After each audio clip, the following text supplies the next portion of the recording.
Welcome to the 2025 Junior Freeride World Championships by Dynastar here in Kappl in Austria. It's a bluebird day. We're up here on the mountain right next to the finish line and we can't wait to get this event started. My name is Florian Ole. I've been competing on this venue many times when it was still a Freeride World Tour event, and next to me, and thanks very much for coming, is Manuela Mandl. Hi Manu. Hello and welcome. I'm so glad to be here to watch some of the most exciting freeriders and youngsters on that venue. Yeah, Flo, what do we have coming up? Well, thanks you, Manu, for coming. You are also a former Freeride World Champion, and we will crown 4 World Champions today. It's the YETI Freeride Junior World Championships. We have 4 divisions, skiers and snowboarders, boys and girls, and in about 10-12 minutes they will be dropping on from the 2,700 meter high Quellspitze. We can see the drone footage here, our drones up in the air, a great multimedia production is running, and you see the riders on this amazing peak, the famous Quellspitze. A great event venue since many years, has been used as a world tour and also as a junior world tour event multiple times. Manu, tell us something about this amazing mountain. Look at them up there, the start gate looks tiny. Such beautiful pictures, and as you could see, the walking up the ridge is a proper walk. Like, the riders definitely have to prove their stamina very early in the morning. We have super cold temperatures today, so riders have to be mentally and also physically prepared for a challenge like that. And I'm curious to see what our junior is going to bring down here today. The venue is super steep, and other than in recent years, this year they're actually going to start from the very top of the venue, which led to a lot of applause at the riders meeting 2 days ago. Because it's exciting, you're going to be crossing over real exposure, and for us it's beautiful pictures. And the judging starts right from the very top. Yeah, the hike to get up to the actual start line is pretty scary. I mean, it drops down on either side from almost 1,000 meters. You see it's knife sharp up there. This year they actually installed a waiting period a little bit under the peak, so people riders have more time and more room to prepare. And then as their bib is coming up, they walk up to the very start gate. It's cold up there. We have almost minus 20 degrees and some wind, so very crucial for the riders to keep warm today. What's it like, Manu? You're getting up at 5 in the morning, you're going up with the gondola in the dark, you hike up to the top. It's pretty crazy, huh? Such a mission for the riders. It's such a mission. Competing is mentally and physically a super hard job, because you have to be on point at a specific day, on a specific hour of the day. You might be not feeling great, maybe your sleep was super bad, but then you're still there. And yeah, I mean, those riders are prepared for everything. They are might be at a young age, but they're already pros. I mean, most of them have competed many comps already, and yeah, they're experienced riders, and so. Well, it's the creme de la creme. It's the best juniors of the world. I think we have 67 riders out of 60 nations from all 4 continents. So an incredible array of riders in all disciplines. And since it is an event and we need a winner, we need some judging. And for those of you who are not so familiar with the judging criteria of a freeride event, we have prepared a great video from the Freeride World Tour, and we'll show it to you right now.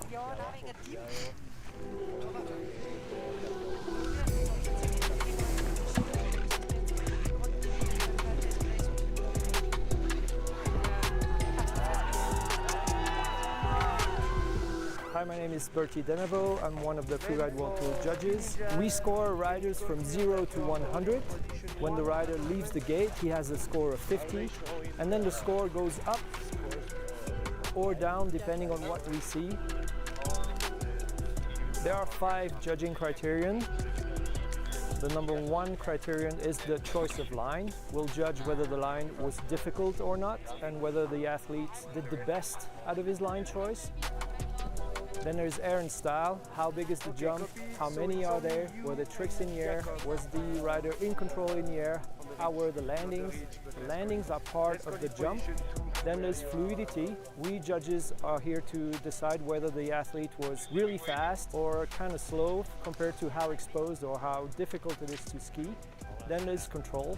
Here we'll judge whether the rider was in control at all times.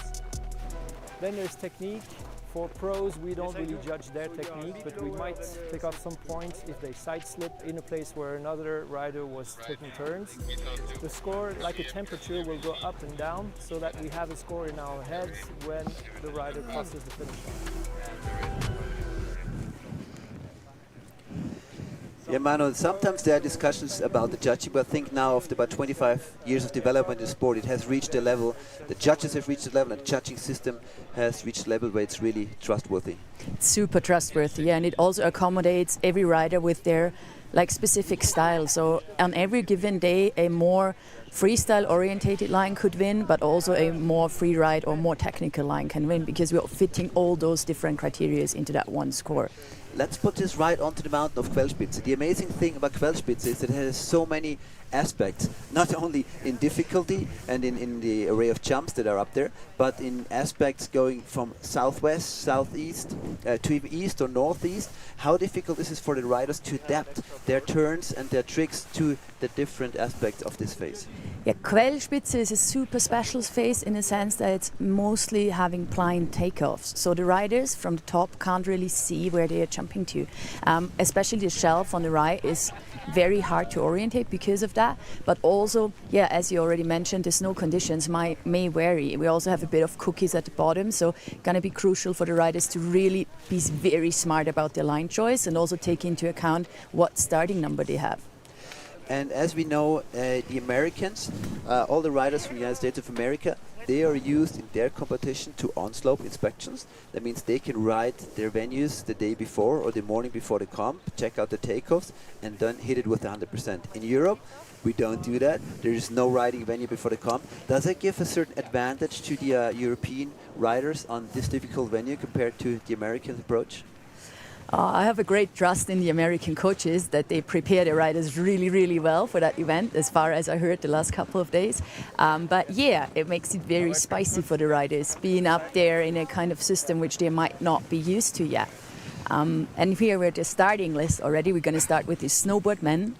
We're going to start with Snowboard Men today. Bib number 3 is already the 2-time Freeride Junior World Champion Kea Chretien from France, and bib number 1, Paul Sabido-Gouvet, the current leader of the European Oceania ranking. So we're starting up really hot with the snowboarders, and can't wait to get this thing going today. Let's see how many snowboarders we have in total. 13, with Marcelo Uruzzola finishing up. Oh, Luis Hodges, I just met him a couple of weeks ago. He came to Innsbruck to train for this competition. Snowboard women are the second category on the mountain today. 4 Americans taking up 2 French girls, a Japanese girl, Jacqueline de Jong from, what nation is that? You can help. We should know my name. Anyway, Brooke Hansen from Australia is in there as well. So can't wait to get the girls up in the mountain. I like it that they have snowboarders first, because it's a bit harder for snowboarders to deal with the track down mountain. So it's really good that the snowboarders get to go first. And here we're now at the ski women. Again, an international array of some of the most talented young girls out there. And I mean, here we have Jana Heusel, reigning Freeride Junior World Champion out of Arlberg, trained by her father Stefan, who has like some of the most exciting young division over here in Europe. And I see Victoria Truba, 35, yes, back from an injury. She was here already 2 years ago, ripping it. And then last but not least on the mountain day is going to be the ski man category. It's the biggest category with a total of 26 riders up on the mountain. Wow, and I'm very sure they're going to be putting up an amazing show. Also here we can see a lot of riders from the United States of America, so it's a bit like the US team against the rest of the world today, isn't it? A bit, yeah. It's a super huge North American team anyways, a super huge US team, also some Canadians. So we'll see. There we have Mika Roelshofen right now. His brother is currently competing on the Freeride World Tour. We're gonna be interesting what he has to show. Yeah. So the whole sport division in freeriding is divided into two parts. One is Europe and one is the United States of America, and no, it's actually North and South America. I'm sorry, and the other one is Europe and the rest of the world. And there's two rankings in both of these regions, and the best of both regions come together for one single day in the year. And this is today at the 2025 YETI Freeride Junior World Championships by Dynastar. And so those young kids get the unique possibility with having an international exchange in their respective categories, which normally they would never meet up. So here it's the place where friendships are made for life, because it's great to exchange all the riding. Also over the last days they were sending it in the resort. We saw crazy action over the natural beautiful wind lips here in Kappl, and all are prepared well, I believe. Oh, the vibes are totally amazing. As we're looking out and see the judges doing the last stretching and warm-up exercise, they're going to be sitting in the cold for 3 hours watching everything move the juniors, so they won't be able to move much. That's why they move now. And I have a very special input for you right here. Justine Dufour-Lapointe, former Freeride World Tour champion in the ski girls division. She was forerunning this morning, and we got a copy of her radio log as she arrived down the bottom of the face, and we're going to listen to that now to give you an idea about the conditions on the face today. So the face itself, from the very top, it's quite sharky, wind blown and a little bit dry. But then when you hit the second part where there's the two little jump that I did, it was really good snow, very light, very easy to land, super fluffy and comfortable, easy to turn on. And then in the chute, it was very much like powder skiing, not affected by the wind at all.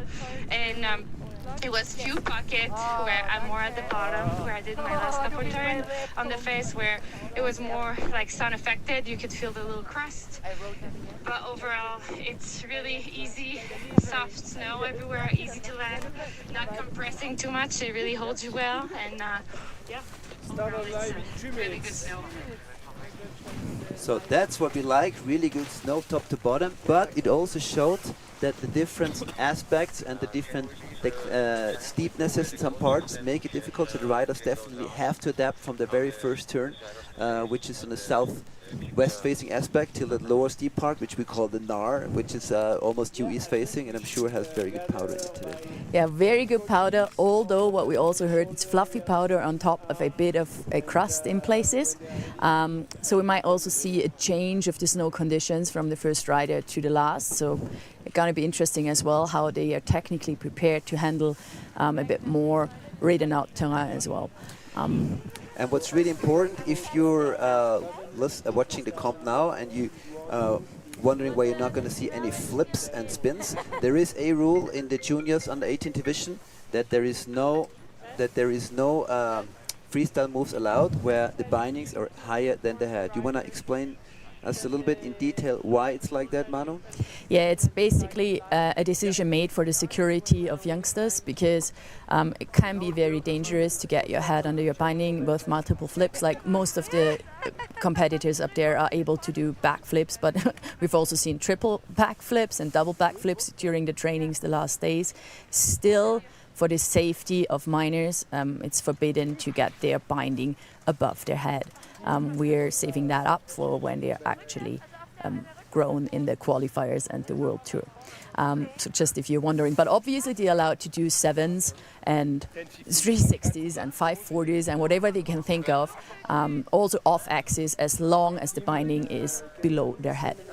And I think it's great to play it safe. I mean, we see the Insta videos of these guys, you know, some of them are doing triple backflips by now, but we want to keep that for the Freeride World Tour, so when they turn 18 and they start competing with the big boys, this is when they can show that. And in the juniors, you want to take a little bit of the pressure out of it, and I think it's a really good idea to stick away from flips here on the Freeride Junior World Tour. Yeah, championships. and we get beautiful pictures in from the very top of the face, from the starting gate. You can see the first riders lining up and getting prepared. And what you can see here is the technical division and the judges to get ready. We are already live. It is 9:45, so we will be ready to start any moment. We just hear it from our director that the TV is ready for the show. I see the judges are getting ready, so I don't know what you're waiting for. We have riders in the start gate, we have powder, bluebird, everything's ready for a great competition. Everything's ready and riders are freezing, so we better start soon. Yeah, well, what a journey it's been from the first very extreme competitions to actually have events with a live stream, you know, with tens of thousands of people watching, and everything has to be on time. It's a big challenge for the organizers. It's an outdoor sport. You know, to start up on 2,700 meters, it's not an easy task. It's not an easy task, neither for the riders to be on time at their spot, be prepared, be ready for the drop-in, have all the bindings and ski boots closed. And as we can see here, the hike up takes approximately 45 minutes. Manu, let me interrupt you. If you could choose right now, would you rather be at the start gate, ready to drop in and battle for a victory, or do you enjoy your time here in the commentary booth? Like if I'd be bib number 1, I'd be happily up there, dropping in, doing my turns in the powder in a beautiful face.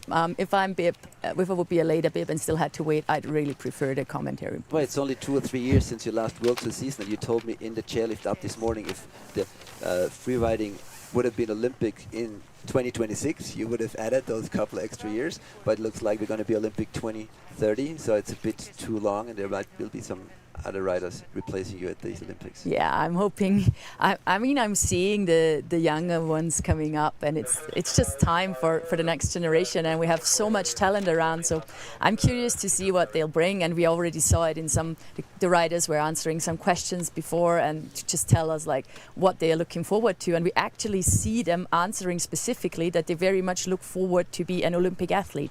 So it's actually becoming an aim for young riders, and it's so cool to see. I mean, when we started, we didn't have any like structured training. We learned it by ourselves. We learned everything. So, and now they're like trained, have trainers, have training camps. There's academies. Like, it's so cool to see where the sport develops. Yeah, it reminds me of our own academy in Innsbruck, Freeride Academy Innsbruck, which started only 2.5 years ago, and now it's almost 100 kids in different groups. So there's a lot of kids out there who want to push into freeriding, and that's great to see. And I just hear from our director, we have about 90 seconds to the start. 90 seconds to bib number 1, Paul Zabido Rouet from Spain, opening up this year's competition. He's actually in the lead right now in the Freeride World Tour Junior Region 1 Europe Oceania ranking. So starting off really hot with one of the currently very best snowboard boys in the world. Yeah, and he was already at the Freeride World Junior Champs 2 years ago, and now he's super stoked because apparently back then it didn't went too well for him, and now he gets a second chance. And home resort is Verbier, so that's pretty cool to see because there we know it. He's definitely used to very technical terrain as well as massive jumps.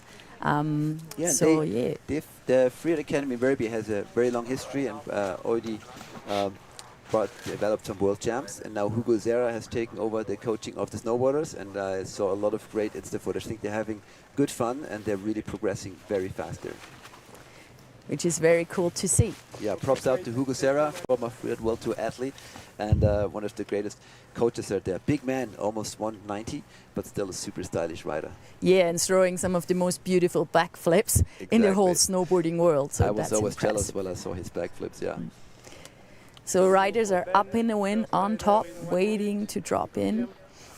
Yeah, on top there, like before the riders are actually approaching to the top, they also go through a safety check where all the mandatory equipment is checked at the bottom of the hike. Yeah, we actually have a piece of paper here that shows all the safety crew on the mountain. I mean, safety is a huge thing in the organization of these events, with multiple doctors, mountain rescue, mountain guides spread out all over the face. So in case any rider needs medical attention, the goal is to have someone with the rider, you know, within something like 30 seconds. So this is really a great approach to the safety side on these events. now we already see Paul strapping in, fastening his bindings, getting ready for that like first super exposed traverse over to the actual powder field. Oh man, those moments when you know it's 30 seconds, and you're strapping on and you start switching on your GoPro and you know there's no way back. Ooh, I get shivers on my spine just thinking about it right now. Yeah, I actually have goosebumps all over. It's just like reliving those moments, and it's so beautiful and so exciting. And yeah, I mean, I really enjoyed those last seconds because then you'd already made your decisions. You're just going to show your best, and that's what Paul is definitely going to do as well. Ladies and gentlemen, this is it. 2025 YETI Freeride Junior World Championships by Dynastar. First ride in a couple of seconds. You have two former pro riders in the commentator booth, so we might get a little excited when we see some good action. But I hope you, you cheer with us for all the riders riding down the famous Quellspitze today on this event. All right, ready to drop in. Bib number 1, Paul Sabido Coué, 18 years old, from Spain, current leader of the European Oceania ranking. Can't wait to see him rip them. And here we go. It's a start. Paul on course. Yeah, he's a goofy rider, so on the backside edge there, doing his traverse, made that really beautiful, and already lining up the first drop, which is huge. Whoa, Ooh, nice entry, little front bump right there. into a little somersault. Wow, another one. That's probably not the way you want to start, but it gives us an idea of how difficult the snow is with that crust, because he is right on the south-facing aspect. Yeah. And probably punched through the little crust. Yeah, it's beautiful powder on top, but then it's solid underneath, and now he's off to the blind takeoff into the main couloir. Beautiful straight there. And you have to remember, your run is not over. A cartwheel like this at top is something like minus 10, 12 points. So he can still get an okay score on the board if he keeps doing a nice bottom part of his run. Beautiful snow, white rooming, beautiful drop, super clean. And another one straight back. That was very blind and very difficult. I think he over-rotated a little bit on that one. A little bit, but great line choice, I have to say. Like, well scoped, because that's not easy. Yeah, kind of like got into the opposing snow field there and just crashed a bit. So, well, he had great intentions. You can also see that he's actually an experienced rider and also very good line scoping, but maybe it was just a bit of too much excitement for him. On the other hand, he's the first snowboard guy. We could already see the potential of the face and the snow, and was still, I mean, great run. We see that a lot of times when riders have an issue at the very top and right after the beginning, then it's really hard to keep the focus. And we saw that with Paul, that with this cartwheel at the very top, obviously he had a hard time focusing on the other difficult moves of his jump. But nevertheless, I really like the approach, I like the speed, the aggressiveness, and the difficulty of the jumps. Great rider for sure, yeah. So we're going to see a lot of him in future, I believe, because, wow, that was huge potential what we've seen here just now. So Paul is in the finish now, waiting for his ranking. I'm sure we're going to hear you. We see the landing off the first cliff. Yeah, lands very centered. It puts a bit too much weight on that forward foot. The 3 in the middle into what we call the half was nice. And that air was amazing. So blind. Tiny bit of an over-rotation. Actually made it perfectly into the tranny, but just had a bit of a slip off his tail. And yeah, just couldn't land it anymore. So we have a live judging. It means as soon as we have a ride at the finish, the judges are working on their scores, and it takes about 40 to 60 seconds for them to take their marks, because every other rider coming down, they have to compare with the riders who are at the finish. So that's, if you are wondering why we have about a minute or minute 30 between two riders, it's because of the judging. But therefore, it's all live, and we know immediately after the last rider down who is on top and on the podium in this category. Which is amazing, but also takes a lot of strength and a lot of grip from the judges, because it's not much time to make decisions. They're going to be very precise on all the categories, and yeah, just have to discuss in a very short amount of time what the score should be. Yeah, but we do with Flo Gassner, Gilles Frey and Siobhan Challis. We have 3 of the most experienced judges in the world here today, and I'm sure they're going to do a great job. Yeah, I'm very sure. So 65 points for Paul, which is a good result regarding that there were some mistakes, but I think his line was really unique, and so I guess that's what pushed up his point, Well, his score a lot. if he would have stuck all his jumps, he would have been probably near the 90s. So each crash, he deducted about 10 points. This is kind of how the judging, in this case, worked, to give you a bit of an idea. But we move on to Sweden, to one of the youngest, if not the youngest rider field. Yeah, it is. Born on January 3rd, 2010. He just turned 15 about a week ago. Youngest rider in the snowboarding field on the mountain today is Kasper Kantermo from Sweden. From the Aare Snowboard Club. Beautiful traverse, already heading into his first hit. Actually sneaking through. Bit more conservative entry, but finding good snow and blasting down in great powder turns that bottom part. I think it's all about looking where you put your turns in that upper part today. You just want to put it where the good snow is. Yeah, and Kasper is making some smart choices here. Opting for the powder and now making his way towards the entry of the steeper section. Actually going into the very steep section to Luca's right, Ryder's left of the face. Right onto the mushroom rock. Sticking it nicely. Yeah, not taking it too crazy, but very, very fluid and not a single mistake in his run until now. Super really cool, in control, intelligent approach. Into the gully where it disappears for a couple of seconds. I'm sure he'll come blasting out the bottom in a moment. His way up on the ridge for a last jump. A little bit of a backslap, but nice exit by Kasper Kantermo. 15 years old. I'm just checking all the riders here, and he is indeed the youngest one on the mountain today out of all the 67 riders. And great line choice as well, like finding that last hit. It takes like some really good scoping.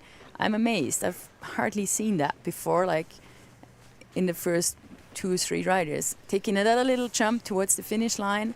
Yeah, end of judging is actually not at the very finish, but it's already further up above the whole traverse tracks. So the riders down there, they don't have to do any tricks or scores anymore, but they can take it chill to the finish line.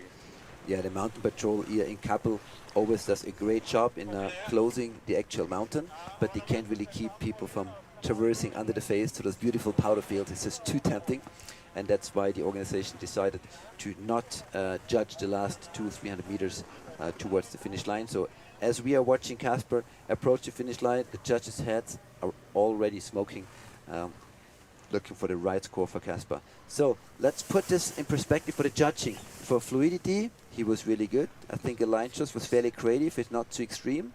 He lacked a little bit the bigger jumps. There was no big difficulty. So this is how the judges approach it, right? Bonuses for what he did well and some deductions for missing action. Yeah, and he had some he had a grab on the first mushroom and then approaching the second big jump.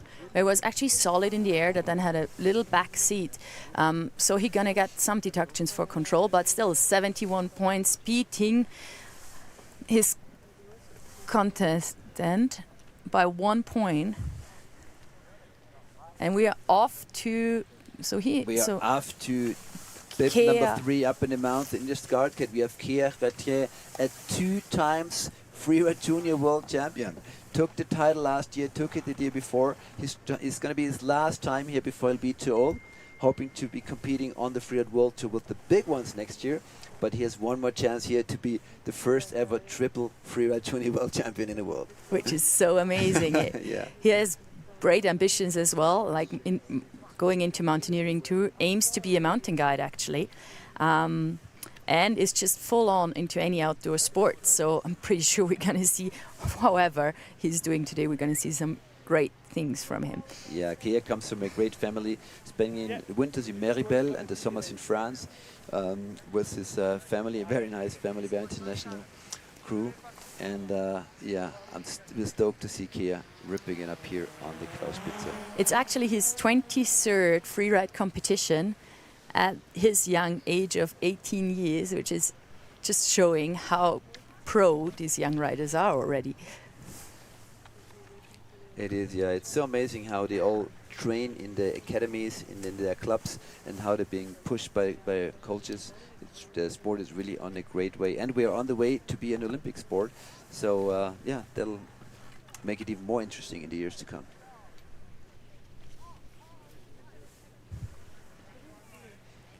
So we are waiting for Kea to drop while we again get this beautiful panorama of our Quellspitze. Yeah, we haven't really spoken about Kappl yet. We are here in the small freeride resort of Kappl, nestled between the fancy resort of Ischgl and St. Anton on the other side. It's really a special place here, right? It's not that many lifts, 1 gondola and about 4 chairlifts, but the terrain you can reach with those lifts is amazing. Yeah, Kappl, also called Kappl for an obvious reason. If you look us left of the venue, there's some cool spines building up for later in the season. And endless touring possibilities, as well as very, very good wind lips in the resort to train big, big jumps with little risk. So that's quite cool. That's why a lot of riders like to come here for training. Exactly, and a lot of film crews from all over the world have come here over the years and spread the word that Kappl is actually like that, a little Alaska. It's not so much Alaska yet this year, since we had a rather low tide season for snow in Austria. We've had a couple of great powder days, just the overall thickness of the snowpack is not where we really want it to be yet. Yeah, and we can see that in a couple of that there's some sharks in a couple of places, and that riders need to be more precise about landings. So Kea is on course, making his way over to the main powder field, over this like really exposed traverse. You can see the rocks under, sending down some of the fluffy snow. And approaching his first takeoff. Yeah, Kea, beautiful landing, beautiful composure in the air. Same air like Paul Sabido did with bib number 1, just that Kea was sticking it and not going full speed and very close to the rocks, taking a lot of risk here. When you're so close to the rocks, you're never too sure if you're gonna hit one there, but he gets exactly where he wants. Second air, he's on a roll right now. And approaching that blind takeoff of one of the shelves here, finding his way in. Huge air by Kea into the Nar. Wow. Super clean run by Kea Chretien. Into the very steep section to the Lucas like right. Going to go for the same bottom air that Kaspar contaminated. Actually going in a little lower and putting that one to his feet as well. 4 nice air, but looks it's like not done yet. He's coming up again on the shelf. I'm very happy we have the drone, because otherwise we could not see him. Going really high up there to a last big jump with a 3, putting his feet as well. Wow. What a banger at the end of the run. What a banger run. Also like, wow, it took some composure and real commitment to also stack that one. You could see that he was slightly off in the air, but such a great rider. Oh my God, I can't believe it. Really showing what he has. Beautiful. Now he's like out of the judging line already. So what do we think? Oh, I think it showed all his experience that he has with it 18 years, you know. Crazy in a replay. Sticking to his plane, his game plan, to his line from top to bottom. I don't think he did a single turn where he didn't want to do it. And he already knew he had a great run as he approached the bottom cliff, but he wanted it. He went all the way up and went for the 3. You know, it would have been a good score even going straight down. Yeah. But he went for it, took that extra risk, and I think the judges are going to love that. Judges are going to love that for sure. Yeah, look at him. Wow. It took really some like core strength to stomp that 3 into that flat landing. What a rider. I'm so excited. I was like, it's such a beautiful run. I can't believe it. Oh my God. Yeah, Kea. Right. I know his dad, Flo, is also watching now. Big props to him and the family. If you want to check out Kea on Insta, go to Kea_surf_snow, and you know that this boy rips on the snowboard just as much on surfboard. 91 points. Wow. Well earned for sure. 91 en français. Alors, félicitations à Kea. Elle a fait pour ce parfait run. Hein? Amazing. But the universe is striking back, and it's the USFA getting into the game right now with Cass Jones, the first American to drop in the men's snowboarding field. Yeah, just 16 years old, but still on the top of that huge mountain with a really good game plan, as I can imagine. Yeah, I'm sure. One of the 4 Americans in the snowboarding field, so really strong crew. So not taking up Kea Chretien. Let's see what else we have on Cass Jones. So coming from Truckee, yeah, and riding at Palisades Tahoe. We've had a world tour there many years ago, I think. So there he is on course. And let's see where he decides to enter the face. Looks like he's going for the same air. Wow, was that that was 180? Yeah, cap 180. That was a cap 1. Wow, that means he went off switch like in reverse off the cliff and then landed forward. Really difficult up there. So putting freestyle into the big mountain, that's amazing. Especially up in that snow where it was maybe not that powdery. And another one. Beautiful three, putting his hand and his back in the soap just for a second, but keeping the flow up. That's what it's all about, keeping your speed up, keeping it fluid. If you have a small mistake, don't get distracted, just keep going. Nice entry. Disappear in a cloud. Did you see what happened there? It was covered in a cloud for a second. Whoa, aiming for a big floater. Wow. Very hard to see for us. The snow is so fluffy. I'm really waiting for those replays there to see if he was clean on those two bottom landings or if there was some issue. We could only see big clouds of snow showing how powderish the snow is. Yeah, that's why the judges have a fourth person, the video judge of today, coming from the IFSA and actually figuring out if the backseat was a backseat or not. So on the replay now, first jump, beautiful cap 180 and I really beautiful like front straight. Yeah. So and he's entering from the half to the shelf. Oh, that actually was a full front wheel punching with the front of his board and then a little backseat it seems, so there'll be some deductions. But I also like the aggressiveness of this run. He was really pushing it top to bottom. Super nice, and also kind of a sniper landing at the last one because there was actually another landing in the bottom, which he just cleared, which maybe distracted, or maybe gave him a little push so that the landing wasn't as clean as he would wished for. Yeah, as we said in the beginning, and as we could hear from Justine de Foulapointe, the conditions change like from turn to turn. It's good snow overall, but it's different in all the places of the mountain. 67.67 for Cass Jones, putting him in third place for the moment. And we are crossing the Pacific Ocean and jump from the USFA to Japan for one of our many Japanese riders. Yeah, Kakeru Higashino, we hope we're saying that right, out of Japan. Is the first time at the Freeride Junior World Championships and is really looking forward to compare himself with the world's top riders. Well, he's coming with one of the powder paradises of the world, Niseko, a very famous place. Into the very alpine terrain here in Kappl, so that's the change for sure, but making it look very easy with this super technical drop Same into the as the other steeps. borders, but going even bigger. Yeah, and taking it straight. Oh, you could That tell. was amazing. So much speed, eh? And that was the Niseko powder turn. Like he's having fun. Did you see that backside slash? He must have felt right at home doing And that. nice little grab of a small windlet, entering into the shelf. Wow, floater, beautiful. Oh, you can totally tell the Japanese floating style. Yeah. Wow. Already when he was up on the stage at the bib presentation, guy with a lot of style for sure. You can definitely see that in his riding as well. Yeah, it's similar bottom line and Cass Jones sticking bottom end, but the top end, but the bottom one he can't. That was just too big, I think. Yeah, nearly making it into a double, like taking a lot of speed into that super huge bottom air. Wow. It was not far away from sticking it. It would have been beautiful because that was an amazing run up to that point, but he will get a bit of deductions there. But anyways, what a rider. I mean, Higashini Kakeru, and he says he's very inspired by Mr. Tamai, the president, and Mr. Fujita, of the Gentleman Stick crew in Niseko. So, in old Japanese style and very politeness, sending props back home, and we send, a lot of props there as well.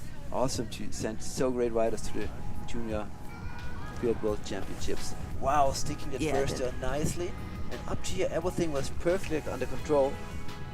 Also the air onto the shelf. Nice, but then I think he took a lot of speed for that. Look, he's flying for like 10, 15 meters. A lot of speed and a big pop as well even, so adding to the height of that drop. Well, they're really pushing for the snowboarders. They know the snow is good. They know what they have to deliver to be, on the podium, so they're going for it. 55 for Kakeru. Thank you, Kakeru. No disappointment, please. You delivered a really, really great show, yeah? Yeah, inspiring show. Yeah. Love to see them really enjoying the powder and taking also the big jumps in that venue. Next one up, Caleb Gibbs out of USA, 16 years old. riding for the Ski and Snowboard Cup in Vail, Colorado. And first time here. It's also his first time traveling to Europe, so this whole experience is just super exciting for any young rider. Looking up to Arthur Longo, yeah, and wants to be a professional rider. Of course, like who would not? When you've made it to the Freeride Junior World Championships as a competitor, you want to turn professional, of course. And that's what he is last year's winner of the Freeride Junior American Championships as a 15-year-old. So, wow, probably one of America's strongest weapons today on the mountain. Good luck for Caleb Gibbs. Already on course. A regular rider, so a bit more comfortable to cruise over there on your frontside edge. Approaching there, we could call it the mandatory air off the borders into the fall line.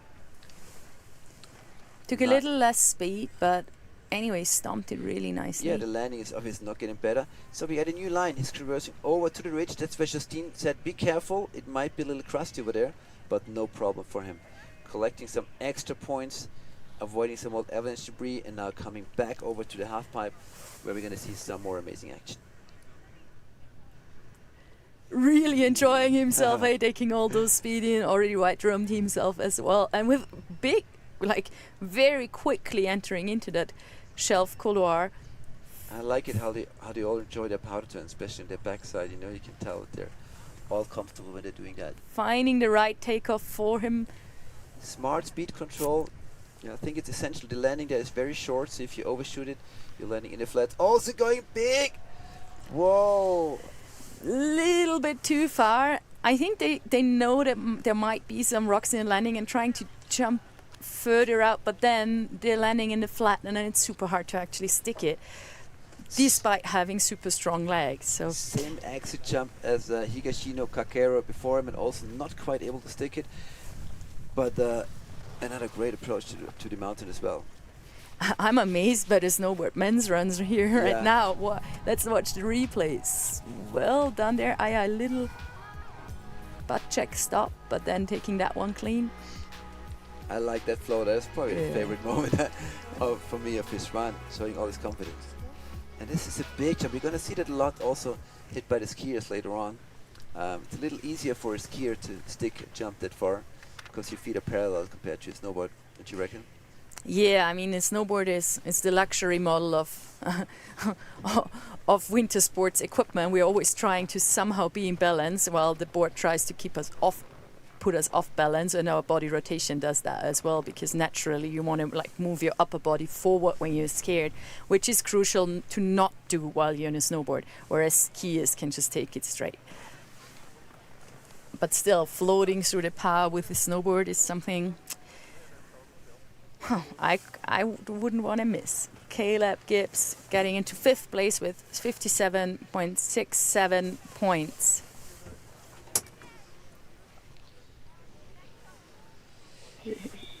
Yeah, the line in a freeride competition is very thin between drama and victory, right? You land that one jump and you might be in the top of the podium, and you just are a bit off axis and do 1 or 2 cartwheels and you end up somewhere. Yeah, of the field. It's so close. And I feel those riders know that they are there with the best of the best, so they have to show their best as well. There is not really any safety margin they can leave, and they also know it's great conditions, so everyone's going to charge and go for it. So that's what they're trying to do, and we'll see. We've seen one super clean line up to now. The others had a couple of mistakes, but now next one up. Jeremy Allaire from Canada. I really like his comment on the question we asked him if he's riding with any team. He said, no, there is no freeride team in Quebec. Yeah, but he is out of Quebec, and actually Ariane Goulet, who is one of the organizers of the Ski Freeride Cups in the east of Canada, is his coach, or is helped him find his line. So there is some free riding in the east of Canada.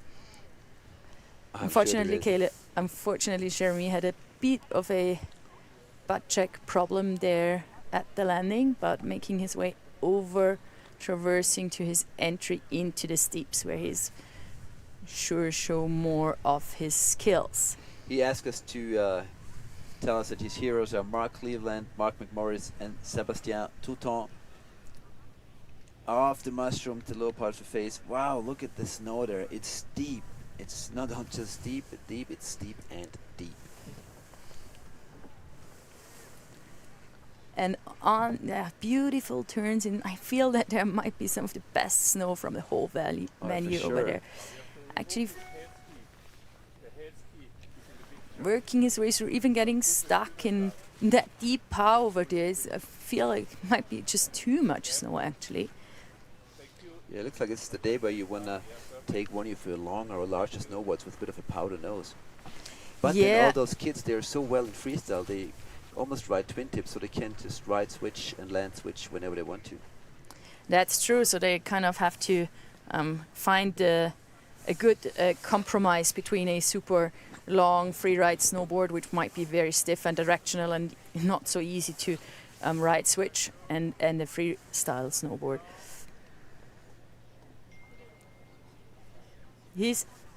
I think he's actually more coming from the slopestyle world, so used to parks in Quebec.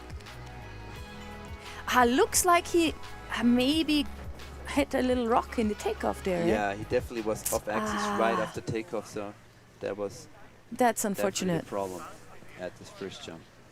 Yeah, but anyways, I mean, he switched from slopestyle to freeride for fun and actually had 3 podiums last year in the Freeride Junior World Qualifiers, and he just loves freeride vibes, so that's why he's here for mainly as well. I feel that that's definitely going to be accomplished to make new friends from all over the world. Seems like that's a very good way to start to be part of the Freeride World Junior Championships.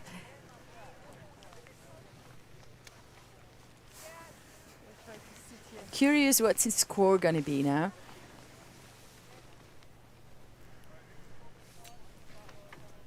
Jeremy Allaire, the only Canadian in the male snowboarding field. Yeah, with a great approach as well to riding down the Quellspitze. 29.33, yeah, obviously there was a couple of hiccups, a couple of ducks, but I'm sure he'll still be stoked. Still and cheer loving up for it. his mates. Exactly. Yesterday, when the opening ceremony on, we heard some riders say the most amazing thing at the Freeride Junior World Championships is that the riders are being treated like pros. And I said, yeah, well, you are pros, right? You might be 14, 15, 16, 17, or 18 years old, but you are pros already. Otherwise, you would not be here.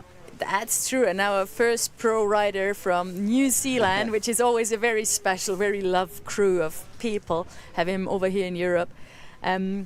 Rolling in, Keanu Wilson, also regular. And in New Zealand, good thing is they love snow and snowboarding and skiing, but very often they do not have the best snow. So those riders are technically super skilled, have very good coaches as well. Are over here for training in Europe, off his first drop. Nice, beautifully keeping his executed. hands out of the snow. Yeah, we see a lot of times that when the snow conditions are good at the Freeride Junior World Championships, that the Kiwi boys are going just too crazy because they think when it's powder you can just double up every single jump. But so far, very tactical and smart riding by Keanu, who has already 3 podiums in his pocket this year. The Down Under season New Zealand starts in August, and he won the 3-star and podiumed on 2 other competitions. So it's already been a fairly long and good season for him as he approaches the jump into the pipe, floating in there. I love those drone shots, man. It's like we're up on the mountain with the rider. Yeah, it's beautiful, the pictures we're getting. And yeah, those drone shots from behind the rider also give us an idea how it might feel for the rider being on that venue. Just that our view with the drone makes it a lot easier because we are higher up in the air. With your eyes being just 1.5 meters above the snow line, it's hard sometimes for the riders to see what's behind the next rollover. And it was probably hard to see for Keanu how deep the snow in that landing was. It's the 3rd rider with troubles on that landing. Therefore, I was just going to say, working his way out with a double at the bottom of the shelf. Wow. That was spectacular. Spectacular, beautiful double to end things up for his run here. What a run, actually, with some bubbles here and there. But yeah, creative line, we haven't seen that double in the bottom. I hope it was intentional. Hiding from the camera for a little bit there. Maybe we get a replay from the drone, because it looked like it was an amazing double, and then it disappeared in the cloud, but it seemed it was all clean. Can't wait for the replay on the bottom part of Keanu Wilson, showing some mad Kiwi action. We like that. Congratulations, Keanu. Yeah, and you can also Watching the replay, Yeah, a bit too much. Classic flop. Here we have the double. Whoa! wow, Really good. nice double. Amazing way how he rode out of there, just putting his hand in the snow but keeping it fairly clean. Yeah, and I think you love that information about Kea. He was actually the first guy who jumped off the AC Hackett News bungee in New Zealand with a snowboard on. So airborne as well, knows how it feels to be higher up in the air for sure, and a guy who loves every kind of movement.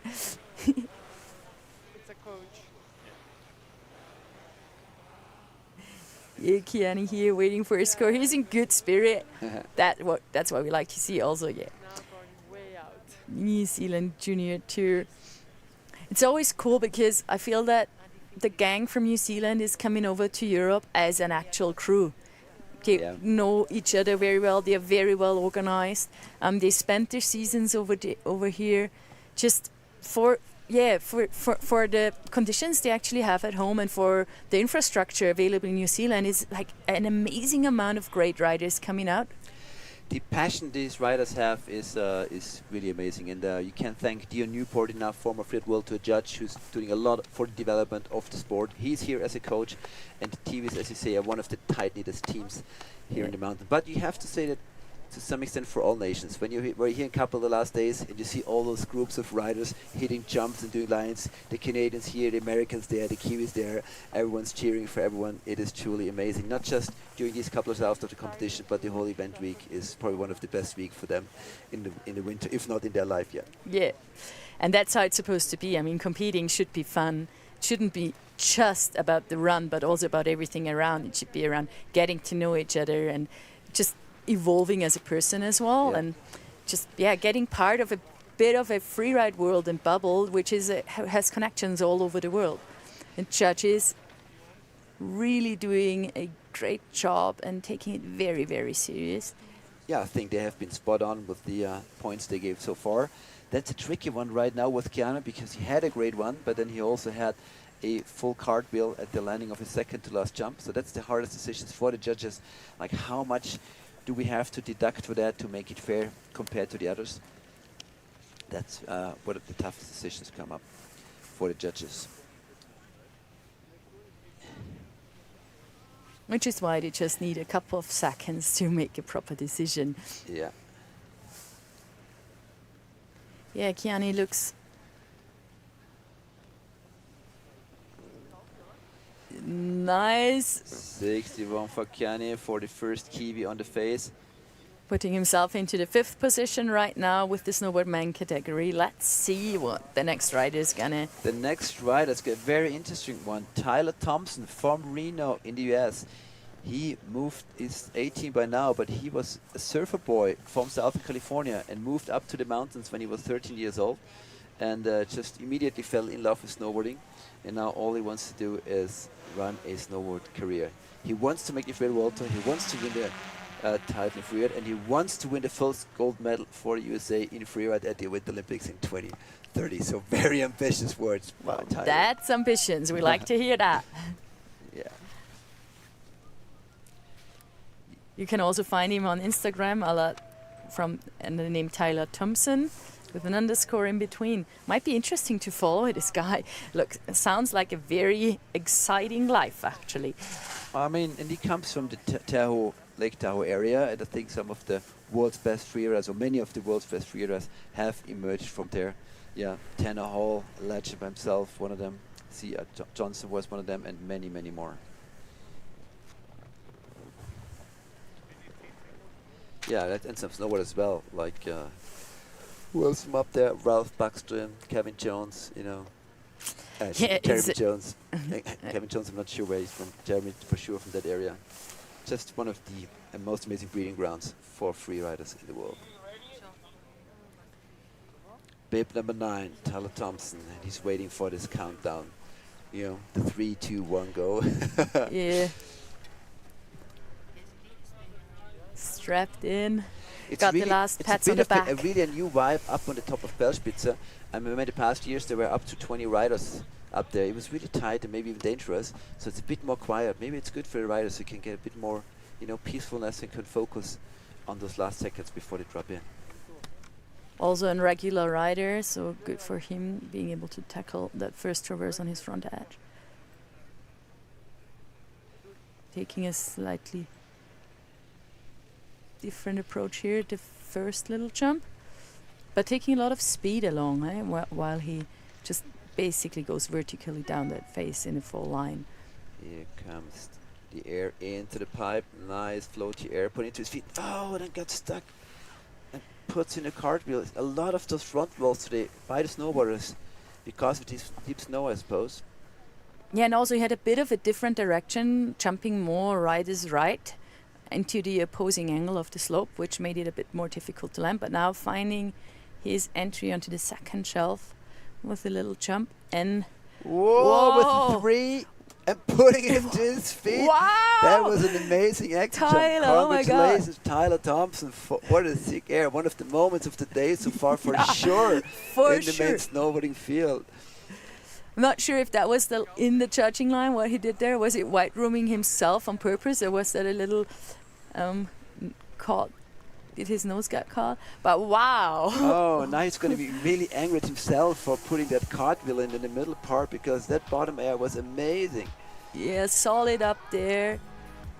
Everything fully under control until right here. Yeah, look. But then let's look at this bottom part. Chilled entry, no hesitation, and then fronts Wow. at 3 to his feet, finds the pocket and rides out. Just into the perfect landing as well. Like he just had like perfect speed, perfect execution. Like what a skilled rider. Really nice. He can be super proud of that action because wow, really shows what he has. Yeah. Gonna see some bright. I forecast a bright future for him for sure. It's so hard to approach something with a blind takeoff and then just making perfectly into the landing with a rotation is amazing. Yeah, I wonder if the judges would have radioed him up there to change the angle and to speed a little bit compared to the other 2 or 3 riders who were hitting the same bottom air, because he went a little bit further skiers left and a little slower, and it So paid off. placing himself second with 78 points, so he can be proud because that was just like, this last action just like really he seemed a tiny bit disappointed at first, but now I think he's happy with that. I mean, just perfect scoping, just really good prepared for that last action. Next one up is Bradley Lamoureux from the United States. Coming from Pagosa and riding at Continental Divide mostly. Just coming back from an injury apparently. So we'll see if he's like fully back yet. Dreaming of becoming a rope worker.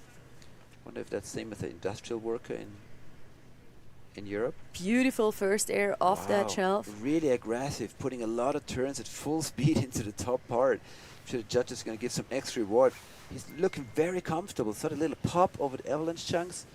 Seems very, very comfortable in his riding. Let's see what he has for us in the entrance here. Whoa! Beautiful floaty front at 3, but also Little down under in rotated. the front row. But I really liked the approach of him. Showed so much confidence. Yeah, and very, very good technique actually. Yeah. Like, wow, what a rider. Fully centered on the border as well. Nice one, yeah, taking like all the core training to stomp that Same one. bottom air, going straight with a little back slap and then coming out of the white cloud. Strong run also for Bradley Lamoureux from the United States, the 4th out of 4 US riders in the men's snowboarding field today.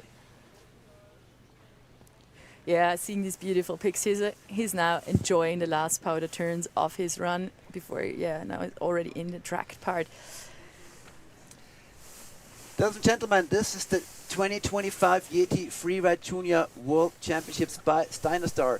We are in the first category, the Snowboard Men. Almost went all through field, 3 snowboarders left, and we have amazing conditions here in Kappl on the beautiful Quellspitze. Looking at And the we- replay now. And we're looking at some more great action. Yeah, tiny bit of an under rotation. But recovered quite quickly and just continued his line like without any other hesitation. Wow, that's such a big jump. It's a huge jump. He actually had pretty much the right speed, I feel. It was just a little missing for the landing. It is really a subtle game today. If you're centered on your board at the landings, you're really close to front punching, because you've seen a lot of front punches. Yeah. And if you're a little bit too far back, your tail will sink in and you'll get a back slap. So it's really a very subtle balance. I think it's really the day for riding along a board for snowboarders. Yeah, and also the landings are tilted in one direction very often, so it's so hard to be like on the perfect spot, especially with all these blind takeoffs. So I mean, big respect and shout out to all the riders sending it that big, because I mean they know precisely what they're getting themselves into and still going for it. And we've seen some beautiful action from the men's snowboard field up to now. Like, what a level. Coaches can be proud as well, just to say that. And you know what? Bradley actually has his grandma as his own personal hero. So I love that. I love that. 58.67 for Bradley Lamoureux, the 4th out of 4 US riders today. And we're looking back up to the top of Beljet, and we see the first Englishman up there, Louis Hodges, just Louis. He could be Austrian because he's been training in Austria most of the seasons in the mountains around Innsbruck and Zillertal, with Germany's number 3 of the World Freeride World Tour rider from last year, Timmy Schröder, as a coach. Yeah, he actually was training here with like the Freeride Academy coach, Timmy Schröder. Yeah, and he wants to give a big shout out to Timmy, and he's super excited to ride here today. Yeah, I saw some Instagram stories. They really found some pretty cool hits and doubles and combinations. And he says he always loves to be in the mountains because home in Bristol there's just the sea and a lot of rain. So I can totally understand his passion for the mountains. Approaching his first air. Nice one, Louis. Bit of a butt check there in the landing. Seems the snow is definitely trickier on that Lucas left side. Coming back all the way over to the Lucas ride, entering the beautiful bottom part of the Querspitz face. Oh, finding one powder pocket there, beautiful. Nice to look at. What beautiful drone footage. Yeah. From the bird's view, following his turns. Yeah, how's perfect that view? light. Right from the top down. Amazing. Just so, yeah. I'm just sometimes just awed by the beauty of the pictures we are seeing here. So, and finding his entry to the second part of the shelf. Beautiful air. Nice air, Louis. Last hit. Sticking that one also. Wow. Nice and fluid run by Louis Hodges. Like, there was not really any mistake, and that was actually a very smart move to take that wind lip into the kind of traverse jump more or less in the bottom part and not taking anything straight, because then he had a much better landing than most of the others. Very well analyzed by Manu. Well, after how many years have you been snowboarding, Manu? I don't know. A lot. Like over 20. Over 20 years. And watching the replay. So that was the only mistake, really. Getting a little backseat at the landing of the top air. But the last two airs were very clean, going over the rocks in this landing, and then also the last one right to the shadow at full speed. Yeah, and that top air, I think he just found the same little shark on the takeoff as one of the riders before, you remember? I think it must be like not really any snow on the takeoff, unfortunately. Yeah, it also seemed like he was surprised and got off axis the moment he actually left the snow and got airborne. Yes, but as we already mentioned before, we unfortunately have a bit of a low tide here in Austria, less snowfall than usual, which kind of leaves some of these takeoffs a bit bare, especially if there's like more people hitting it. So, but I mean, the riders knew that, and that's always the risk you have free riding. Like, sometimes you can just be unlucky as well, despite being a great rider.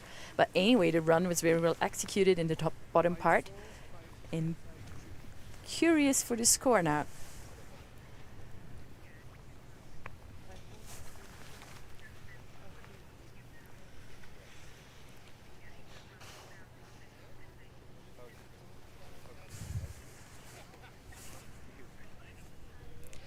Yeah, it's the moment for the riders when they're in the finish line. You know you had a great run, but you had a mistake. You're not sure what's going to happen.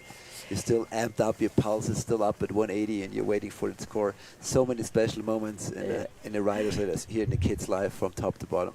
And also, I mean, you never really know what the riders before you did. So you kind of, you just not sure. So 53.33 for Luis. Well, I mean, there is a live stream. I don't know if the riders do watch it. I know that at the Freeride World Tour, the big boys, many of them sit at the top and watch the live stream, and because they want to know exactly what the riders do ahead of them, how they hit their jumps, in what angle, how they land it, and then potentially adapt their lines accordingly.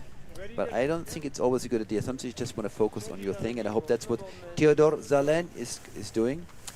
From Fana, Norway, only Norwegian athlete in the men's snowboarding field, and he's stoked to be here because last year he almost made it to the Freeride Junior World Championships here in Kappl in 2024 and missed it by just a few points. Oh no. But this year it all worked out, and he's here, and it's his chance now to show what he's got. Also regular rider.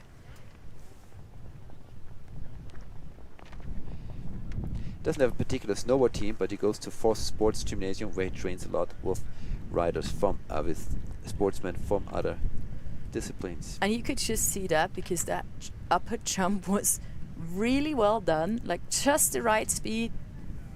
Great speed check after. Yeah, now found the takeoff without hitting the shark. Looked like the little pre-ollie. Nice little air.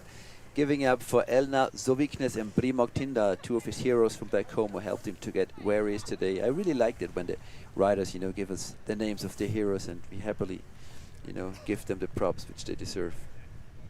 And Theodore also going to the very Lucas right steep part of the venue onto the mushroom. Gets a nice indie grab in, slowing down. That's such a classic move on this fade, right? For the snowboarders, off the mushroom with an indie grab and then slowing down on your frontside edge. Yeah. But it's not that easy to execute. I mean, he just did it very beautifully. Now, again, out of view for us. Working his way onto the shell for a very last air. Going big and a little bit too far. I think I was shooting the train a little bit, sending him into one of those carters, which we've seen so many of, but continuing his pace and going for another jump.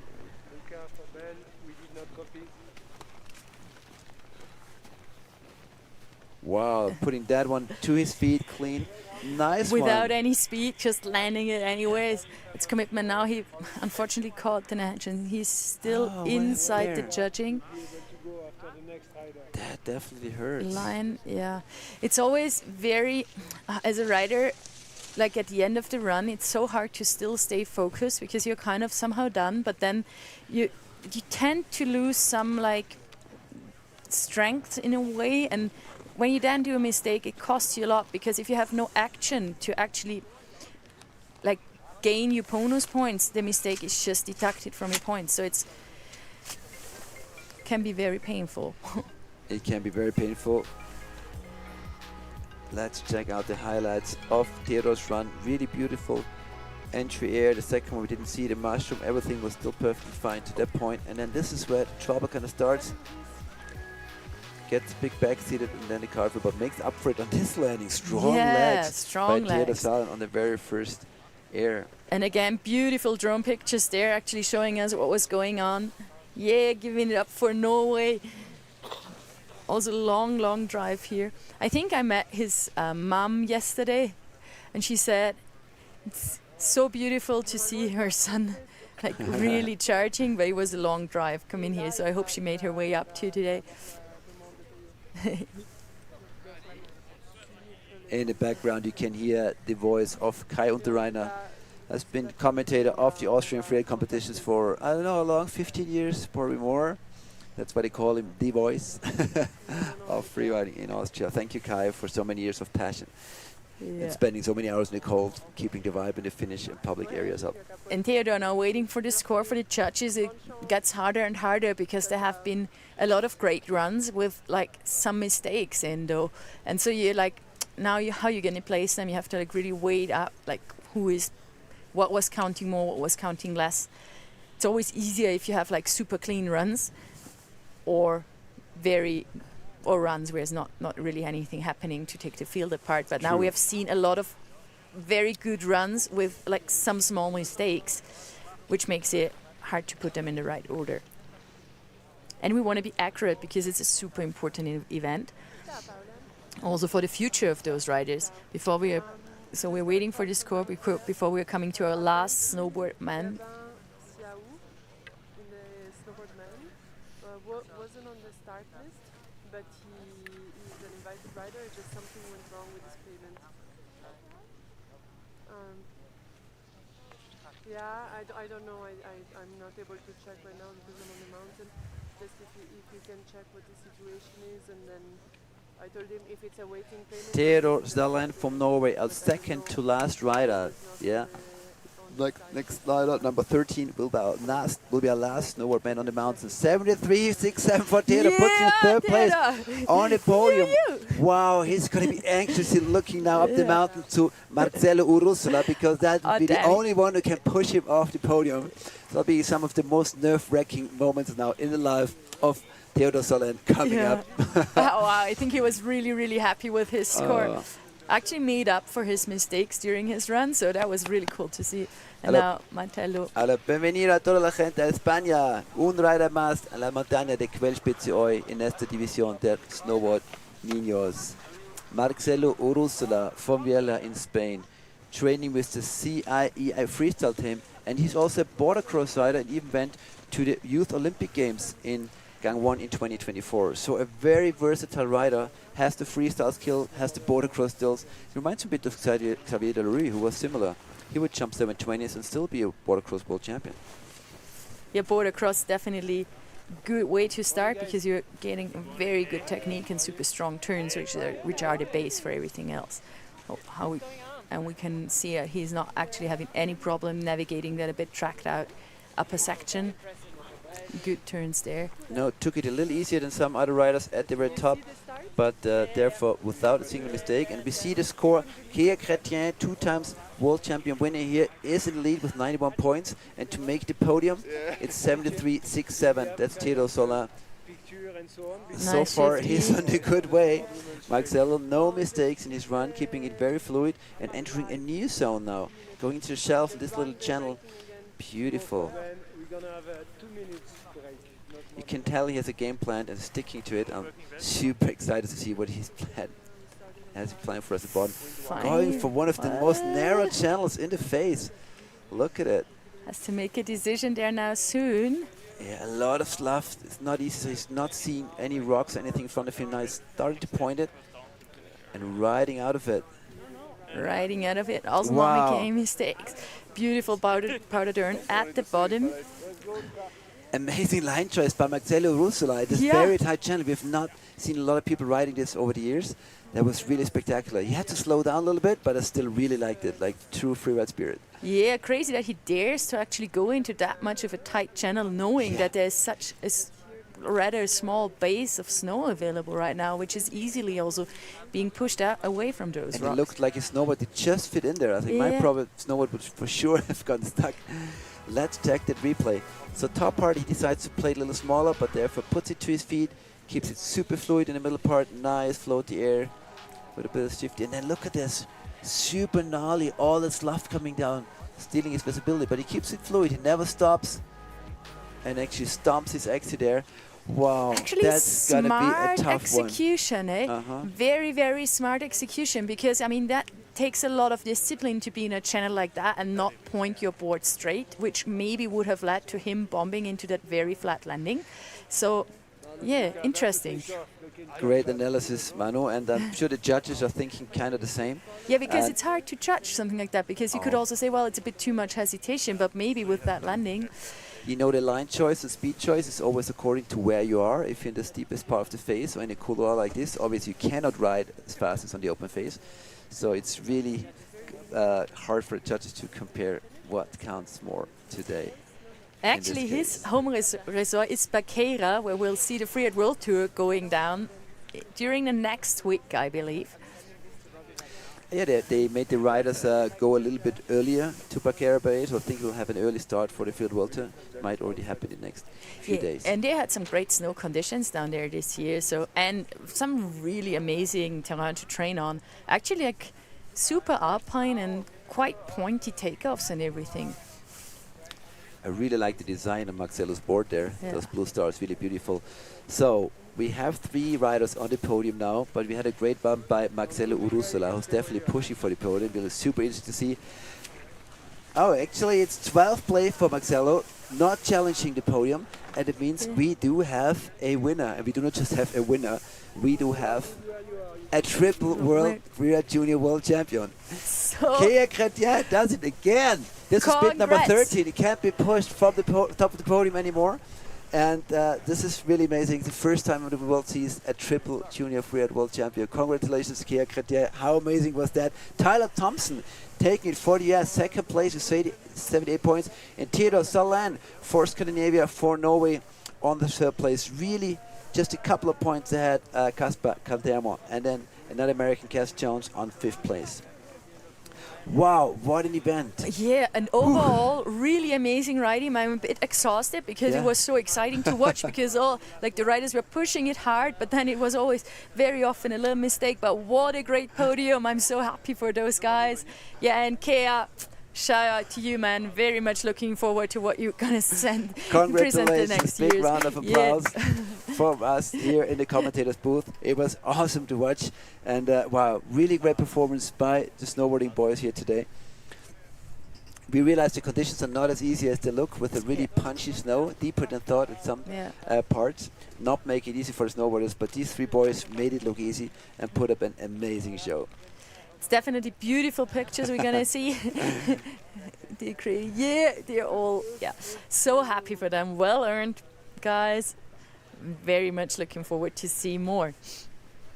And yeah, I think it was definitely tough decisions to judge, but the board did a good job there. And we're moving on slowly to our next category. After cheering for the snowboard men, we're gonna move on to snowboard women, snowboard girls, having also a very international category with some very experienced riders and some ones are really, really fresh in the game. So once again, ladies and gentlemen, if you're tuning in just now, this is the 2025 YETI Freeride Junior World Championships by Dynastar. We are here in the beautiful freeride resort of Kappl, and the start gate is on the famous Quellspitze, 2,700 meters above sea level. It's a bluebird day. We have powder snow, and we have the best under 19 riders in the world up here. One category is done and dusted. Snowboard Man did a great show with Kea Chretien making the impossible possible and being now a triple Freeride Junior World Champion. That's really amazing. I'm pretty sure we're going to see him on the Freeride World Tour very, very soon. And now it's time for the next category. The snowboard girls are up next, and Emma Hyan is going to open up that field, coming from Breckenridge, USA, and we're waiting for judges and organization to be ready for the first snowboard girl of the day to drop in. Yeah, field consisting of 9 riders from 3 different continents. Also having 1 rider from the Netherlands in the snowboard female category. Kind of most riders from the US, 2 Frenchies, New Zealand and Japan represented at the snowboard women. And let's see what the girls gonna make out of the beautiful Quellspitze venue. We can now see that the sun is getting stronger, super bright. Yeah, Manu, what do you think? Is that snow going to change? I mean, it's a very cold day. Even in the sun, it's about still minus 10 degrees. But is that sun going to affect the snow? Are we going to have a slushy midday snow, or is it going to stay powderish? I think it's gonna stay powderish in most. I think it's gonna stay powderish in most places, and I hope that the riders don't have like any troubles with the sun, which is normally actually a big issue in that phase. Like I was riding it about 10 days ago, which is just at the turn from December to January, and we already could see a huge amount of sun affection on certain parts of the face. So I hope that the very low temperatures conserve the snow really well today.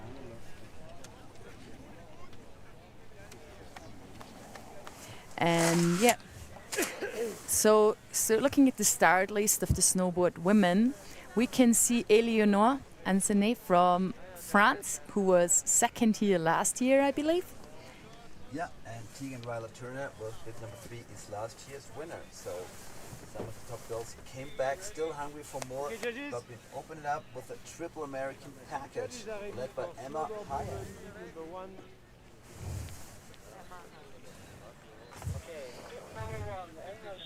Also see from Palisades, Tahoe, Freeride breeding grounds. Drop in. And she wants to say hello to Rebecca, Jean-Rudy, her coach Ali, and her dad who taught her snowboarding and paved the way for her to make it all the way to the Freeride Junior World Championships in Kappl. There she is coming in on her fronted edge. It's really icy traverse up there. Setting up for her first jump. It's not getting easier with the higher bid. Quite a few riders have come through here. Nice one negotiating around this cliff band and now on their way to some powder turns mid-face.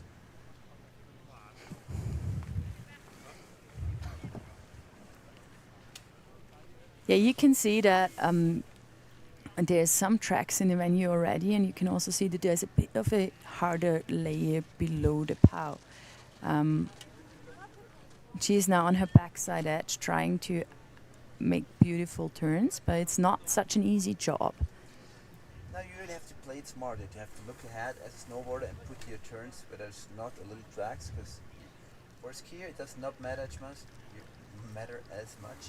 Ski boots take a lot of those little pushes to your feet, but the snowboard boots are soft, so you kind of want to stay away from the old tracks. So she now had a little issue with her speed, and there's a lot of fresh snow at the entry of the couloir.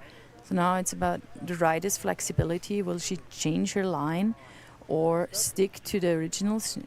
She can't actually take off her board because then she would be getting a no score. Well, yeah, what we'll see here is now she's trying to make the best out of a situation which is definitely very overwhelming and uncomfortable, but still going for it. Yeah, Emma Hyatt definitely not able to continue her line the way she wanted to. She arrived at this little wind lip and just did not have enough speed to go over it. Of course, she can turn around and choose a different path down the mountain, but since she's obviously looked at that other part, this might be dangerous. So she kind of looks like she wants to continue where she planned to, but she has to hop up a meter or two. If she does take off her board, like you said, she will be disqualified, so that's the last thing she wants. So right now she is being approached by one of her ski dudes, who hopefully helps her over the little hump. It will not help her score, but it will definitely help her to be able to continue her run the way she wanted and in a safe way. Yeah, she was now losing 1 point per second for stopping, so basically she really messed up her score with that action.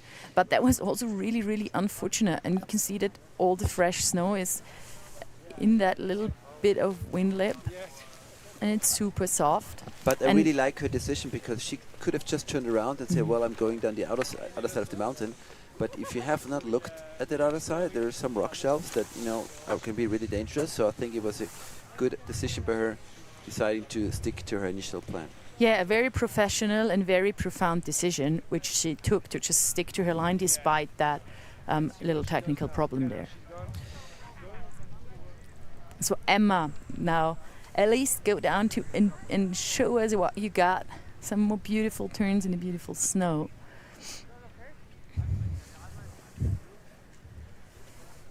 Still very nice conditions in that main shelf couloir. And Emma finding some of the last untouched powder here. Definitely some beautiful turns for her. Yeah, and she's also sending a shout out to Lila Yeoman, who's been competing here many times. I'm sure you remember Lila as well, Manu. Yeah, I remember Lila for sure, and she was right rooming herself now. He's taking some of those like beautiful, beautiful turns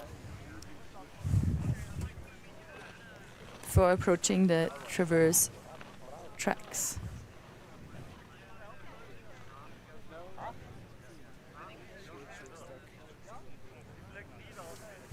And now I believe she's over the judging line already, or pretty close to go over the judging line.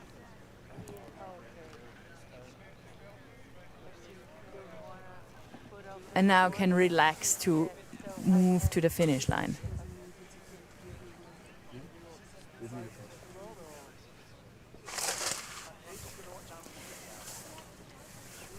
And yeah. Wow, having those, I mean, when you're in a run and you're so full of adrenaline and then you're actually lined up to do something, but then it doesn't work out, it takes a lot of strength to like stay focused and still go for it, find your line, like don't lose it fully, especially when the riders are at that young age still. But she showed beautiful technique up there in the traverse.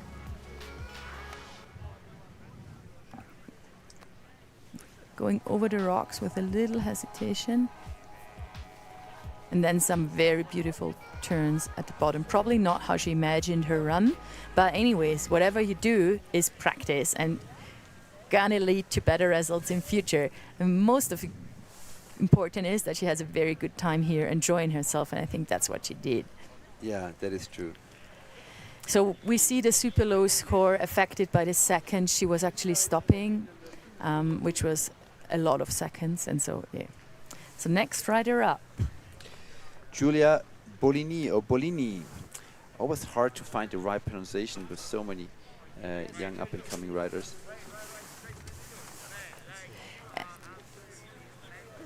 And Giulia is out of the USA on her snowboard, just dropping into her run. Now it's time to just focus and release and forget about everything else except the only thing is counting is your line and your snowboard. Giulia in the traverse to the main field. It saves a lot of energy if you're a regular footer, because then you can kind of cruise in there on your toe edge.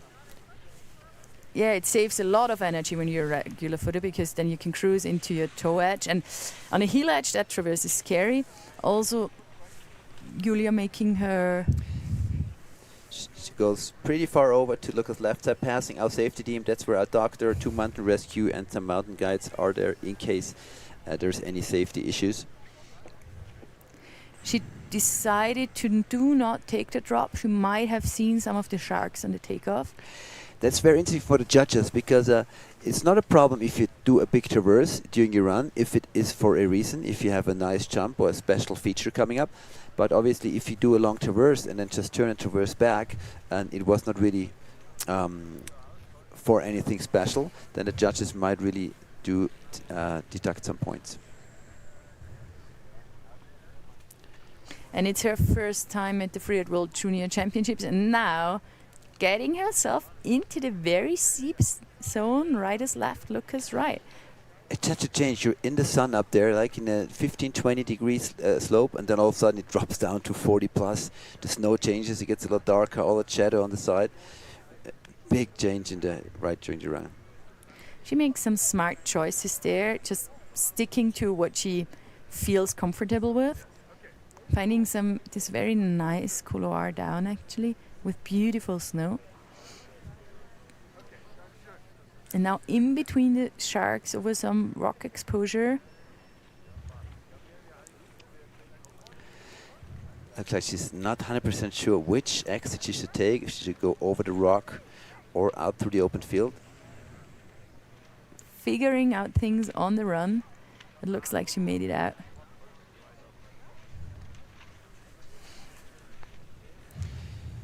Giulia Bolini from the United States of America, Palisades, Tahoe. Out of the NAR and on the way to the end of the judging line.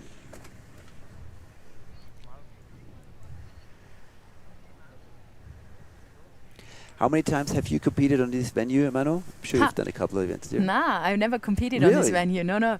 And that's why I really, really would love to compete there once, but I've been riding the venue more often. Okay. But never competed up here now. So, but because of riding the venue, I know that it's one of these venues which there's two kinds of venues. Some venues look very, very complicated, but are easy, And then there's venues which look very, very easy and are very, very, very, very complicated. And then as a rider, you're like at the bottom, oh, this is all easy. And then you're up there and you can't see anything. And where Quellspitze is one of the kind of the second. It's like harder than you think it is. And we see that quite often, that also experienced riders being here the first time, they're like, oh, didn't think it would be that complicated. Yeah, it's the kind of mountain that if you So go down watching for the replay. if you go down for fun, you will definitely have a lot of fun. But if you want to put together a competition run, it's very challenging because it's just changing all the time. The steepness, the exposure, and the snow conditions. So Julia on her way to the finish. Yeah, and I mean, she's just looking forward to get to snowboard on a mountain outside of the United States. So that's a very good aim to have, because definitely she has done that on a very steep mountain even. Yeah.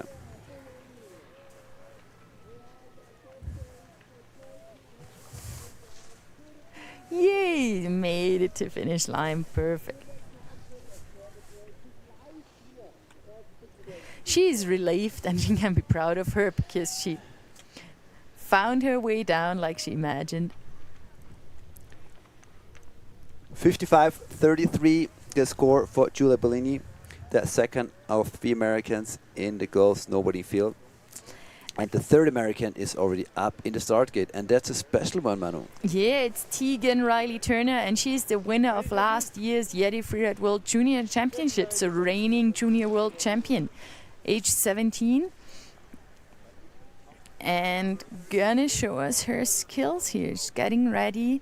We can see that there is still quite a bit of wind up at the start, so not a very comfortable place to spend a lot of time for the riders, but goofy rider. So we saw one champion today defend his title from last year, and here is someone who has the same chance, Tegan Riley Turner, 17 years of age. And look at her traversing now. We said that before, it's a lot harder as a goofy footer on your snowboard because you're on your backside edge, and that really costs a lot of energy to keep that edge holding to the ground. So she'll be very relieved now doing her first couple of frontal turns, so she can release those muscles and just do some chill turns.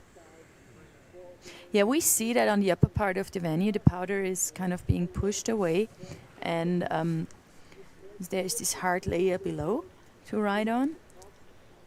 She's making good work there though, just linking turns, making it look actually rather easy.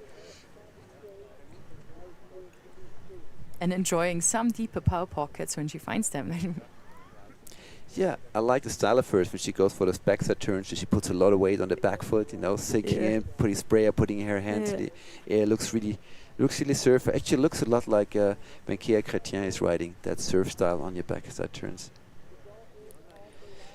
Dodging the difficulties that Emma Hyen had, making it over the ridge into the half pipe. A really crucial part of the run to make it over that wind lip. And also in the half pipe, like trying to stay focused, link turns, have a good speed control, like don't get too fast in there, because and now she's finding her exit to a lower shelf. Wow, deciding to leave the half pipe, dropping into the steeps with a double, not sticking completely, but keeping fluidity up by getting back to her feet right away. Yeah, and doing an actually huge jump into a deep powder pocket. Wow, that was really brave. It was a big jump. That was a big, big jump. Now opting for a technical exit from the lower part of the face. Not done yet, nah.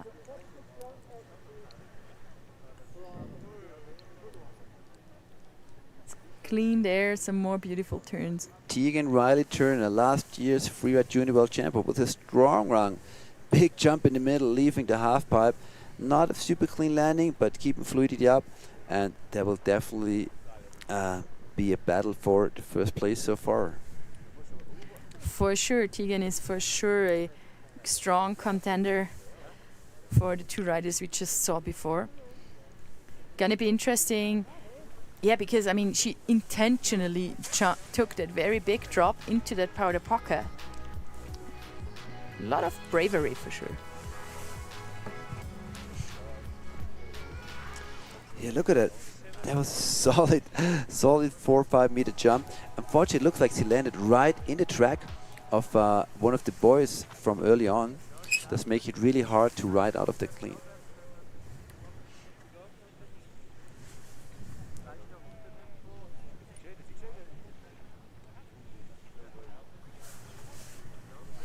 So, Tegan on the cat track, approaching the finish line. How do you remember those seconds when you finally through the finish arch or past the judging line, Flo? Well, you know, it all depends on your run. You have those moments when you know you did a sick run, you have a good score, and you're just super stoked because you know you. She's stoked. Yeah, she's stoked. You know when you plan something which is right on your limit and you pull it off, like Tegan did, 68 points, take a lead so far. Congratulations, Tegan. And then you're starting to release the pressure, approaching the finish. You're stoked. But there's also those days when you know you did a stupid mistake and you're nothing but grumpy. that is. Yeah, Tegan definitely can be proud of herself because she picked something which was right on her edge of capabilities and pulled it through. Next one is Amelie Martin, out of France, 16 years old.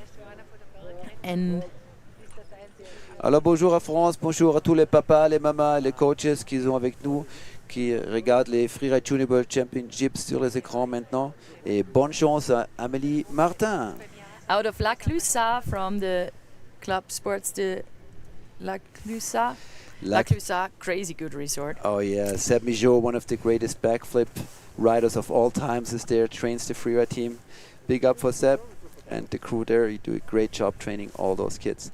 And you trained Amelie how to go fast. Jeez. Yeah. Blasting out that upper part, yeah.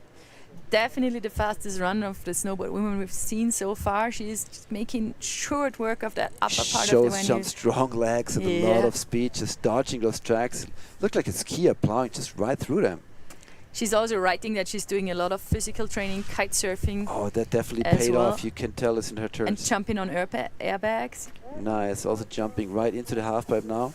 Be very interesting to see if she stays in the halfpipe or if she decides to move into the Nor, just like Tegan before. And looks like she goes for a little gully. Fluid entrance. Oh, beautiful. That looks like Alaska. Floating over those rocks like it would be nothing, eh? Wow, spectacular run by Amelie Martin from La Clusaz. Now a little cartwheel unfortunately got what stuck happened somewhere. there, right in the middle of a turn. Yeah. Finding that nice exit though. Exit air again with full speed. Wow, that was an almost perfect run except for that middle hiccup, but strong performance. Very strong performance by Amelie Martin. Super strong riding, like great speed. You can tell that she's a really, really good rider and well trained as well. She also picked a very beautiful line, like linking a couple of different features. And what I really like about her, not only that she says that Maren Harty, multiple world champion, is one of her heroes, but also her dad. That makes me proud as dad. If her daughter says that in the Freeride Junior World Championships. Yeah, Marion Harty is a hero. So this is a good looked choice. amazing. She comes in here full speed at the front side turn, and then we didn't see the little hiccup there.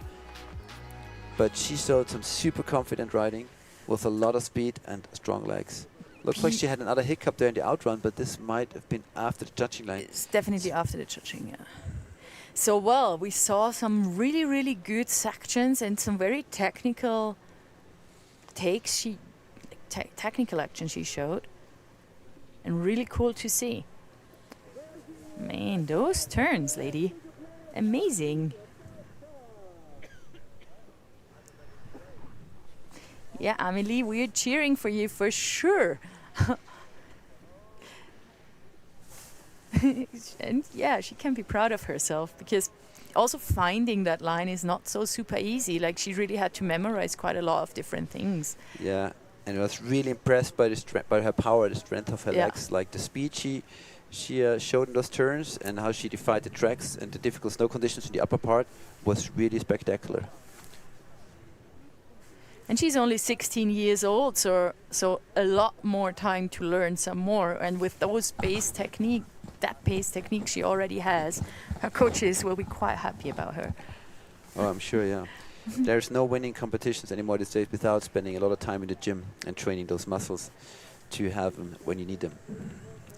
Yeah, also she is not a super experienced rider yet. She's only competed on 8 events, so for that. And you also have to see like the potential of progression, and which is definitely there for Amelie to really like get one of the big names of freeriding. Yeah, at but some I mean, point. last year she competed in 7 events and won 6 out of those, Yeah. including 3 of the junior 3 stars.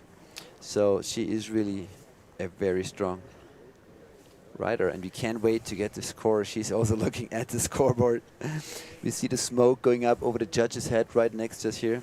Yeah, but so she's only competing since last year and managed to actually navigate such a complex line in those conditions, which is really, really amazing. I'm stoked to see what's coming next with the snowboard ladies. So all you boys and girls out there, if you like freeride snowboarding and you ever think about doing competition, well then, go right for it, and we might see you in a year or 2 here at the Freeride Junior World Championships, battling for the title. Love to see you here battling for the title, and also love to see you at all the other junior events which are spread all over the world, always with very dedicated crews on beautiful venues, and it's also good times to find friends sharing the same passion. Yeah, Amelie, cheering for you. Wow, 73 points, well earned.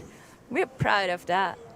So, but next one coming up is a strong contender because it's Eleonore Asane, which was the second, which won second place here last year.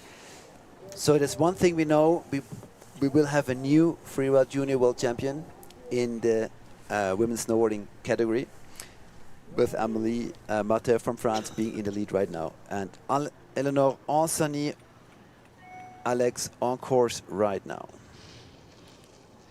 And did you know that Amelie Martin is actually the youngest rider in the whole snowboard women field? And she's in the lead And right she's now. lead. That's pretty amazing. So Eleonore is experienced compared to Amelie.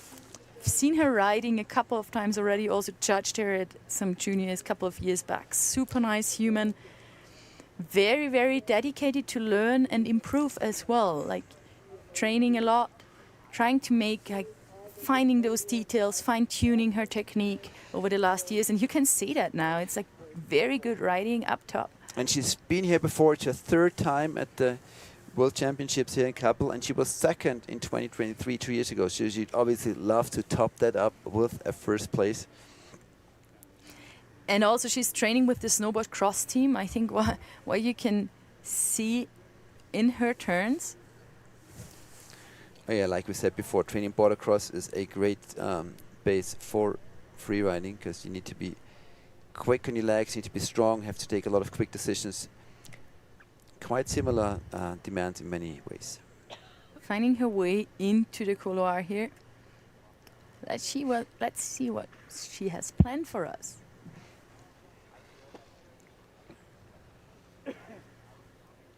And nice clean turns, just making sure to not have any butt check or any technical mistake, which is a very intelligent choice.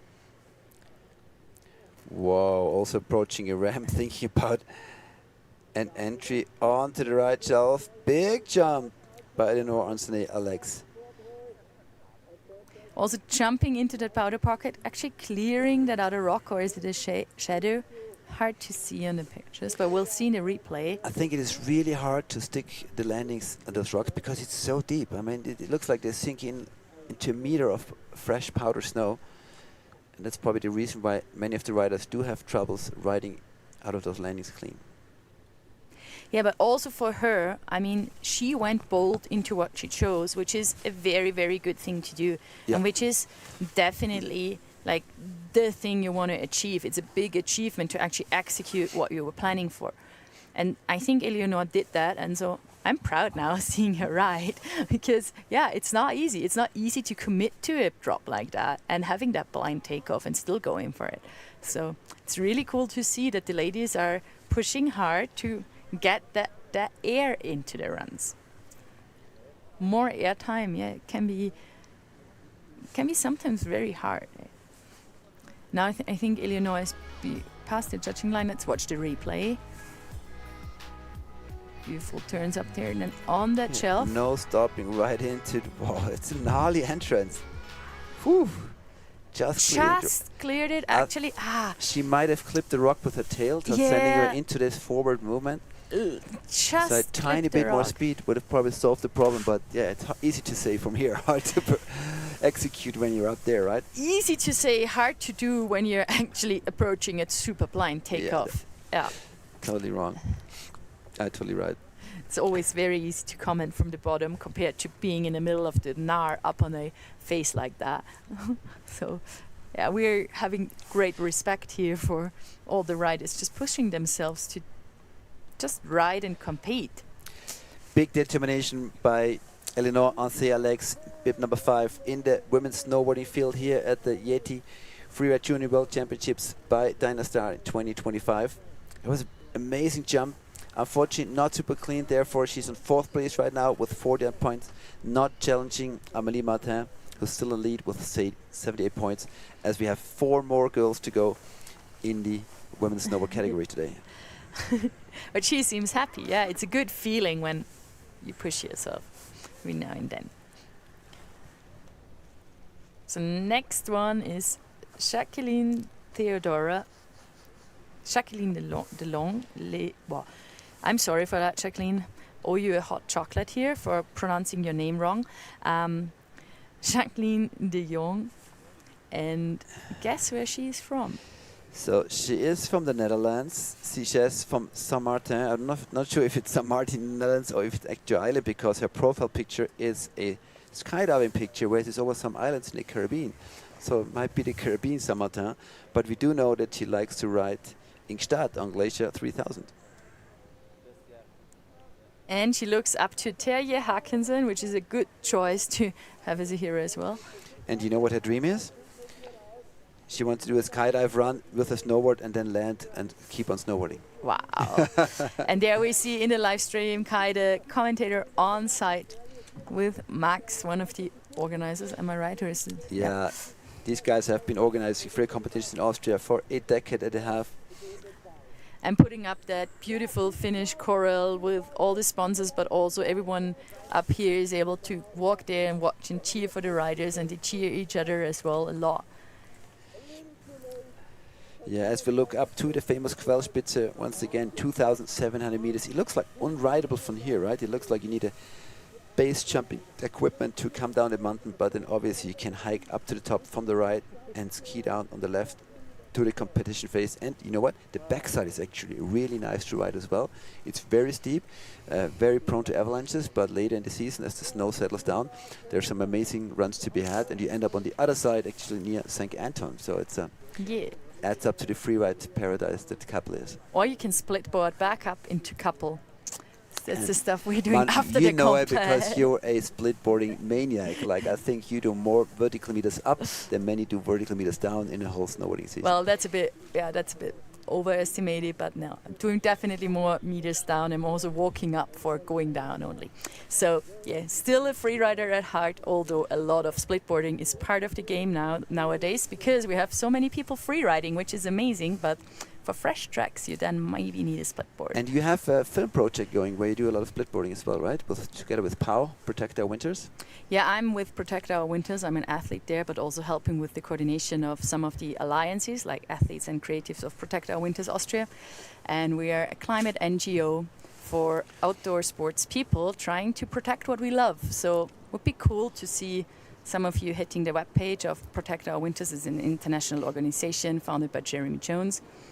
Yeah, we're trying to just have a good impact or minimize our negative impact and talk about the good things you can do. And Jacqueline de Jong, she is trying exactly the same to leave a very strong and positive impact with the judges right now, because she's in the start gate of the Junior World Championships, and I'm sure she's going to rip it up. And I really like her approach of dream that she says she wants to skydive with snowboard and then keep riding. I think it'd be a great idea.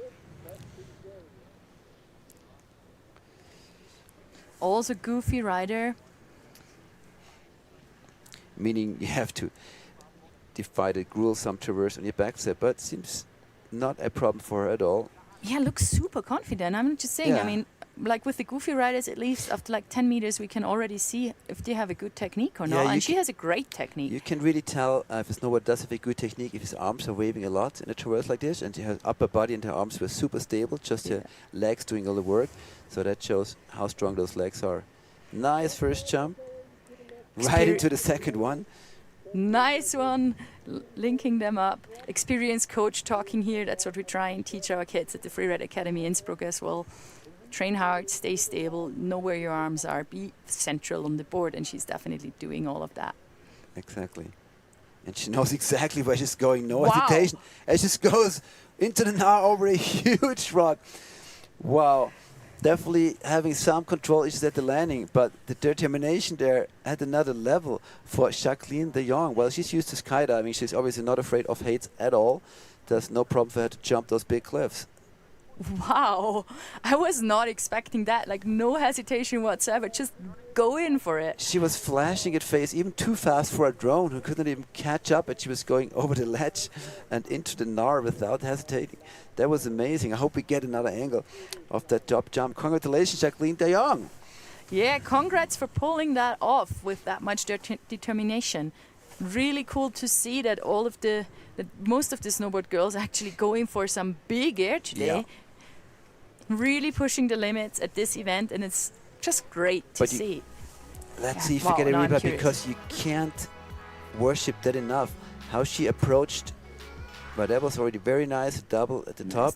But then the way she approaches this without hesitation, jumps right to the face. Unfortunately, a little control issue from Kappl, but the overall speed and fluidity on that run was really outstanding.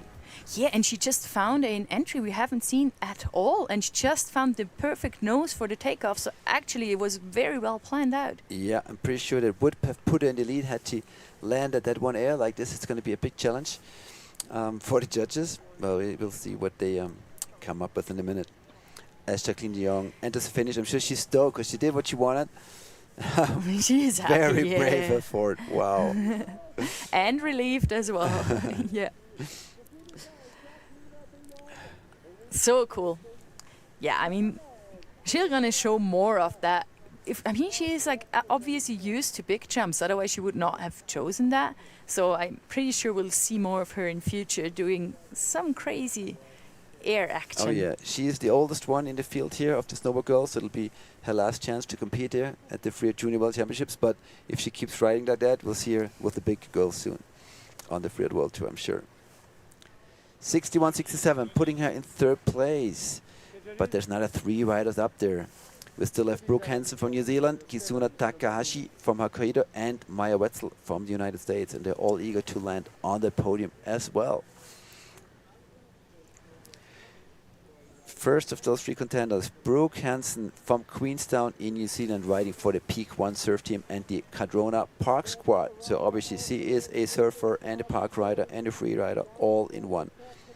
Well, not untypical for a Kiwi girl, right? Yeah, that island of New Zealand just offers great possibilities for all kinds of different sports. And also her hero, Zoe Zadowski-Senna, is like one of the most amazing snowboarders out there these days. Well, she's been here before. It's her second time on the Junior Worlds, and she won the overall title on the IFSC circuit in 2024. So she is a hard contender for a title today. A very strong contender. And also here in the upper field, maybe taking it a bit slower than some of the others did, but just did the traverse and now gaining a bit more speed again. Making up her mind where to go next. Finding another little powder pocket. Yeah, Brooke, come on, get it. She entered 3 comps in New Zealand this European summer, New Zealand winter in the Mark Lewis Travel Cone and Mount Olympus, and guess what? She won all 3 of them. Wow, so she has a lot of self-esteem and self-confidence. Yeah, let's see if that confidence makes her go into the Nar, leaving the halfpipe. It looks like she's going and taking a line into Nar right at this particular point. Just trying to find the right entry. Yeah, pretty smart move, eh? Yeah. Super smart move. Like, did a jump turn there to take out the Staying speed. very That controlled, was sticking to her speed. amazing riding, definitely control plus. Super good technique there. Similar line that to that Amelie Martin did, a little slower, but therefore no mistake yet. Amelie had that hiccup right where Brooke is now. And but we're looking for an exit air Doesn't like the first option, looking for another one. I think now she is exactly where she wanted to be. And there's 2 more turns, and then she's out of the knot, little area, back into the sun. Wow, probably one of the few, if not the first run of the day in the women's snowboard field without a single mistake, really. Yeah, I think so. I think it's been the first run without any mistake, and now you can see how relieved she is now, taking those turns a lot more chill and with more power and just more beautiful because all the pressure. So a bit of a different approach than Amelie and Jacqueline, for example, who rode like I'd say with 120% almost. He took it a little slower, but therefore not a single mistake. Yeah, let's watch the replay, because this was ridden really, really well. That steep section. Yeah, very controlled, right through her slough line 2 times, but staying on the board. Just stabilize you a little bit with the hands, and also the bottom part. Very controlled and very thought out. Really well planned line. Yeah, and good slough management as well. Like, yeah, that entry was really ridden very, very well.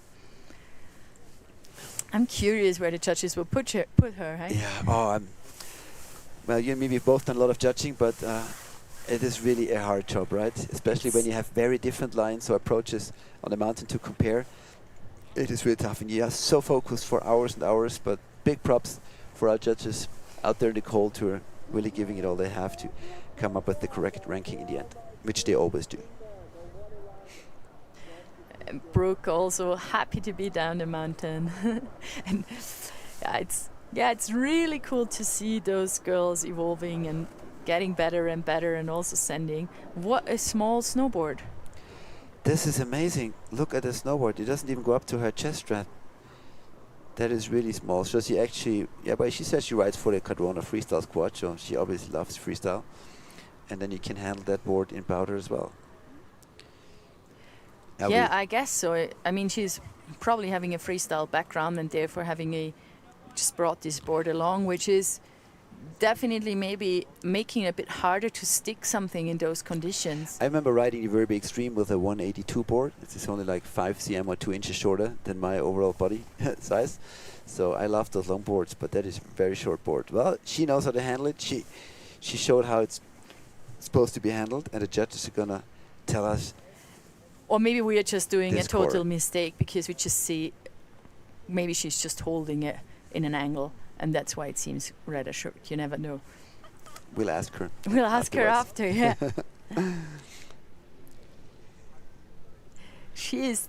We are as excited for the score as Brooke.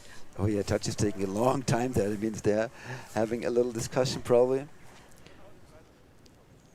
She's already competing since 2020. So, but not that many events, eh? She's only been... Yeah, but it's only the last 2 years that she's really pushed her riding, and 70 points for Brooke Hansen, pushing her on 2nd place.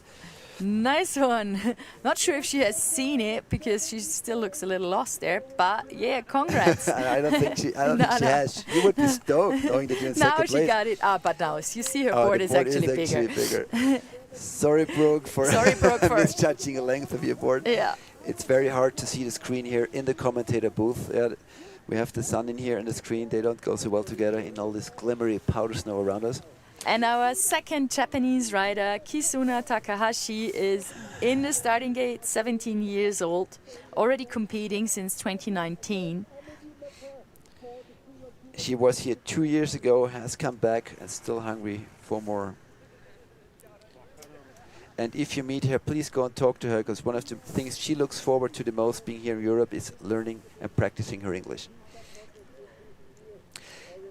Great place to do that, for sure, with all the international riders. Good speed, very quick, approaching that first little jump, opting to just take it to the side, maybe avoiding that little shark in the takeoff. Yeah, but I like her speed in that upper part, despite absolutely a lot of tracks crossing a line there. Wow, that was a good save, just riding over the rocks like it is nothing. And now entering into the main couloir as well. It's interesting because now, I mean, she knew that she's going to have a later number, so maybe have more tracks. And so she's also opting for The That same little color shoot. that Amelie Martin and Brooke Hansen took right before her. Had maybe a little bit of a trouble there, a bit backseated, but But therefore went through it super fluid. yes, and quite quick. Well, if you ever have the chance to go to Japan for snowboarding or skiing, you must do so. It's a unique experience, not just because of the culture, the food, just the snow. It's just totally amazing. The amount of snow they get is, it is actually the most snow in the world. The Western Japanese mountains is the mountain ridge that gets up to 12 meters of snow per year, which is almost sounds ridiculous by European standards. But the cold air coming from Siberia and the fairly warm sea there make for a unique combination and enormous amounts of snowfall. And also, Japan is one of those countries just honesting a great snowboard culture. It's like Yes. Japanese snowboarders, they just bring in a certain amount of style, always inventing kind of new little piece tricks and just so being so playful on their snowboards. And also boards like the famous Gentum stick. I think it's a unique style. Like they use their back arm a lot in the Japanese when they ride in powder, like almost steering their board, like a sailor would steer his boat with a rudder. Yeah, snowboarding culture in Japan is something that has to be seen to believed, I would say. Very special. And just a very, very fascinating and welcoming culture as well. So let's watch the replay of Kizuna. Very fast upper part by Kizuna, not taking the jump that we thought she would. Also entering that far right fast, hitting a rock here, just having to put the hand in the back door, but only for a slight second.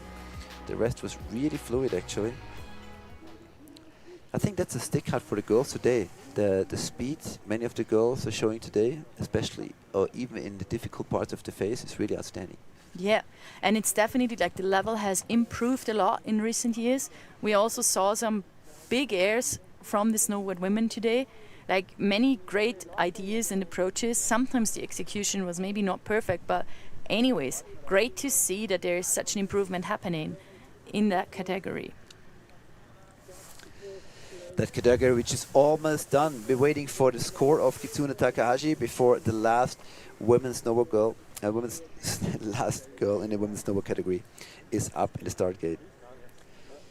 60.33 for Kitsune Takahashi, putting her in 5th place. Nice one. She definitely can be proud of her. I think that little backseat in that couloir probably cost her some points because others cleared that without any issues.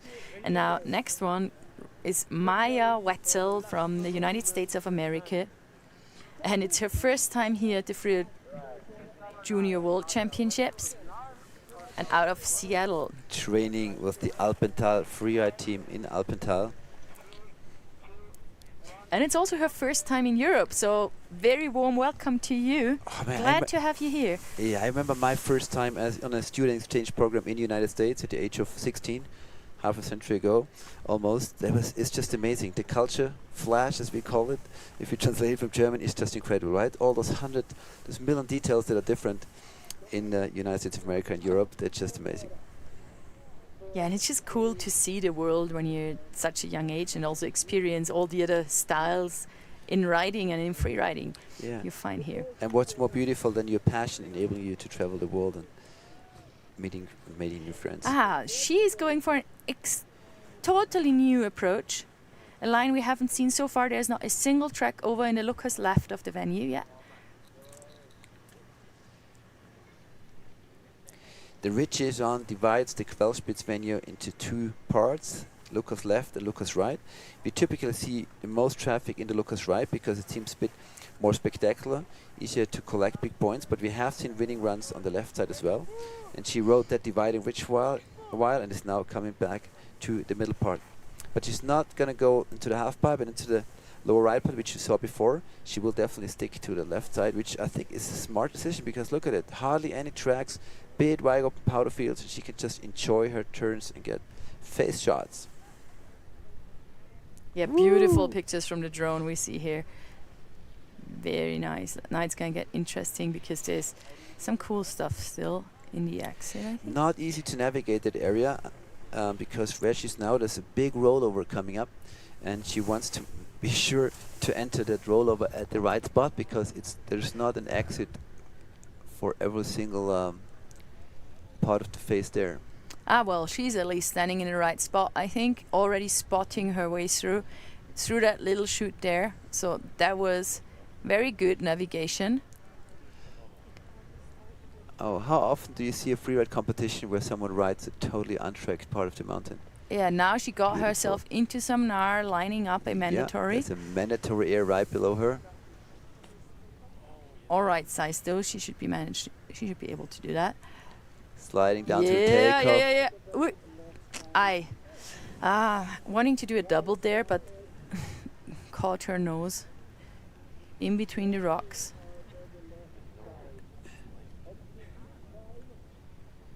Yeah. But well, she's down well, didn't hurt herself, so that's good. And we saw a very unique line and also got a feeling for the snow on the left side of the face, which the quality of the snow quality seems to be really good still, so Yeah. that's quite cool to see. I'm very sure some of the skier girls and skier boys who are aiming for the left side will watch very closely right now. But I think what they saw must make him happy, because like you said, the snow looks really good also on that south-southwest aspect. And Maya making it safe out of the judging line. That's not really counting anymore because that's the traverse track, which is more or less the judging line. Well, interesting line choice. What do you think, Flo? Do you think we're going to have more riders going over to the left? Lucas left, riders right-hand side.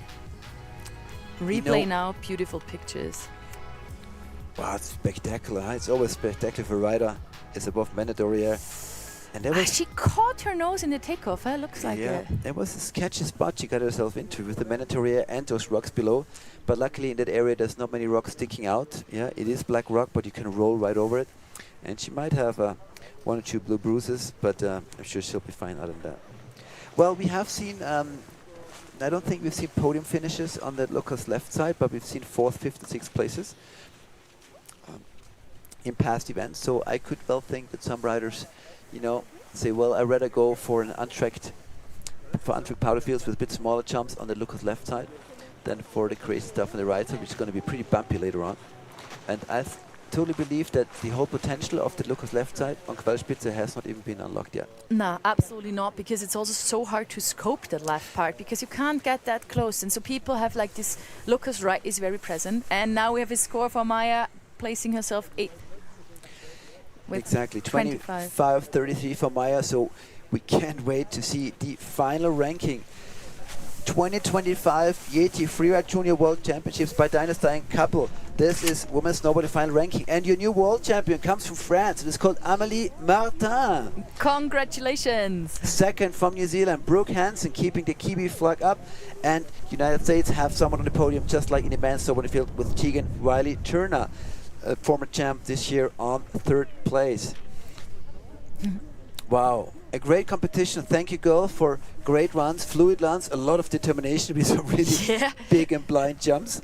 Obviously, like with snowboard, it's hard to stay on the feet because some of those landings are just so deep, but we really like the show. Yeah, and I'm really, really happy and proud to see those girls really taking some risks and also being rewarded for it. Because, yeah, good to see. Very happy that you girls are just jumping a couple of meteor cliffs. Wow, yeah, I saw you, Manny. You were really stoked, yeah? Yeah, I think it's so cool. Yeah, I think it's cool to see. I mean, there's a long way to go still, don't get me wrong, but you know, we're getting there, and it's very often looking a lot easier from the bottom than it is while you're riding it. And yeah, having that determination to actually send something, blind takeoff, full on. And for many years we have seen super strong snowboard girls riding, but it seems like because they're training so much with the boys, they're following the boys a lot, and when it comes to big venues like this, they had troubles riding those big lines, but these times are over, and the girls are really pushing it also on big mountains like the Quellspitze. Absolutely pushing it, well earned, really good navigation and great determination. And what I really like is with Amelie Martin, the youngest of the girls, won the snowboard division today. That's really cool. Yeah, she's a really strong rider. Yeah.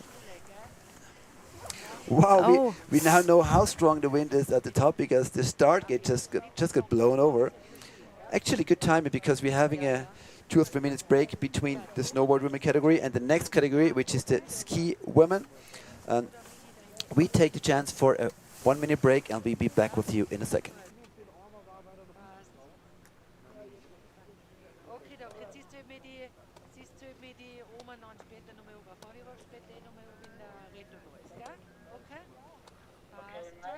Maybe you can come up here to reset the circuit.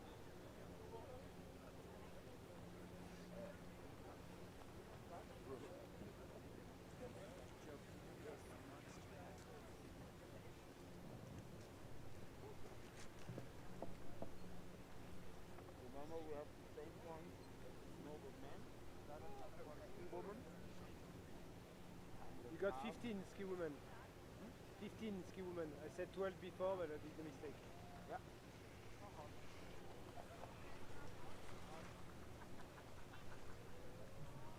I think we have a small issue with the start gate, so you might have 2 more minutes. Because of the wind or due to wind? I don't know, I just don't see it anymore, so otherwise it's 2 away.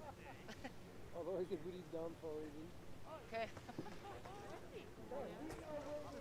Our next test room is waiting for the judges to get ready, waiting for the live stream to get ready. 16 ladies at the top. Representing Canada, United States of America. The reigning world champion from Austria, Jana Heusel. Norway, New Zealand, France, Switzerland, Australia. And those girls will... We are back with you, ready to take on the ski ladies with some real highlights in the field. First of all, to mention Jana Heusel from Austria, reigning freeride junior world champion, gonna be in the middle of the field. All together we have 15 skier girls from how many nations, Manu? A lot. a lot, yeah. Definitely another 3-continent field. Canada, United States, Austria, Norway, New Zealand, France, Switzerland, Australia, and España. Wow. Yeah, really, really cool international field. 13 competitors. And looking forward to see where they're gonna put their lines in the Here's beautiful our start Peizerat. list. We kick things off with Kea Constantini, followed by 3 Americans, bib number 27, defending champion Jana Heusel. Wow, actually it's 15 girls in total on my list. Well, the more the better. The more action we see, the more we like it. I'm trying to get my binoculars out, trying to find out if the start gate has been put up. Doesn't really look like it. Wind's obviously very strong at the top of Querspitze. And I'm switching on the radio as well to find out when we will proceed with the competition with the ski women division in the 2025 YETI Freeride Junior World Championships by Dynastar.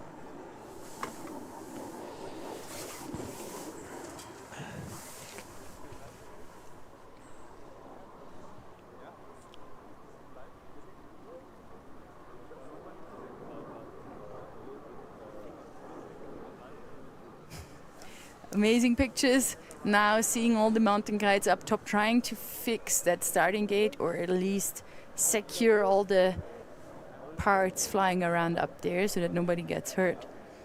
Yeah, I mean, I'm quite happy that we're in our truck here. It's beautiful, nice, thanks. Open faces for having that. Because the riders up top and also the starting boys and girls are definitely freezing a lot right now. Still super cold and windy.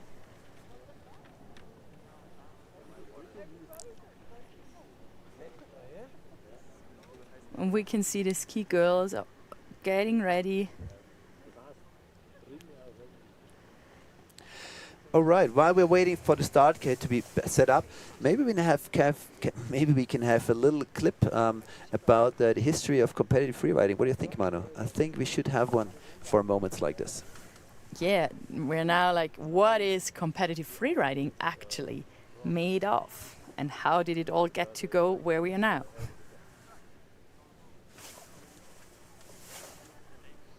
very top? Yeah. Now you see his head. You see him?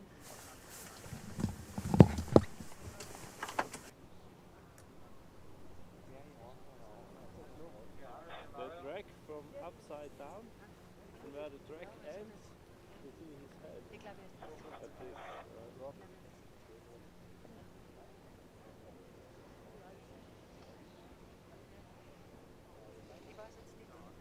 Ah, ja. Habt ihr es gesehen? In den Color.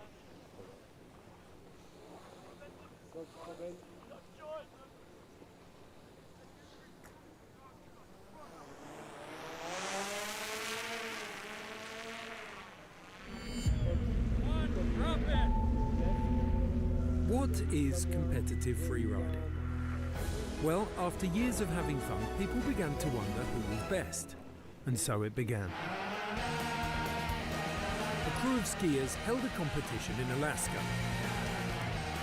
Next was Switzerland with the extreme Verbio. Gradually, these contests spread across the world and joined together as a single tour, and so it went global. The big show. But in the end, it comes down to one rider atop a mountain. And while safety equipment is abundant, the rules remain remarkably simple. It has driven the sport to new heights, and now the only certainty is progression. This is competitive freeriding. And so we are here at the Freeride World Junior Championships in Kappl, YETI Freeride World Junior Championships in Kappl, and we're just witnessing that. Yeah, that was a very nice excursion to the history of freeriding, of competitive freeriding. Yeah, the development has been amazing over the last 20-25 years, from a couple of mad hats buying helicopters from Alaska to a very big extreme, to what we have here, championships with a live stream, broadcasting all the action right to your living room. And as we can see, the mountain crew, the guys up there, have been working really hard to put the start gate back up. And we should get going within a minute with the first bib in the snowboard ski women category, which is Kea Chretien from Whistler in Canada. Yeah, we're witnessing progression actually here at the World Junior Champs. It's really amazing what the two categories we've already seen have shown so far. Snowboard Men in the beginning had like amazing runs with crazy actions, showing all the powder in the face, having some trouble landing tracks, but nevertheless saw some amazing single actions. And Snowboard Women, we also saw some super high jumps and some beautiful turns. Actually also saw a line to the very left of the face so that all the possibilities of that face get used properly. And now we're going to look forward, we are looking forward to the ski ladies in an international field of 15 riders, and well, very curious what lines they chose. Oh yeah, it's going to be very interesting to see the difference, especially between skiing and snowboarding. We know that the skiers, no matter if boys or girls, have a bit of an easier time to deal with more tracked out venues, because we are on 2 feet, those ski boots are harder, they swallow those hits and bumps you get from the bottom up, so you're a bit more open to like what line you're going to choose, even if you're in there with a higher bib. But it's also going to be interesting how those deep landings actually affect the skiers, because on skis it's sometimes handier to have a bit more of a tracked out, more solid landing, because it can also very easily catch your tips. So we'll see how the ladies are dealing with the now variable conditions in that phase. 1 to 2 minutes. So in 1 or 2 minutes, Kea should be on course.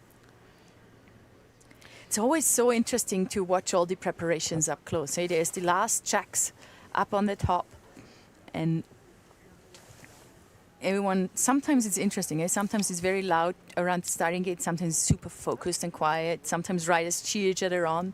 I always used to be the one I needed to shout before I could actually let go of that starting gate, which I would grip very, very tightly, and I would just kind of start shouting and then go, and then it would be all right. But without shouting, it was not not real for me. Yeah, a lot of riders use music, you know, have their favorite songs like that to calm them down. The tricky part about a freeride competition is, and will always be that you don't know what to expect. When you're a ski racer and you slide through that course beforehand, you know exactly, okay, red gate, blue gate, steep, steeper, not as steep, etc. But in freeriding, you never really know. Like you go through a start gate and you don't know if that landing is going to be fine. You don't know if the plan you worked out is going to work out. You're not sure if that takeoff is going to work for the 360. Yeah. So all these unanswered questions, they give you a lot of insecurity, and you need to be a very strong character to stay calm in the start gate and still be fired up at the same time. Yeah, because you want to be very focused and on point, but not overexcited, because it's not really cool if your knees start shaking. So having that, being on point is like one of the biggest challenges, I think. And now we're off. Kea on course. The third out of 4 categories has just started here at the 2025 YETI Freeride Junior World Championships by Dynastar. First female skier with bib number 23. Quick entry there. First jump, super clean and solid. Nice done. Kea Constantini from the Whistler Freeride Club. She was here last year, finished 9th, and I'm sure she wants to perform even better this year.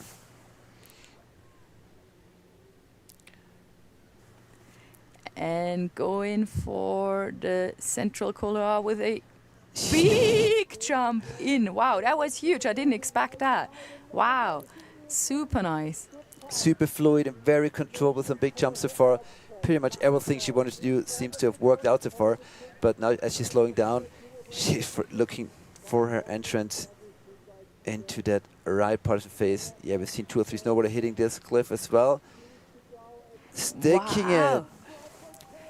Wow, keeping fluidity up. Last takeoff for her. Speed check. Ah! Oh no. And then she crashes at the landing of her very last jump. Oh no. She looked so strong and so in such control. a great rider. Maybe she clipped something here at the takeoff.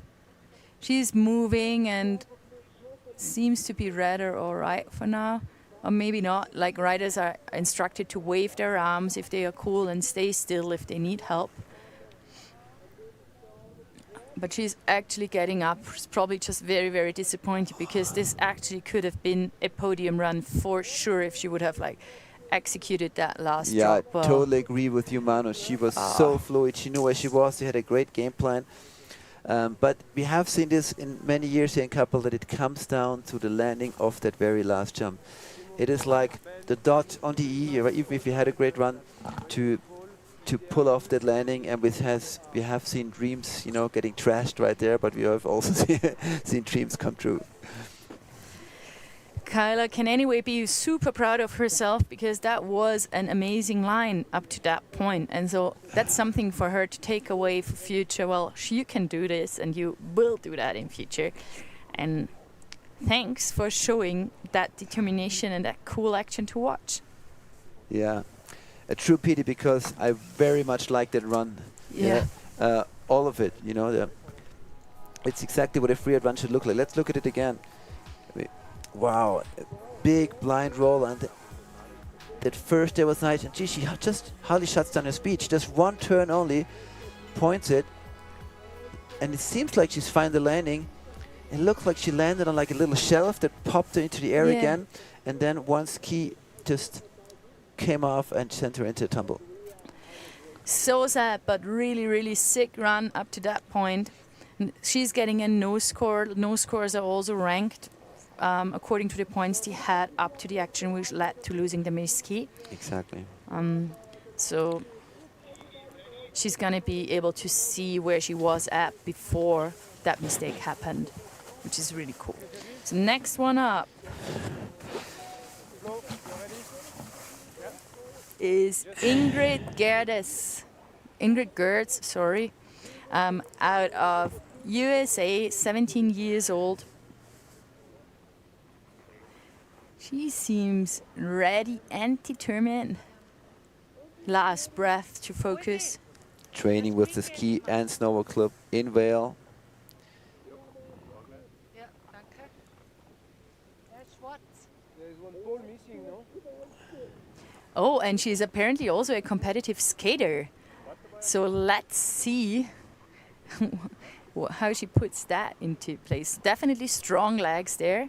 Judges are ready for big number 2, ski woman. Passt, geht wieder.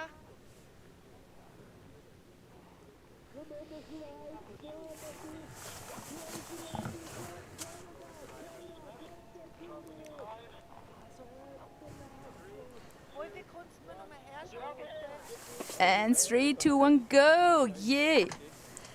Enjoy your run, Ingrid. Sorry guys. Wow! That's an interesting, we haven't seen that before, opting for a little shoot into the shelf, right Wow. over huge exposure with pretty good speed. Wow. True big mountain style by Ingrid Gerdes. If you were asking how she was going to put her skateboarding into play, well, so far it looks like more like a true big mountain rider. That Yeah. was an exceptional entrance. And also here she's taking a completely different line, sticking to the left of the half pipe. She has to decide now to make a sharp right or a sharp left, because she's riding right toward the only closed area of the mountain. Nice entry. Looks like she's going to go right, and that's one of the steepest parts of the face, right back into the half pipe. Wow. And also Define the taking a super compression. technical entrance. Wow, that was beautiful riding. Blasting out, going right over the bomb. No! No, No, going over the bomb hole and hitting the other wall, losing his key, and that would have been above the judging line still. oh Mano, no. this is heartbreaking. Yeah.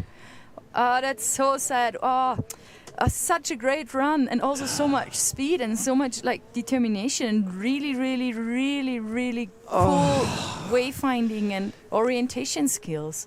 Ingrid, my heart's breaking. That was such an outstanding run from top to bottom. Full speed, perfect orientation, nice jumps. And then I have to have a word with Markus Kogler, head of security. Why would they bump at the outrun of the half pipe there, where it's only like 25 degrees deep? But well, the bomber was there before, and she would have seen it during her face check. Unfortunately, not grabbing enough air to jump over it, but hitting the opposing wall, losing his key, and there was still like 5 seconds before she would have hit the judging line. Yeah, so sad. But because also that was a super unique line in like not only one new feature, but we've seen 3 totally new features and ways how to actually work that face, which is very amazing to see. And she So was congrats, Ingrid, anyways. and she was right on number 31 on the mountain and still Yeah. could find all this fresh powder. So truly amazing. Starting with that. Super determined, going straight through a chute right above this huge exposure, finding a new line, no hesitation at that entry.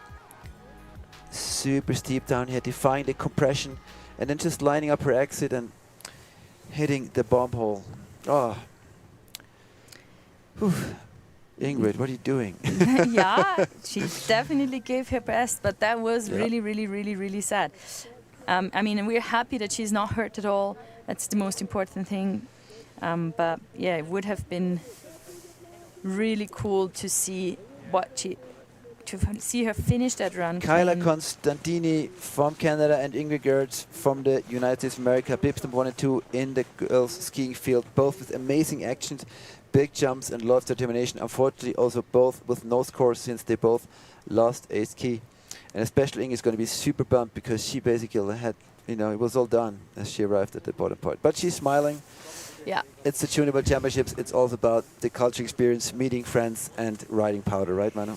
Yes, and then she actually gets a point. Yeah, she didn't lose the ski teams, Yeah. just got She just pulled off balance there. Yeah, she got, and I mean, it's really cool that she's smiling because, I mean, the cool thing is, it's like a one-event thing, and you can give it your all here. So that's cool, and that's what the girls are definitely doing. Lindsay Nagle up next. Lindsay Nagle, 12th place finisher here last year in Kappl at the World Championships. Also from the United States of America, Mad River Glen is her freeride team. And she's off. The wind blows. Hopefully not to start it over again, but the snow over the ridge. Wow, pretty aggressive riding up there. I'm pretty amazed by the ski girls, how they push it in those more than challenging conditions in the upper part of the face. Keeping those skis nicely parallel, but with a wider stance for a better platform to stand on. A really good skiing technique. Really good techniques through the tracks up there. Yeah, really well centered over his skis, not in the backseat at all. Floating into the half pipe. Look how stable that upper body of hers is. Yeah. Yeah, really good skiing and good decisions up to now. Into the ramp. That's not easy on skis. It's more of a snowboarding line, but she just goes straight right through it. High speed over the little ramp. Takes you 100 meters to even slow down. And now it's all about that bottom air. We've seen Kyla Constantini go down, but she actually chooses another way back into the half pipe. Maybe a smart idea. Bit of a smaller jump. And just going around the bomb hole that took Lindsay down, but then going down as well and losing his ski in the tracks of the traversing skiers of the last couple of days. I can't believe it. Lindsay Nagle, third girl down the mountain, third girl taking out by the Quellspitze. Yeah, she's grumpy at the drone. I would be as well. Another really great run, which just ended at the traverse tracks down there, or the more bumpier snow. Super sad to see that. But you can't give those girls enough props for riding at full speed and determination. Look how she enters the ramp and just goes, puts a straight line right through it and uses the whole ramp to slow down again. So impressive riding. And then she just rides around the bump hole that took Inge Gertzhaus and then just loses a ski hitting the traverse tracks. Not sure she's super fine. I mean, she was really grumpy when the drone was overhead, but since she's still sitting, she's either, hopefully she's just waiting for her ski to bring her ski down. Let's put it like that. Yeah, hopefully she didn't injure herself with that ski getting caught up in that traverse tracks, because maybe could be that her knee is twisted or something. Well, we have a Skido approaching. A Skido will be approaching with her within a couple of seconds. And she actually gave that little waving of relief for the security guides, but now she seems maybe it was just the first shock and she was fine, and now she's a bit. Yeah, head of competition Benjamin Kamel and head of safety Markus Kogler are obviously both watching with their binoculars every move of the girls, and if they have the slightest hint of an injury or anything, they send not just a ski-doo but mountain rescue or ski patrol or the doctor immediately. We even have a helicopter on standby in the finish area that can be within a few minutes with any rider who is in major trouble. So I think safety-wise the setup here is really amazing. Everything that can potentially be done is being done. And I think also beforehand there's a lot happening, right? We have the forerunners already 2 days before, so the riders get an idea of the snow and can prepare accordingly. And then all the riders had a mandatory mammoth safety workshop with former freeride world champion Nadine Wallner, so they learned a lot from her for sure as well about safety and rescue and avalanche safety all together.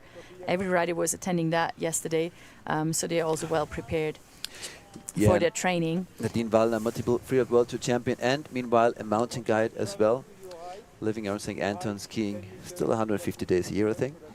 And she was there to share all her knowledge yesterday. I think the kids really liked it. Those workshops they're really great. Yeah, those workshops are really great and super helpful as well. And also Nadine is such an experienced guide, but also she's coordinating movie operations and filming herself and guiding as well, giving workshops. So whenever you're at Alberg, make sure to pass by. And now Lindsay seems fine. Thank God. We're happy about that, with a no score. She's definitely well. She's up and riding, blasting down to the finish line.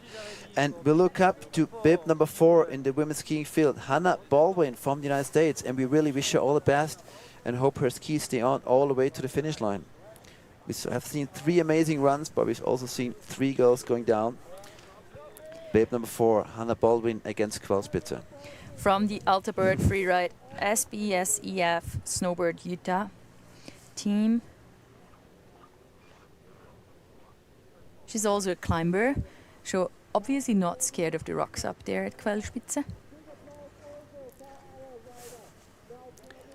Hannah going for the more classical entry we've seen already. Taking the first jump like it's nothing.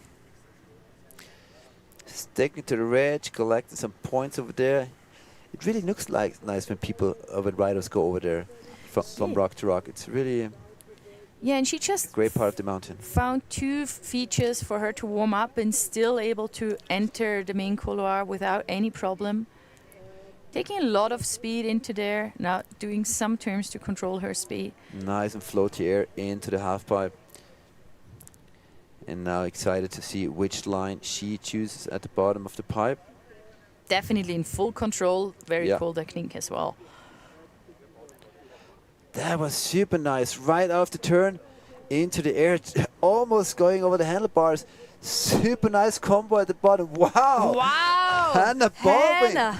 was a sick bottom section. She was riding nice, but a bit conservative in the upper half. But then she really went full throttle for the lower part. Yeah, and if I remember right, I know where she got those cojones from, because I think she is the one who is coached by Jacqueline Pollard, also former freeride world champion, who's here now on site being the coach, and she told me that Hannah is actually a really, really strong rider. So if I'm linking up correctly, then yeah. Wow, that's where she started the turbo booster, going full on, almost going over the handlebars, keeping it together and not even slowing down, like turning this bottom part into a single double. Amazing bottom part by Hannah Baldwin, amazing run in total. And well, we definitely have a new leader, that's for sure. That's for sure. The only one with a clean run down, but that's also a very strong contention for a podium today, I'm very sure. Super strong, and she was definitely going to her limits, like such strong legs, Wow. great composure, really cool to see. And I really like the way she set up her line, taking it easy at the top, not wasting too much energy, keeping control, and then saving the best for last. That's how Yeah. you set up a winning line in a fair Yes, competition. Congratulations, absolutely. Hannah Baldwin. And guess what? She's the oldest competitor girl in the ski field, so she put a lot of experience in that run. Like the way she scoped and rode that bottom part, that was really Wow. world tour standard. 90 points. points for Hannah. You. So the judges definitely value that run as well. And that we are in an awesome situation here. Hannah Baldwin just set the level with a 90-point run, and we look up to the start gates, and who's up there? Jana Heusel, last year's winner, always capable of doing a 90-point run as well. I'm not sure she wants to know what Hannah put down right in front of her. Probably not. Probably it's cool because I don't think I don't think she was watching the live stream, the run right before her, so that's really cool for her. She is coached by Stefan Heusel, her father, in the Arlberg freeride team. Stefan, multiple years on the freeride world tour, and Jana, just great And Jana technique. Heusel on course, and guess what? She's 3 years younger than Hannah Baldwin. She still can compete another 3 years on the Freeride World Championship. So one of the youngest Freeride World Champs ever. Jana Heusel, Austrian's freeride lady. Yeah, from her dad, Stefan, who I competed with for many years in the Freeride World Tour. Probably one of the best freeride coaches in the world. But also now being in boarding school in Stams, which is basically the Alpine used to be the elite Alpine skiers training And here, school. And wow, a lot of speed taking into this thing. So shout out to Stams. in the lower part of the pipe, is those typical for her strong turns. I'm sure she's going to take a left turn here sooner or later and air right into the bottom part of the face. Pretty much following Hannah Baldwin there. Oh no, front punching, losing both skis if I saw it the right way, waving right away. Jana's dream of defending her world title being shattered. I think she had the same problem as many of the Snowboard Men, landing in the super deep snow right after the rocks, and both skis just got stuck and clip off, sending her into a double front flip. I know that's sad, but at least she didn't hurt herself, and it was a super strong run up to that point. Yeah, she's Anyway, definitely fine. That's the most yeah. important, shaking of the snow from around and probably also inside her goggle. Yeah. Yeah, you can see the punching tracks right behind her. Her ski is probably still buried in the snow right where she landed. Yeah, still shout out to the Ski Club Arlberg. Is that a rock she landed on, or is it a ski? The drone just showed us a big black spot in the landing. Maybe she clipped a rock there, huh? Because she was... Let's see. Nice. Beautiful top part. Yeah, her trademark turns in that middle part. Just stomping Everything it. was fine up to here. Here comes the landing. Oh, I think her skis must have flipped the rock. It really looks like her skis stopped, and Yeah. her forward momentum just sent the upper body Absolutely. continuing forward. Yeah. Because that was a super clean jump. It looked like a really, really, really clean landing. So it Yeah. was maybe just bad luck here. Sorry for you, Jana, but I mean, you know you got this. You got another 3 years to prove it. We definitely have seen some 3 times junior world champion. Can still do that as well. And we know you got a bright future ahead. Yeah. Shout out to the Arlberg team and Ski Club Arlberg and Karsten and Bernd and all that team there for helping Jana to achieve her dreams. Yeah, and what I really like is said about progression. She decided for a freeride career. She was also amongst the best girls in her age in ski racing. But last year she said, no, I just want to fully focus on freeriding, and that's what she did. And I think it pays off because she's really on a great path. Yeah, and she is just progressing with the minute. Like whenever you follow her on Instagram and see what she's doing, she's throwing threes, learning backflips, also doing backflips. It's just really cool to watch her skiing. Her technique is great. So we'll just wait till Jana exits the phase. And then continue. Well, big shout out by Jana to her team in Stams in the ski gymnasium, especially Karsten and Bernd and all her Ski Club Arlberg mates. That was really important to say that before we look back up to Emma Opsan. I don't have a lot of info on Emma, but she has been here before, right? Emma, yeah, she already competed 18 events and has been at the 24 Freeride World Junior Championships by Dynastar and actually won here last year. No, that can't be true. No, she won the 3-star in Fieberbrunn last year. Yeah, I have and the 3-star in in Roldal. Fieberbrunn, yes. And I think she was 7th 2 years ago here in Kappl. Sorry, getting confused with all the names. That's on me.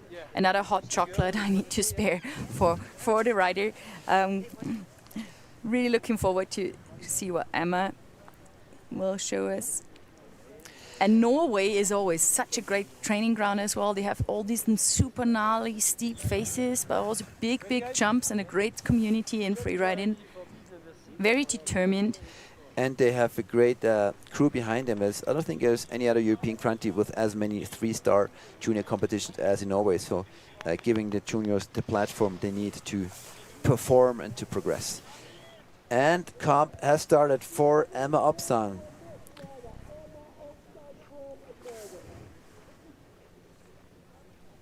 You can still see all the wind up there blowing up the snow behind Emma. And she is also working her way through Lucas left of the venue. Yeah, it's very intelligent to just like take those couple of points of these jumps up there to bump up your and score. especially if you jump quite far over those like Emma did right now, you're going to take quite a few points with you approaching the middle part of the phase. So we have 4 girls at the finish, but only 1 proper result, with the Quellspitze taking out 4 out of 5 girls. So it'll be very exciting to see how Emma Opsan will deal with those obviously not so easy conditions in the bottom part of the phase. Entering the halfpipe right now. Just making technical quick turns, dealing with the tracks and the snow there.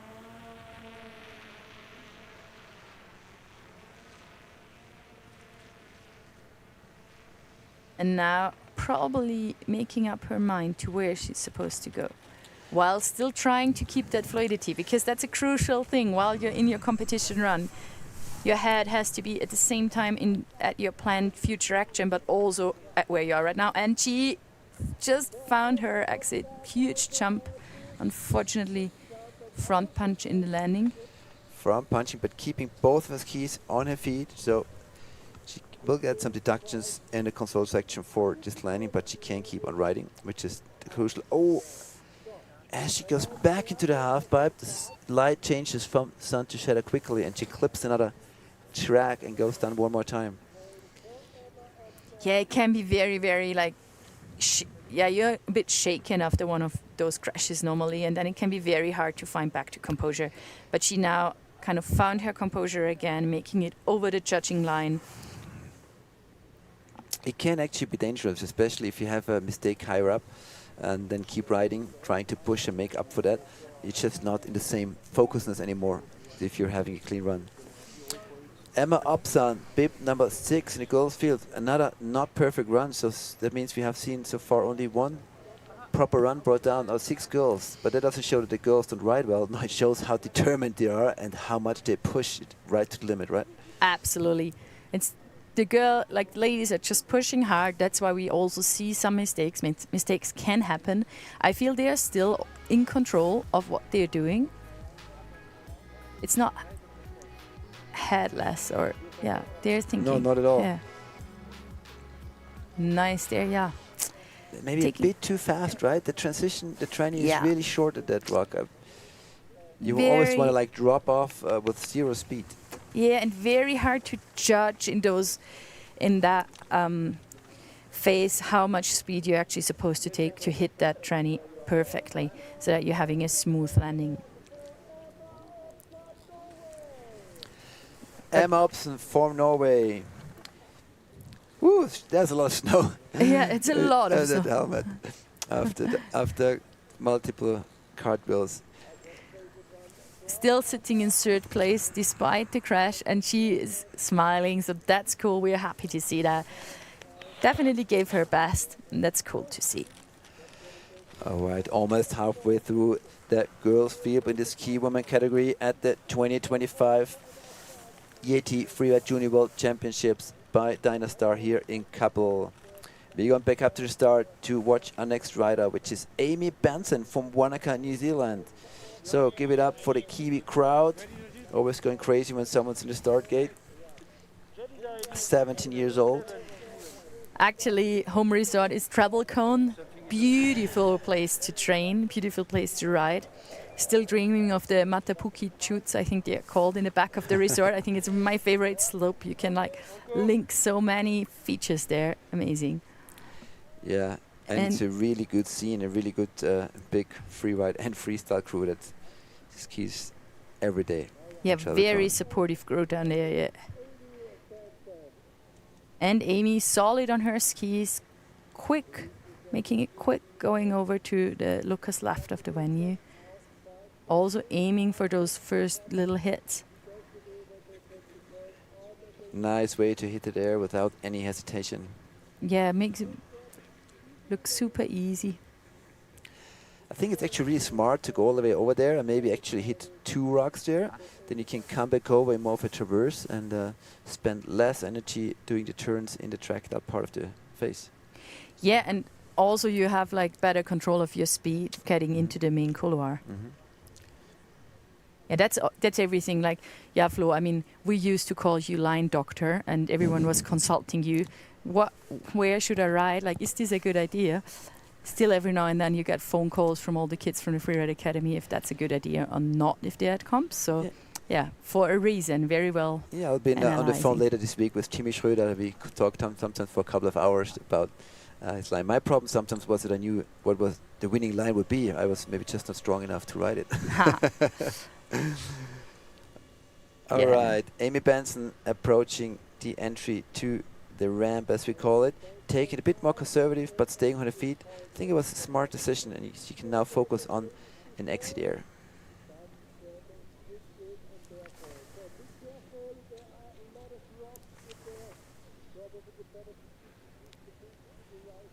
I'm not 100% sure if she's right where she wanted to be. Nah, it looks like... Yeah, I mean, it is a hard area for orientation. Or she is, and she just wants to go into the pocket. She just wants to make sure she's on the right spot, I think. But also, she seems like she maybe lost a little bit the orientation,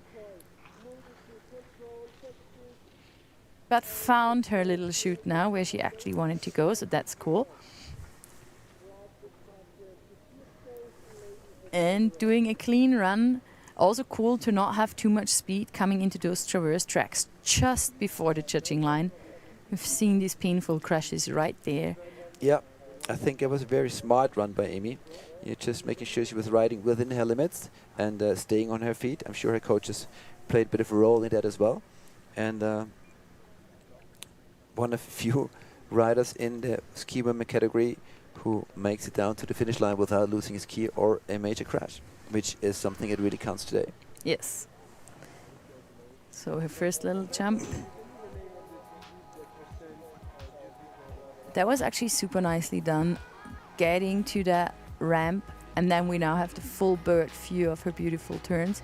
And her last action, a little roller jump into the wide open so it below seems the she face. actually ended up where she wanted to in that gully. It was just really difficult to find it, obviously. Yeah, I think it was exactly what she planned, and she stick that and executed that well. It just a little time took her a little time to get. She is now relieved, rolling into the finish area, and we're curious about the score. At the ski women, everything's up for grabs actually still. Yeah. Because we had so many crashes, so many lost skis, so everything's super open. I mean, there's one super strong score, but there's a lot of space for people making smart decisions right now. So let's see what the others up top will do. Yeah, and Amy Benson sitting in second place with 48.33 points. Coming up next is Luna Rambaud from Annecy in France. And she is training with Evolution 2. Very good team as well to train together with. Obviously looking up to her elder brother Lolo Rambaud, whom we've seen compete here in years before. A true freeride family. And she was also here competing here 2 years ago already.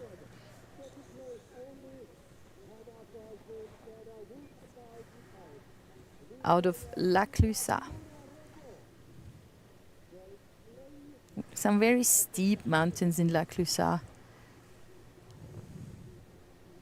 And quick turns to top part, opting to not actually take those little jumps to the left. Yeah, what do you think would be the reason for a rider to skip the top feature at the upper left? Because she's planning something super big at the bottom and she needs to focus. Yeah, that is a really good explanation. Like that's at least what I mean. It's not really good doing that for your line score, but it happens that you just plan something super big and then you kind of forget about the rest of your line and you're so focused on a one feature. It's normally not good for the score, but sometimes very good for the soul, to be honest. Because sometimes there's something you just need to do anyways. Exactly. Sometimes you just feel the urge to do that particular jump or that mission, and then that's just what you focus on during your whole competition run. And let's see if she found her entry. Yeah, I was wondering, she was going onto that ramp jump very high, but then decided to come back and go in a little lower. And taking it a bit too far, like a lot of determination and a big pop actually. But jumping too far into the flat, and the ski is one of off. his skis is on its way down to the finish line, unfortunately, without Luna. And the cool thing is now the race drone was on it in a second, like going behind that ski, making sure the ski dudes know where that ski is, because we had these problems in the past that skis would just disappear somewhere and then it takes quite long for them to recover. Really nice ski with that big swallowtail. I still ask myself a question. We have seen now so many people, snowboarders, boys and girls and skier girls, being taken out by the landing at this particular drop, going onto the ramp from the halfpipe. I wonder the judges are not calling or radioing up to the riders to be careful, to maybe take that takeoff with even less speed to make sure to hit the transition. Yeah, I mean, Because normally it is, look at it, it is really flat. I mean, normally the agreement is that you have organization telling you what to do, and now we're going to look into the safety of such a competition. So what is actually safety requirements of a competition while we wait till the ski is recovered. Since the beginning of the Freeride World Tour, we haven't seen much difference in terms of safety. Always been working with mountain guides to avoid any sort of avalanche dangers and salt chaussering. But where it really improves, it was with the materials, from back protection, beacon, shovel, probe, and every rider has to wear an avalanche airbag backpack. And we also provide those RECO device, which will help the riders in case of an avalanche being found like a lot quicker than without. We also provide all the riders with a mandatory safety workshop. Everyone involved into the Freeride World Tour is doing the clinic. It's really important that all the crew and the riders could be involved into the research. It's not only safety for the riders, it's also safety for the staff to make sure when they set up everything that staff are well equipped. So we decide for which zones it's mandatory to have a beacon, shovel, probe, and then following that I make sure the staff that is in the zone where we need a beacon, that they do have one. As a team, we plan where it would be best to position our safety staff throughout the venue. So we have ski patrollers at the top of the venue, we have ski patrollers at the bottom of the venue, and we also have some place throughout the venue where they're able to respond quickly in the event of an accident. Well, safety is an issue for every skier and snowboarder around the world leaving the marked and secured slopes. And most important thing to learn is to deal with an emergency situation, an avalanche, and also with the rescue gear. You might have a slide and the camera being taken down.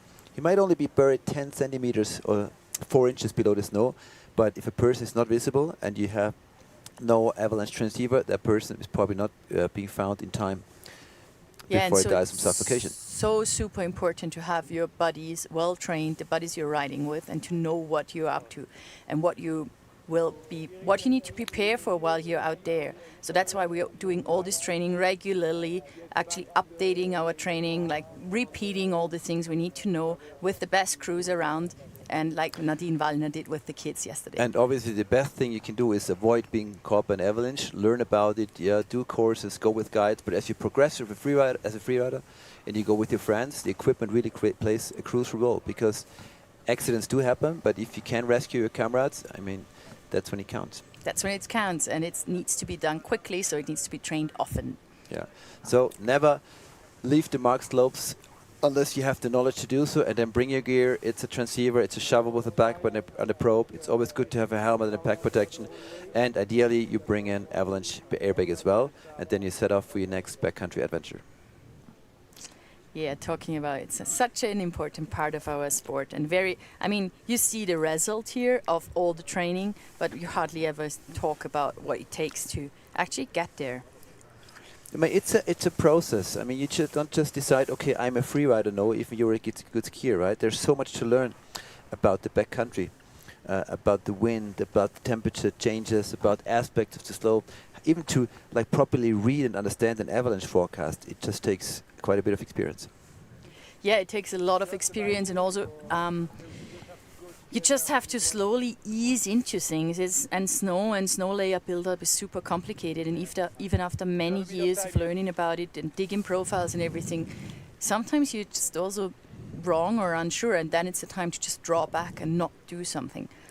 Yeah, exactly. I've been a guide, not myself, now for 25 years, but I feel like I'm still learning every single day. Even I'm out there by myself or coaching kids or guiding clients, you learn with every single situation, and it adds up to all that knowledge, and then helps you when you have to take a decision again. There's some patterns you realize which you have not realized before, and it's important just always be on your feet and have take those feedbacks that you get from yourself, from others, serious all the time.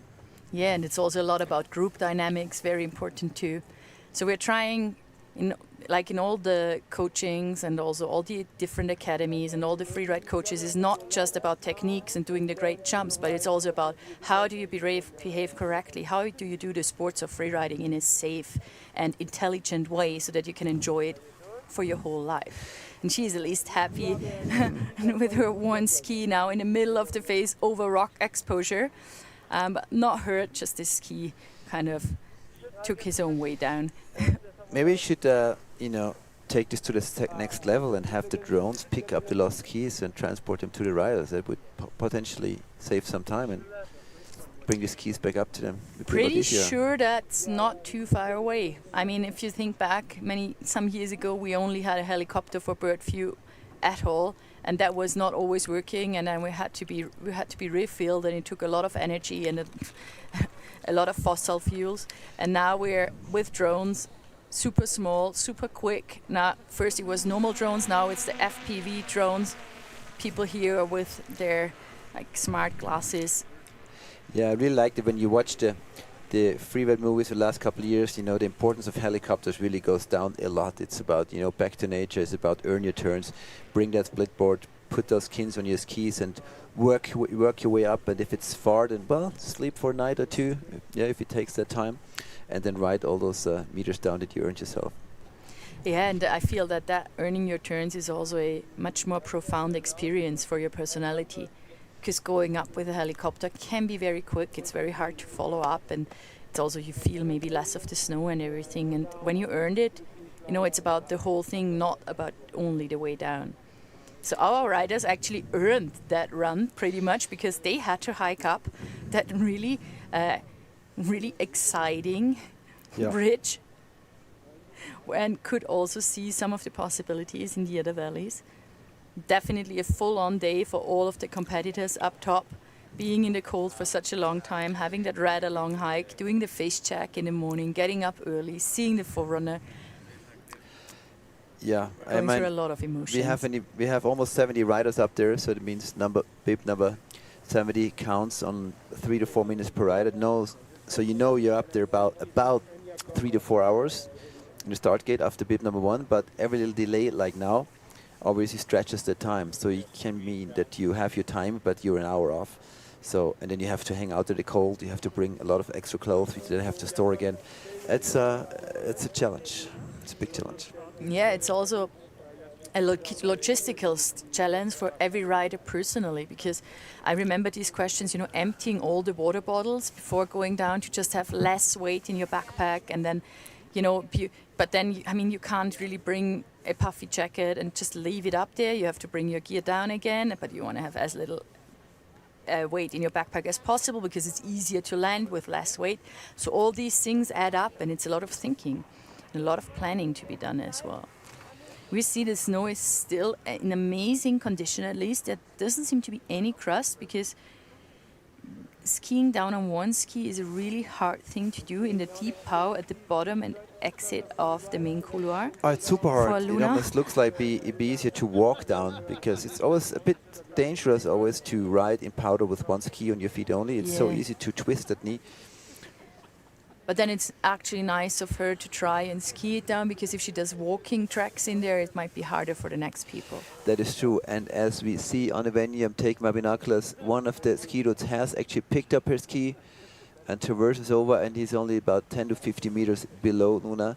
So she'll be up and running, up and skiing again in a very short time.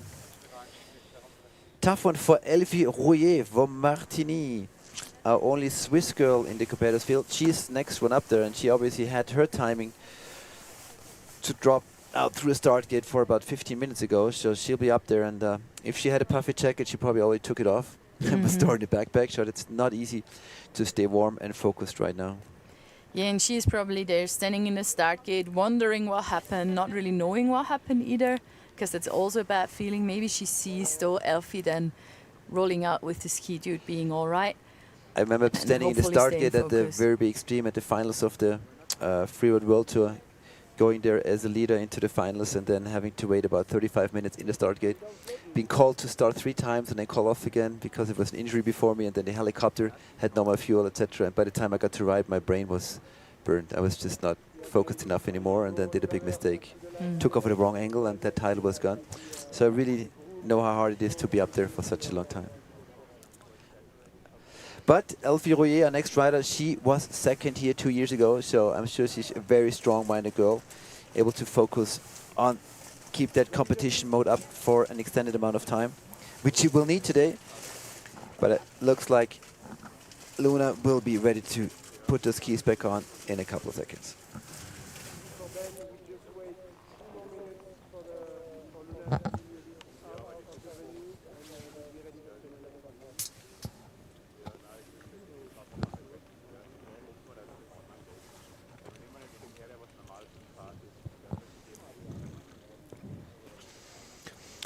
All right, ladies and gentlemen, this is the 2025 Freeride Junior World Championship presented to you by YETI and Dynastar. We are in Kappl, Austria. It's a beautiful day out. We have awesome conditions, bluebird, powder, and more than 60 of the world's best junior riders here. We've completed 2 categories. Snowboard girls are down, snowboard men are down. We've seen some amazing action, and right now we have the skier girls, and what they showed us so far was outstanding. I think 6 girls took the most amazing runs, big jumps, but 5 of them got taken out by sharks or by really big cliff jumps. So the title is still up for grabs, and we're just waiting for Luna Rambeau to get her ski back and have the next rider drop in. Just 1/3 of the category still needs to go. All the others are down already, but yeah. Elfie Rollier, 17 years old. Just getting ready. Competing since 2020.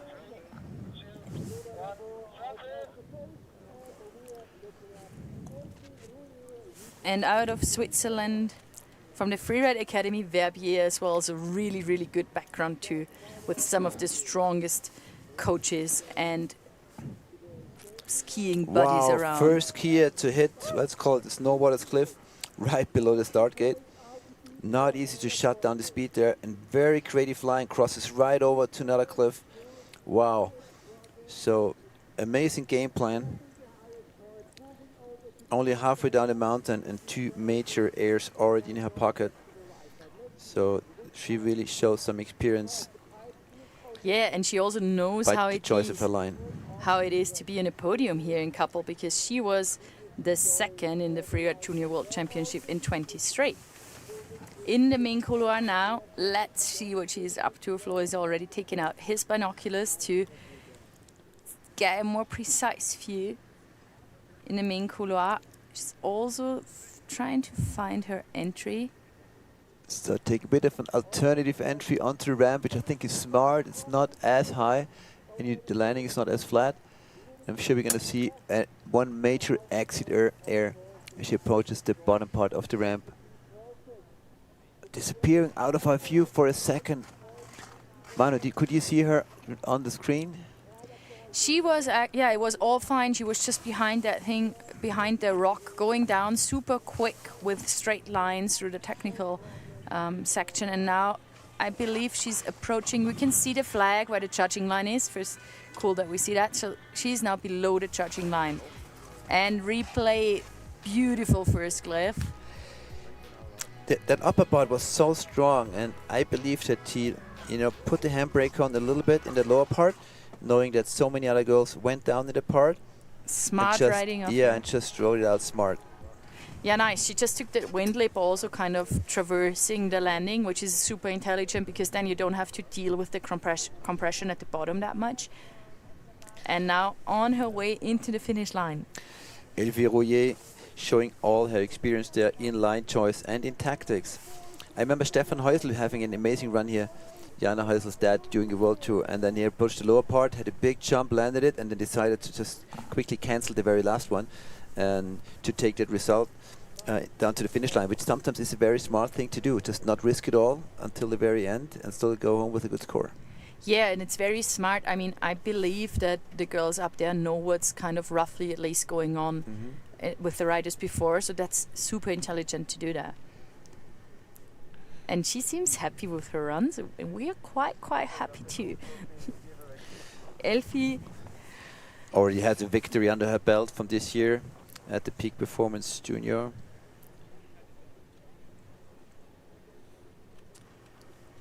And the judges taking their time. Well, they gotta find the rhythm back after the long break. Yeah, Elfie placing 2nd with 80 points here, which is a really, really good score. Congrats. We're proud of you here. That was really cool to watch. And I think, I'm not really sure if she was able to see the result. but anyways, up to the next rider, which is Anya Morgan-Smith out of Canada. I'm from Canmore, Alberta. And she is independently coached by her parents. Only 16 years old. Grew up in the Rocky Mountains, Alberta. Started skiing when she was 2 years old. Competed in her first freeride competition when she was 7. How's that? I did my first when I was 24. I did my first competition when I was 22. We still somehow made it to learn it at some point. So those ladies gonna be develop amazing skills. On course, Anja Morgan-Smith from Canmore in Canada. One of 2 Canadian girls in the ski girls field today. We are with her. We are precisely halfway through the whole competition in the field. She is bib number 32. Wow. And quick rider. You had to lift one ski up the landing center right onto the next little rock. But I like the way she rides up there. Really quick A to B, couple of smaller jumps on the way. Just looks like pure free riding. Not too much in competition mode. Just really loose and chilled. Sometimes that's the best you can do. Yeah, style looks like she's just the 5th time her skis, are up in the air. So really loose, really. I was just saying, nice. like her skiing looks a bit like Ari Trikomi's skiing, like laid back, super chill, very precise at the same time. Yeah. And I mean, we knew what Ari is capable of. Already winning the Freeride World Tour multiple times. And I like that entry, no hesitation, checking out her takeoff while she was still skiing. Same here, no hesitation. Ooh, that goes down far. Managing to stay in the field. What a stomp by Anja Morgan. Anja, wow. Wow. That is a new contender for the podium, if not for lead in the girls skiing field. What a strong run, top to bottom, and super loose, confident. Looked like she's had fun all the time. And passing the judging line on both of her skis, and really what a highlight at the bottom. Crazy cool. Outstanding. Look how from here on she rides so well. No hesitation going over the ramp, checking out her takeoff on the last turns before. And then pretty much putting a straight line right onto the last year. Look at this, Nearly just a little speed check and flying all the way down into the throat of that gully. Wow. And clearing all those rocks. That's why she had to take those speed. But that's like one of the good landings regarding the angle. So it's very smart line choice and very, very good riding. Yeah. So quite happy that I didn't lean myself too far out of the window when I said she's reminding me about Ari, her style of riding, because that's like really cool line. And yeah, you could see that she was grooving into it up top. She knows she just achieved something extraordinary by putting this run round. Big props, big respect for Anja Morgan-Smith for this run. Ooh. Super professional, one skied away, maximum of sponsor presentation. Yes, it's part of the game. Part of the game. That's one thing. Free riding is might be not a resource. You need some resources for free riding for sure, especially for traveling. So we couldn't do without support of the industry. So that's why you see all the lovely brands supporting us in the backdrop here, seeing YETI, seeing Scott, seeing Dynastar and Lange. And also Open Faces Freeride Series, who is the back office of the organization here, more or less, to say, of the Freeride World Junior Championships, providing a lot of their infrastructure. Anja Morgan-Smith, her Instagram, if you want to follow her, very focused girl, really hoping to be on the Freeride World Tour as soon as she's old enough to do so. Well, Anja, you still have a year or two to come back here to compete. And you showed already this year at your young age what you're capable of. Very, very strong riding today. Very strong riding. Yeah, wow, impressive. Yeah. That bottom action, that linking of the two features. And she'll only be 17 in a month from today. So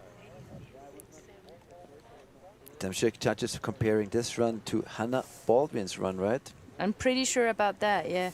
Judges are now trying to figure out whom to place where. So the judges don't have they can't rewind the video, or ask the video judge to rewind to a run from the past to compare runs, but they take their notes of every run. They write down exactly, in short abbreviation, where the rider went, what he did, why the score is where it is regarding line choice, fluidity, control, air and style, and technique. So they can compare the riders' runs very well. And the more riders come down the face, the more important. It's not the absolute, like the score they get in points. It's more relative to the other riders. That's the important part. is that rider before or after that? Yeah. 83.67. Second place for Anja Anja. Morgan-Smith up to now.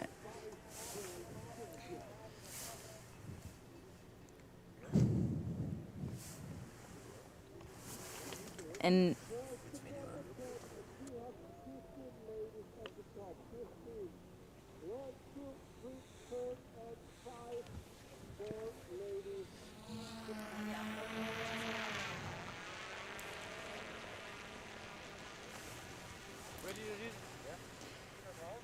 All right, well, the podium slowly starting to fill up with outstanding runs. Hannah Baldwin, I think it was 91 her score, and Anja with 83.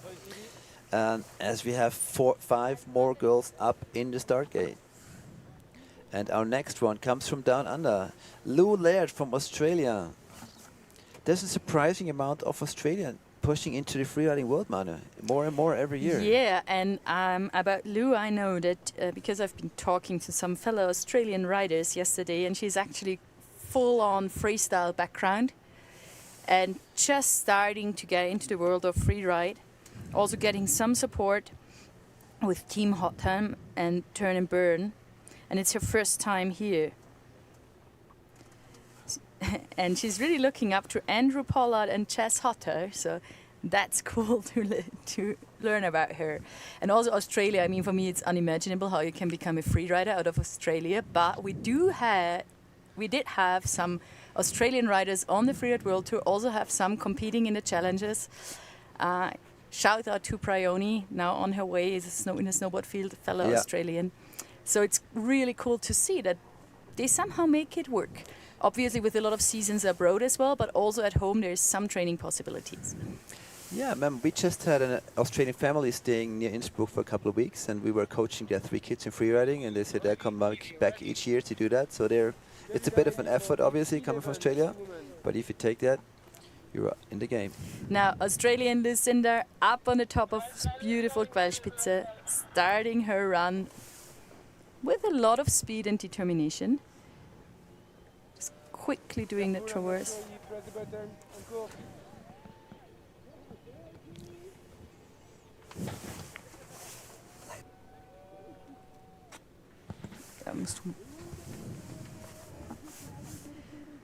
Wow, and taking his three. Yeah, but talking about the freestyle background, that was beautiful. And she even's going to manage to, oh, nah.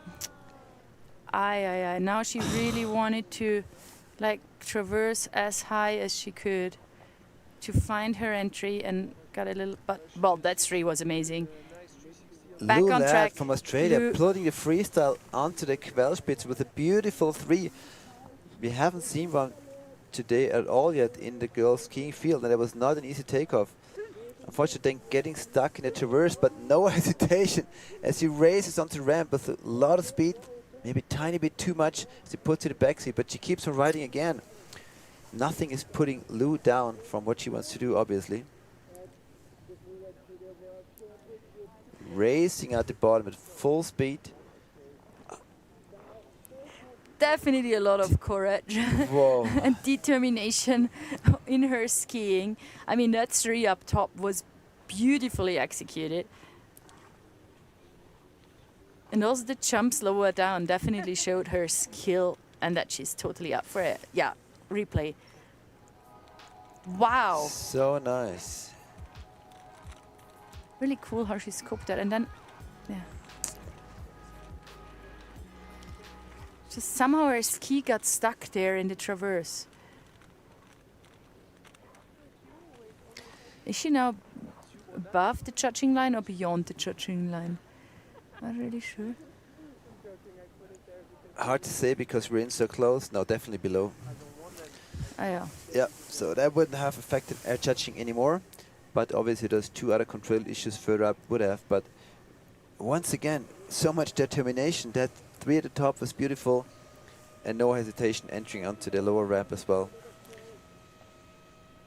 Really strong approach by Lou Laird from Australia.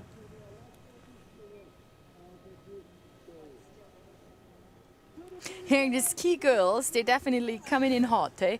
They're not They really, are. there is no hesitation, there is no whatever. They're all charging super hard. Great show. That's what we love to see. Lucinda placing 5th with 42.33 points. So, and what I really like about her as well is that she calls Andrew Pollard one of her heroes. And if you know Paul, a legend on the Freeride World Tour for many, many years there with outstanding lines and freestyle skills. And next really one putting up, a stamp on that event. the youngest competitor of that field, aged only 14, Eva Small. Second youngest kid on the mountain today. Out of Wanaka, New Zealand, another Kiwi taking the long travels. And if we ask her what she's looking forward to for this event, and she said no broken bones. Good luck, Eva. Eva Small looking for a big score on the Quellspitze. Look at it, catching some air in the traverse. Where we've seen others carefully moving over, she just flies out of there. Well, you said it before, the Kiwis are always used to less than perfect snow. So in conditions like this, they'll just enjoy it. Definitely super solid skiing and smart line choice up to now. Wow, Yeah, that is already taking that air number straight. 3. And working her way around into the... Watch out if here's the avalanche debris. Yeah, take it a little easy. Beautiful skiing as well. 3 comps in New Zealand, in the New Zealand winter this year, and 3 victories. 2 2-stars and 3 stars. So she's been on the top of the podium a couple of times already in those last couple of months. And opting for a more technical entrance into the main couloir. Now going for the chute, which is not an easy line for a skier. We talked about this before. And there has been a lot of people going through there already, so there's very little snow to work with left, actually. But she made that look easy. Just the aiming for the bottom part for another shoot. Whoa. We've seen one snowboarder going through this. That is a crazy shoot for a skier. This is so tight, but she decides to point it, comes out the bottom and stays on her feet. Eva, what the heck? That was the way to ride that straight shoot. line. Oh. Way to go. Oh my God, I'm so surprised. Most technical line we have seen so far, eh? Beautiful. And she's making it beyond the judging line on both of her skis with that super clean technical run. Wow, let's watch the replay. Going through 2 of the smallest chutes on the mountain. That's the bottom one. Look how fast it is out the bottom. And then she has to make that turn and defy the tracks. Really great skiing technique. Yeah, and also some well-sized air up top because she took that into the rider's right, Lucas left direction, the second one up top, and so that's really cool. I'm pretty sure Coach Dion Newport is just now jumping around like a midget. Being super stoked about Eva putting down such a great run.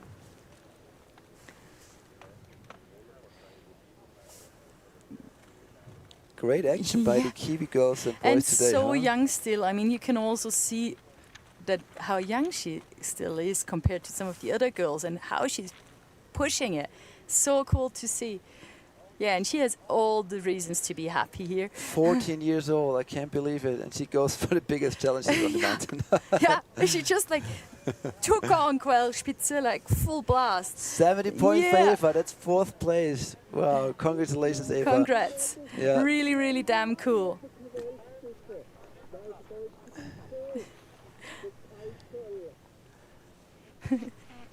Wow, that was cool to watch. Thank you. So, yeah, thank you, Eva, for delivering that run. So next one up is Victoria Truba.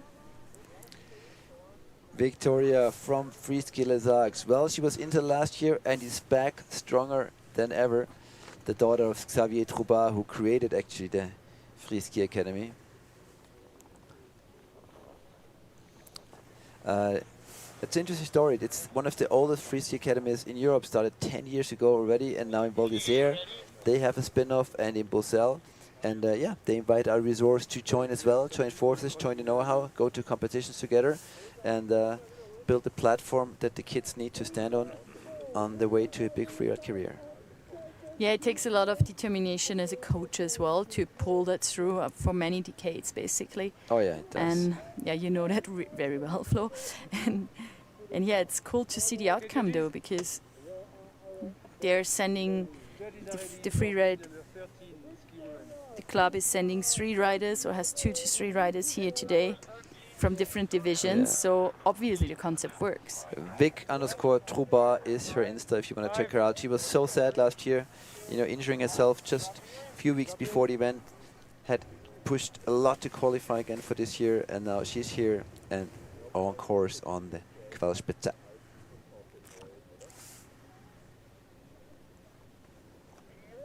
Also from her, super solid skiing, despite having more and more tracks up top. Sending that one deep. Supersizing the first air. That was twice as far as any other competitor, including the boys, has hit the jump. And now taking the jump that only Kea Chretien has hit so far. That's 2 major cliffs, and she's not even halfway down the face. Wow. If she can continue with that pace and these kind of challenges, everything is possible for her today. Absolutely. Seeing her on Approaching the mushroom air. Very smart. Looks really casual, right? Yeah, looks like super she doesn't look casual. like a competition run. She's just like, yeah, let's just go for another rock. Just do another cliff jump. Oh. A little bit backseated, but right out of it. Wow, full speed. And she's not done yet. She wants to go up on the ridge again. So cool. We have to draw it. One of the catches skis the edge gets hung up. somehow. Yeah. Looks like she was leaning on, trying to get up to that wall again. Yeah, oh, that was a trying shame. so hard. Oh, that was Just a shame. without trying to hit one more feature, she would have been a podium contender in this run. But she wanted it all, and with that mistake, ooh, it'll be a tough one. Yeah. But she really showed what she can do. That run was beautiful. 4 cliff jumps in a row, supersizing. 2 at the very top already. What a strong performance by Victoria Truba. Super strong performance, and yeah, very good line choice as well. Yeah, super far the first one. And then one of only 2 riders of the day to hit that one. Bit unstable in the air, but then landing it really nicely. Also the mushroom air. So let's take it, her exit air. And then I thought she was done. I was going to say, hey, pack it up, take it home. Yeah. She took that super deep. Just racing out to the finish line from there would have been fine. But yeah, then she got stuck a little in that control traffic. issue, unfortunately. Unfortunately, yeah. Oh, but still a great performance. Really, really great. Great performance and very cool to see. Oh yeah, but I'm actually also starting to be very, very excited and sweaty, because it's going to be very interesting with the ski women, because we've seen so much good action as well, and it seems that they be all on a very, very high level. At the moment, Hannah Baldwin in first with 90 points, with Anja Morgensworth 83.67 in second place, and Elvie Rouillet on third with 80 points. Victoria with a control issue, being pushed back from a potential podium run. Yeah, you can't see the disappointment. She had it in her pocket already, but she wanted to go for first place, risk it all, and lost a couple of points. But Victoria, come back another time. You did fight back from last year to this year, and you'll do it again. Wow, so much excitement here, Manu, as we are down to the 2 last riders of the day in the women's skiing field. One is from Spain and one is from the United States of America. Oh, we see big tears in Victoria's eyes, and they're almost oh yeah. tears as well. That is so hard if you have done it all and you're ready for the finish line, and then you have an issue like this. Yeah.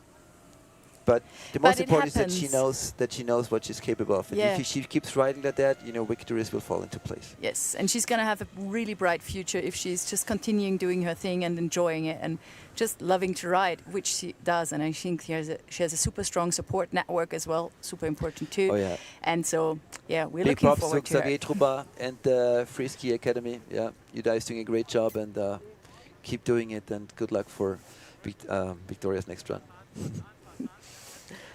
All right, se dice Viva España otra vez. Abril Cuevas de Baró. She rides for the YETI Freeride team and is looking forward to a lot of good people and good vibes here. Baquera Beret, her home mountain, Peizerat holds the Freeride World Tour stop #1 this year in a couple of days already. And has the most committed freeride crowd ever.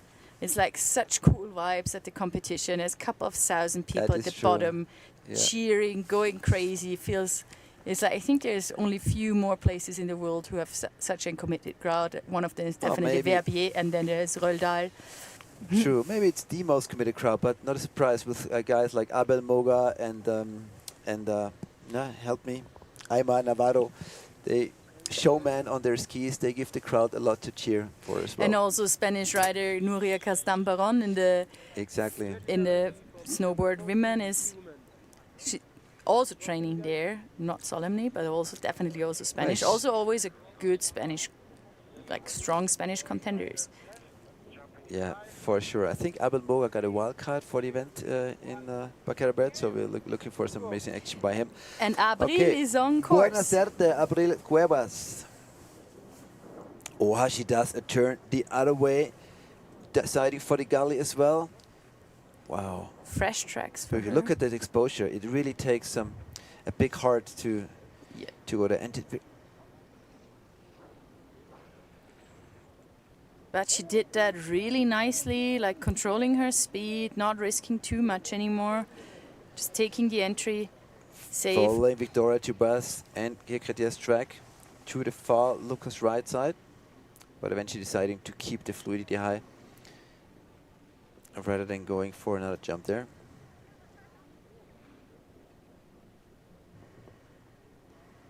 Entering into the main couloir with a little air.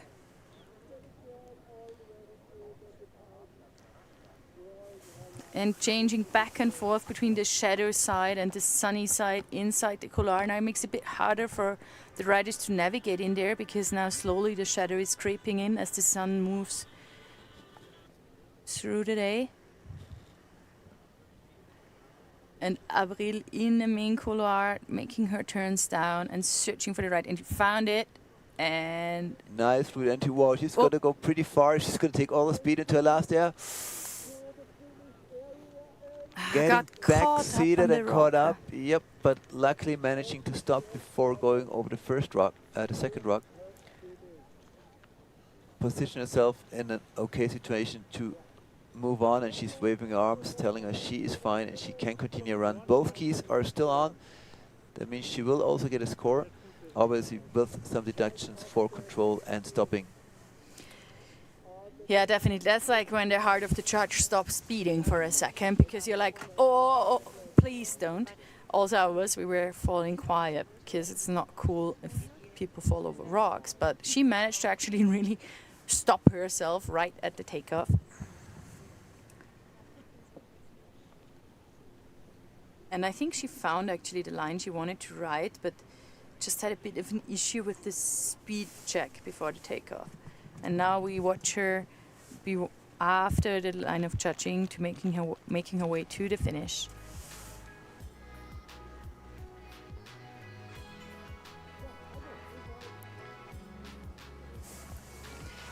And the replay. Let's check one more time what happened here. She was still ready and good for the jump. Not sure she was doing exactly what she had planned. It was that takeoff angle into the steep part of the bottom face was a little awkward. Yeah, I think she just took a bit too much speed from the landing of the jump before, and then was not able to shut it down in time anymore. If she had kept going, she would have gone way too far on that jump then. Yeah. So actually it was a smart move to kind of stop that action rather than crashing into a huge rock. So Abril Cuevas Muñoz, gracias para la participación. And yeah, big props to all the Spanish freeride crew. And keep it coming. We're stoked to have you and your enthusiasm on all these freeride events. Ladies and gentlemen, 2025 Freeride Junior World Championships by YETI and Dynastar. It's the last girl of the ski girl category today. It's Indy Boya from Truckee in the United States. She's going to be dropping in a second. Here she is. quick skiing along the traverse Well, her story is she was here last year. Wow. And listen to this. She was here last year and she had a crazy run involving a few cracked teeth and a split open chin. And what? We don't want her to repeat that, but No. she did a beautiful drop up top, then got hung up a tiny bit in those rocks over there. Did a little cartwheel, but back on track. Well, she's super strong in her head, and she had top part was probably the biggest up there we've seen of the day. Let's just please, Indy, keep it together. We know you probably have been distracted about that mistake in the middle part. To just stay in competition mode, stay focused, and just do what you planned. Strong skiing from her for sure. A new approach. Not a single skier has entered the ramp at this particular spot with the double. Controlling her Nice. speed. Wow, now she totally made up for her control issue at the very top, and she is on her way to a great score, but she's going huge! Biggest air award of the day in the women's skiing field definitely goes to Indy Boyer from the United States. I think she Holy just moly. wanted to go for it. What? Like, launching off that thing. Oh my God. It was so big. When you can Really cool. when you can count till 3 when a skier is in the air and they're still not on the ground, then you know it's a big one. It's a super big jump. Oh, what a crazy girl, Indy Boyer from Truckee, United States. Well, making use of all the powder in the landing for sure to cushion her landing there. Good that there's a bit of deep snow and pockets for crazy actions like this. I mean, if she really planned that, that's bold. Oh my God. Well, she was the under-19 title holder in the United States of America for 2 years in a row, and you can tell why. Look at this, orientation-wise, line choice, That was cliff great, jumps, yeah. everything. But I mean, the idea to jump this with that takeoff speed was ballsy. Maybe not the smartest, because to stick that, I know you need to be a Terminator, I believe. Yeah, maybe she was also, because now in the drone you could see that there was a bit of rock sticking out on her takeoff, so she maybe had to like turn in straight for the takeoff earlier than she imagined to. Because maybe slow she could have landed it, but that way it was just a bit too fast going out too far into the flat. Sad though, because this one also could have been definitely a podium run. Wow. Well, check out her action and her art on indy._.boyer. Yeah, not only just an amazing freeski girl that skis year-round, because she spends the summers in New Zealand, also an artist. Indy, thanks for an amazing show. That was really outstanding, and it adds up to the amazing show of the skier girls today. So many great runs, many of them incomplete, but it shows that all the girls went right at the limits, or even a little bit above. Yeah, many of them really did great in specific ways today, and were actually showing what they got. I think it was more of a show-off of specific action and skills. But maybe she knew after that control issue at the top that she was not in for the winning run, and that she decided to go really big. And Yeah, the girls love it, the other ones. they can be very proud, because that was some air. Indy, we're still amazed. You were flying. Obviously riding with a tooth protection this year after losing time just in the Qualifier last year. Proudly presenting her sponsors. Indy, congratulations. That was the whipped cream on the woman's, determination part of performance today, for sure.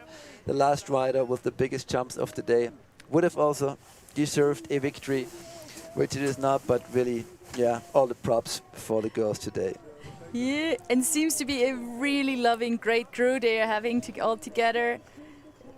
Yeah, well, we get the ranking here in a second. I have here ready. And Hannah, the first American today to be crowned as a world champion, in this case in the women's skiing category, is Hannah Baldwin with the amazing score of 90 points. Second place goes to Canada, Andrea Morgan-Smith, and Switzerland putting itself on the podium with Evie Rouillet, 80 points. And look at it, all the no scores doesn't mean no skiing. It means we went big and lost the ski because of that. yeah, absolutely. That's like, it was definitely all of them going big, really enjoying their runs, and it's so good to see that the ski girls just love it and they're charging. So congrats to all of you. Looking forward to the party. Yeah, happy faces here at the YETI Freeride Junior World Championship in Kappl. Ladies dancing, being a bit shy in front of the camera still, but yeah. Again, what a category. Like the female skiers just charging so hard, also losing some skis, but in general, great action. Definitely making it super hard for the judges because a lot of great runs with some mistakes though. So yeah, lovely category. Our next category coming up after a little break is then the final one is ski men, where we have 26 contenders for the YETI Freeride World Junior title this year, and some really big names. First, a small break.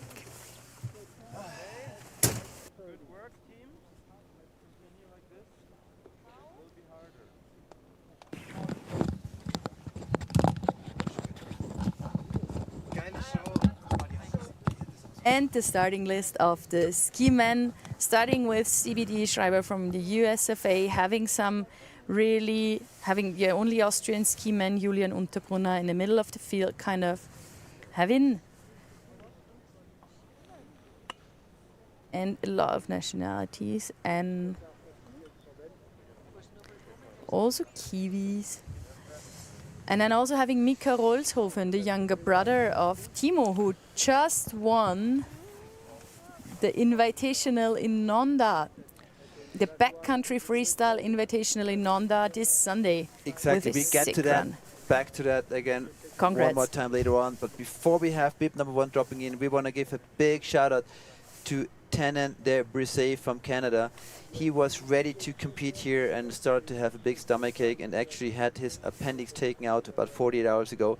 He was devastated. He was like all the riders looking forward so much and training so hard to participate in this event. So big props to him, and he'll be back in shape soon and skiing in a week or two. And all the best for recovery. That's out to Tannen de Brisset from Canada and everyone at the Whistler Freeride Club. Yeah, sending healing vibes. Looking forward to have you back competing one or the other week. Oh, 6 years he's been dreamed to compete here. Now he's focused that, but yeah, he'll be on the qualifiers very soon, I'm sure, because he's such a determining great rider. But this is it. The men's skiing field has started. CBD Schreiber from the USA kicking off the men's skiing category with a double at the very end. Ladies and gentlemen, things are starting to heat up here in Kappl. 3 turns only for the whole middle part of the venue as he's approaching the half pipe. Yeah, crazy double to start things off, and crazy floaty 3 into the half pipe. A huge floaty 3 into a full gear sail knockouts, distributing all my skis over the mountain crash. But what an air was that. Crazy, wow. Like crazy determination, like how the heck? It's like already the start was crazy, and then it's taking so much speed, and you know that they know that the landing actually is solid. It ended that it's steep. So well, he just went for it and was actually really cool to watch. But now we have more work for the ski dude coming up. At the replay we can see that amazing double up top. Look at this floaty 3. Actually lands it perfectly, but I think it's not too steep at the half pipe, and he was flown with a solid 15-17 meters before putting his skis back in the snow. Just a tiny bit too much impact for CBD Schreiber there. Yeah, just a bit too much impact, yeah. But props for trying, and props for like making it happen. It was great to watch, and we are impressed with the skiing and the determination at the upper part. So that was really cool. No points for trying, but bibs props for trying. Yes, Jakob, go to the finish line. Kirill will be there waiting for you. We wait for the third ski dude. Wow, it's heating up here in our commentator cabin in the little cat track in Kappl, and it's heating up on the mountain with the skier boys. Bib number 1 already put up an amazing show. CBD Schreiber with so far the biggest 3 of the day. Unfortunately, not able to land it clean. losing his key, finishing a day with the North Core, but showing what he's capable of big time. So where do you draw the line, Manu, between going too big and too crazy and going too conservative and then finishing on 4th place and being grumpy?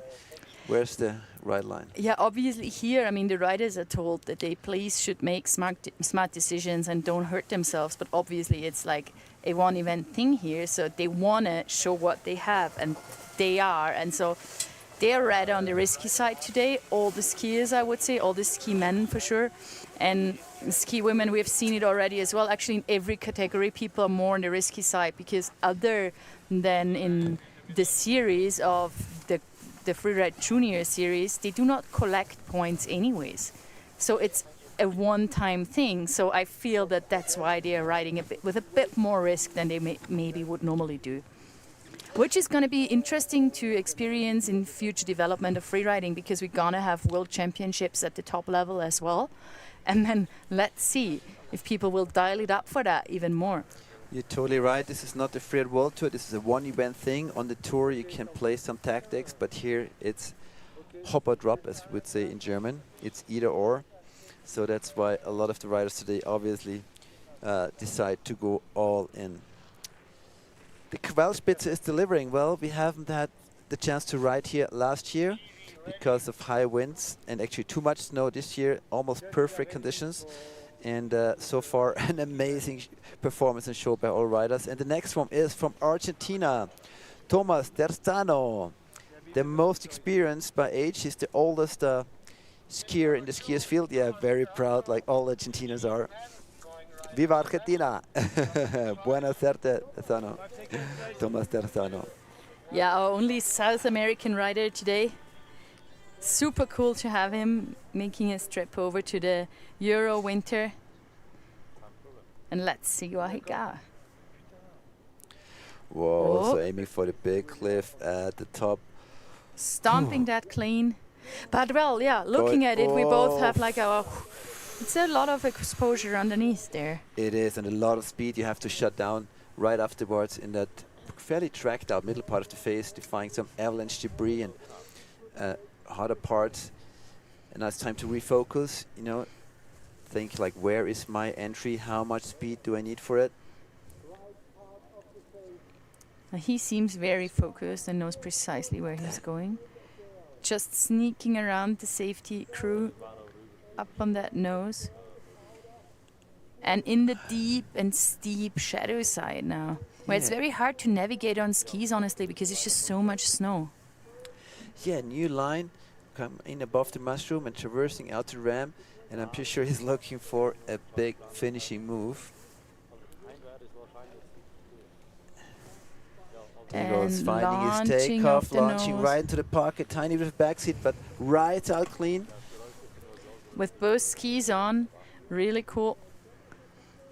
Well, that was a very interesting line. I somehow had to hold my breath from top to bottom in a way, because it was very unexpected. Loves it. Yeah, right, roaming himself. Thomas went full risk at the top.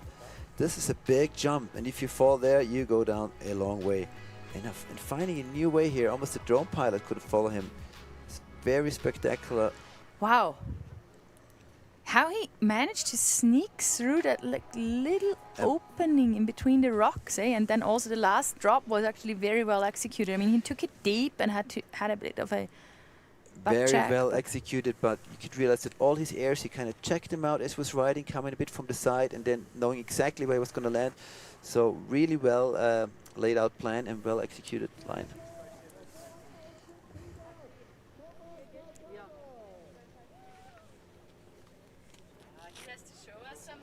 Yeah, he has to show us something, rolling along with the flags of Argentina and... Yeah, that's a good question. Chile, nice one. Argentina and Chile, yeah, South America represents. South America represents, yeah, they're also having their own freeride competitions and own South American tour, where you can travel to in the North American and European winter. No, summer. That's how it is. So you can do 2 winters in a row there. Have you ever been there, Flo? Pardon? Have you ever been in South America? I've been to Peru to surf, but I've never skied in South America. Still on my list. Me neither, and still on my list. And Thomas Terzano, 57 points. And grabbing first place for now. Yeah, man, really cool show and really, really, really smart riding. Yep, exactly. So we're moving on to Canada, Kohen Takilauskas. And whom else would he look up to if not Marcus Gauguin, who went right through from winning a Junior Worlds not long ago into the top 2 of the Freeride World Tour. Obviously, that's what Cohen wants to do as well. Yeah, Marcus Gauguin, yeah, earning his wild card as well at some point, right? And then just going through, and that's where we see the potential of the junior and the junior worlds. It's crazy. They're just filling up the Freeride World Tour in no time. So young, so committed, so well-skilled riders. The middle age of the riders, the age of the riders of the World Tour is going down every year because of riders like Marcus and like Cohen, who actually missed 2 competition seasons, which is sometimes good for a rider at that age. You know, you focus on your body, you do a lot of dry training, and then you come back stronger than before, mentally and physically.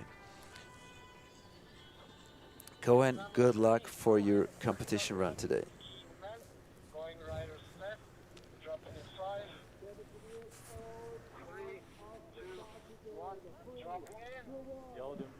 Yeah. I like, see that? Feeling the snow, out at the start, getting the rider a little sliding shifty. Yeah. That's a good sign when the rider goes like, yeah, you know, I'm not too focused, I just go a little shifty here. Bam! Did you see those legs? He didn't even get compressed at the landing of this cliff. Oh, super Stomping strong. It. That's 2 years of dry training by Gohan. Wow, supersizing that one as well. Yeah, finding a good soft landing there. Promising top part. Very so promising. we're gonna see a bit of freestyle, bit of a flying No, skrill. decides for a straight floater into the chute and into the little upper gully. Wow, no hesitation. We've seen people since sliding through, but he just must right through. As he's going for the big air, same as our crazy girl just before. Oh, there was a little bit of a forward landing. Still on his skis, but sadly didn't manage to pull off a clean landing there. Falling in the Boyer's tracks, but also having a hard time landing that shift. It's a big jump. It's a huge He was slower jump. than Indy, but it's still flat, not steep enough to just stick it, even for legs of steel, like Kohen Takilauskas has for sure. I look at it, love that top part, so confident. Beautiful, and then just finding a super fresh landing there, floating into the main couloir, and then just taking us over that. And there was no hesitation, pretty much a straight line into the gully, aiming for the takeoff, and let's see that landing one more time. Super controlled in the air. Looks like he simply got stuck and then. Yeah, but I mean, there's also Got a up again. traverse track, and then there were some little rocks as well, right? So he couldn't really take in a. Yeah, the fans are really going for it. So cool having all the families and coaches in the Finnish area. He definitely can be proud of his run. And waiting for the scores.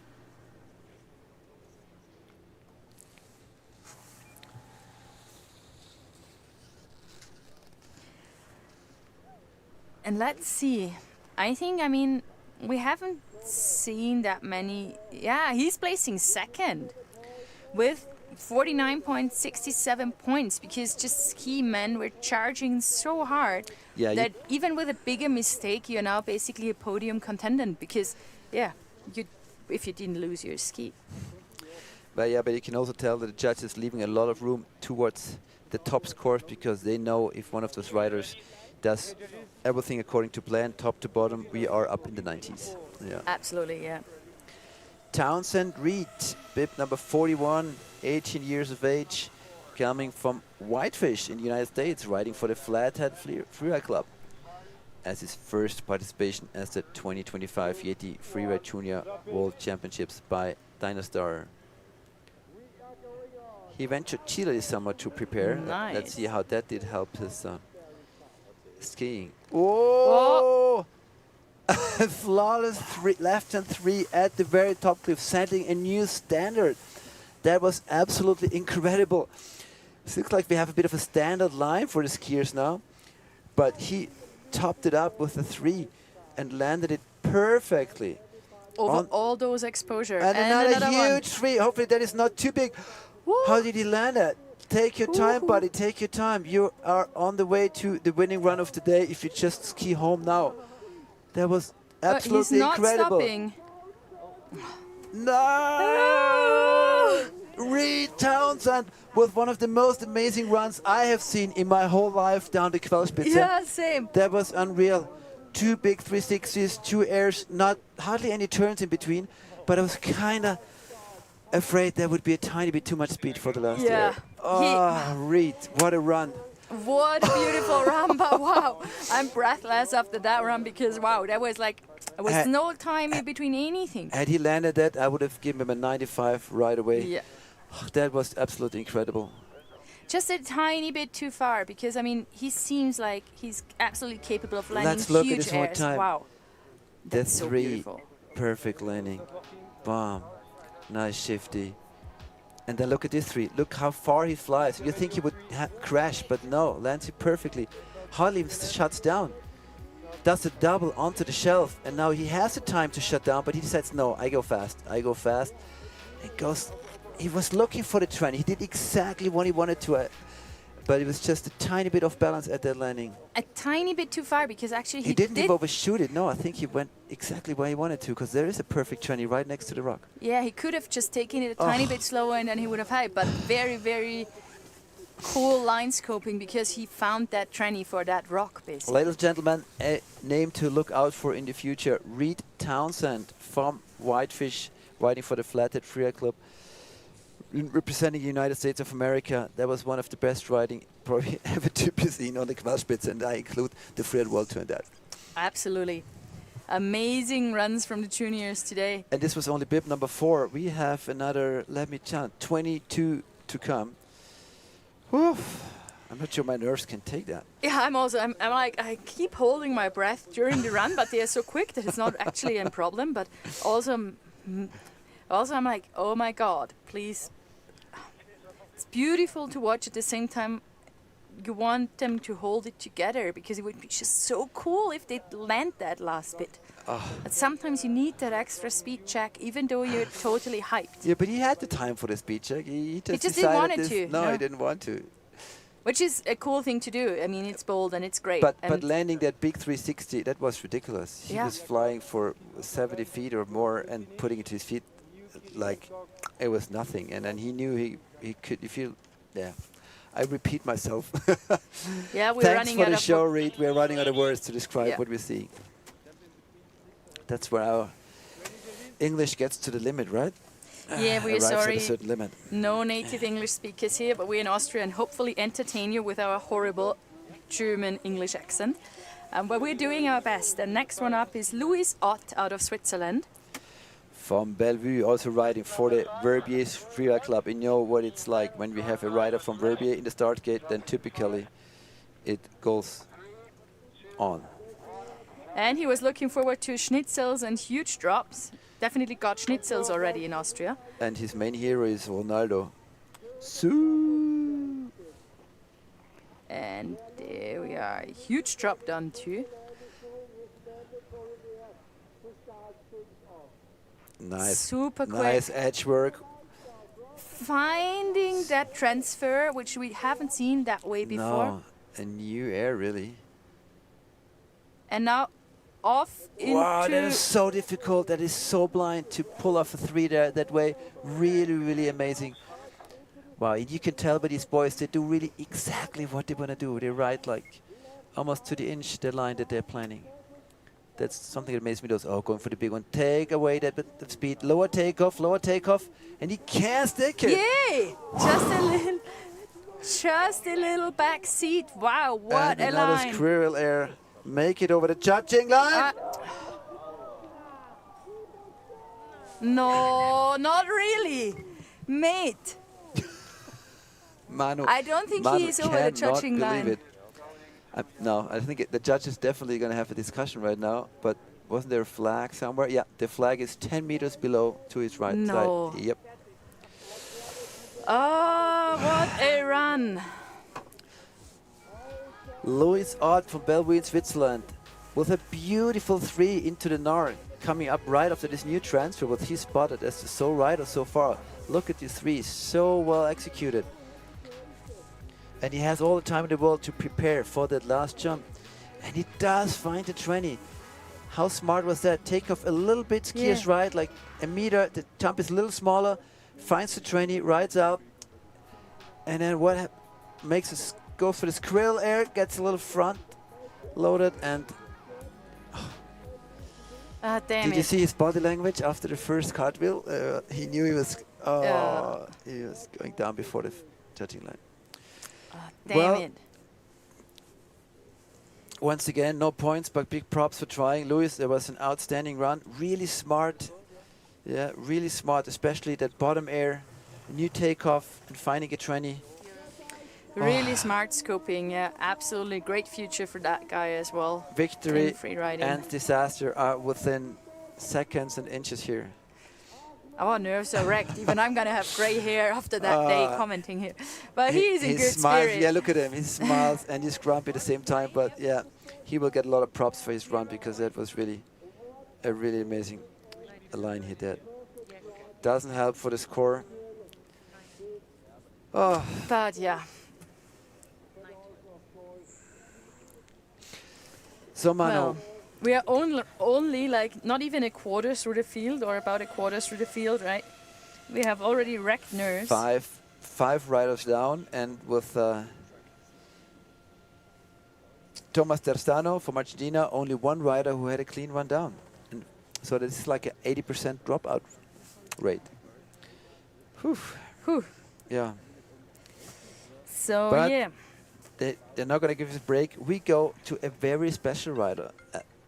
But first, let's wait for this score for Luis with the classic Verbier 4 neck warmer. Such a great crew coming from over there. Like committed riders, great coaches. Yeah, a lot of gorillas coming out of Verbier as well. Yeah, a lot of gorillas.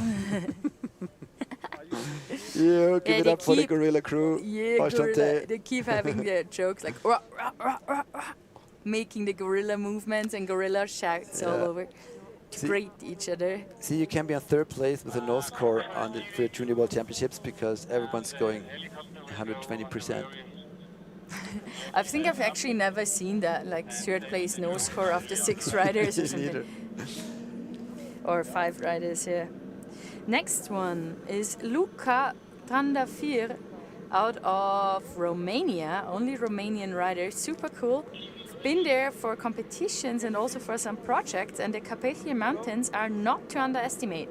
Very complicated snow conditions and not that much infrastructure, but beautiful country and beautiful nature and some really steep, gnarly lines. So let's see where Luca trained. Yeah, well, we know that he does train with his dad and his brother. That's what he calls his freeride team. So I really like that family business day. And you can also for training. Find Manu, sorry to interrupt you, but I believe we have Luca on course already. There's a helicopter starting right next to us, just for everyone was a little distracted. Wow, and you can totally tell that in Romania there is a lot of great freeride mountains because he hits that top rock shelf like a pro. And also his skiing technique is amazing. Wait, a little backseat there because just jumping precisely into that bomb maybe hole. just the stage 1 or even just a compression. Entering into the Nar, potentially aiming for the mushroom rock. Actually deciding to go a little bit over skiers right. It's really hard for us to see him there in the shadow. Riding exactly towards us. Again, it's a new line. Nice. Unfortunately, getting hung up with one of his skis, sending him into a bit of a sliding 360, but his skis are still on, and he's aiming for the big one.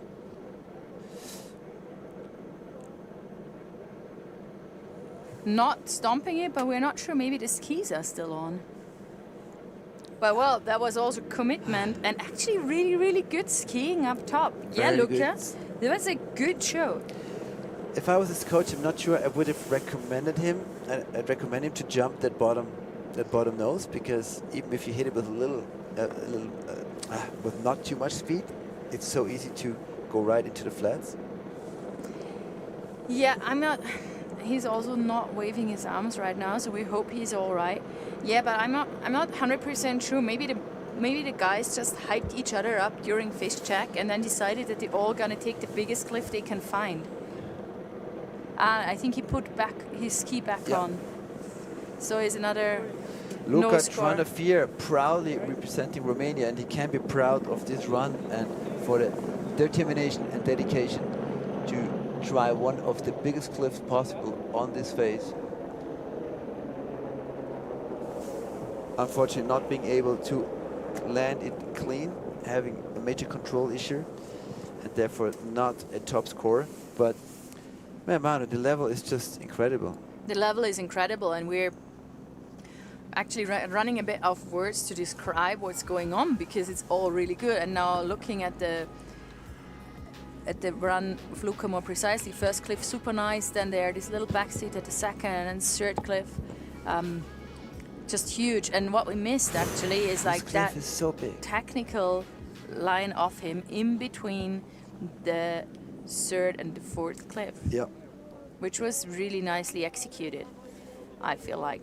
And yeah, Luca, that was a run to be proud of, actually. For sure. Yeah, but that bottom cliff from the upper nose is just too big for the snow conditions we have to stomp, I think. I mean, we might be proven differently in You know what no I think? time, There's one thing I can proven think wrong. of. In years with more snow, the wind kind of whirls around there and it fills up the landing pocket a lot more. So I believe that the cliff itself is easily 2 to 3 meters higher than in other years. And maybe the riders are not that much aware of the sheer size of it this year, and thus overestimating a bit their capability of being able to stop it. Yeah. Like we said at the beginning, it's a low tide snow year. It all looks nice. We have good snow, but it's not the same amount as before. So Luca is now waiting for his score while organization tries to get organized, because they have to bring back up all the ski dudes, because we are using a lot of ski dudes right now. That's why you maybe also hear the heli in the background, because there is no time for them to, or they see the heli in the face, because there is no time for them to actually walk back up, as the rate of skis getting lost is just too quick. Yeah, the organizers are typically using the helicopter as little as possible, but we can also not have 10 or 20 ski dudes at the start on standby. So all the ones who help the riders to get a ski were flown back up to the top now, and we'll be ready to help other riders retrieving their skis. Yes, or ski dudes or ski ninjas, because gender doesn't matter there, are mostly very experienced riders from 3 or 4 star Freeride World qualifiers, locals who know the face really well and can just be directed perfectly in between the rocks to retrieve skis, to speed up the whole competition a bit. Luca's still waiting for his score. I think the judges are trying to really make a fair ranking of all the people losing their skis as well, because it is actually valuable with that many people losing their skis where you're ranked in the end. So a little explanation of judging here. If a rider loses a ski during his run, he will rank behind all the other riders who did not lose a ski. But to make a difference between all the riders who lost a ski, he will still get a score. And the score is defined by the score he got up to the point where he lost the ski. So let's say a rider arrives at the bottom with a score theoretically already of 90, but then he crashes, he will finally get a score of 0.9 points. And on a day like this, where there's a lot of crashes, the judges really have to make sure that they all get the right score. Luca, without losing a ski, but with a lot of deductions for control, obviously, is on a 5-point score. And we look back up to our next rider, and we're moving to Norway.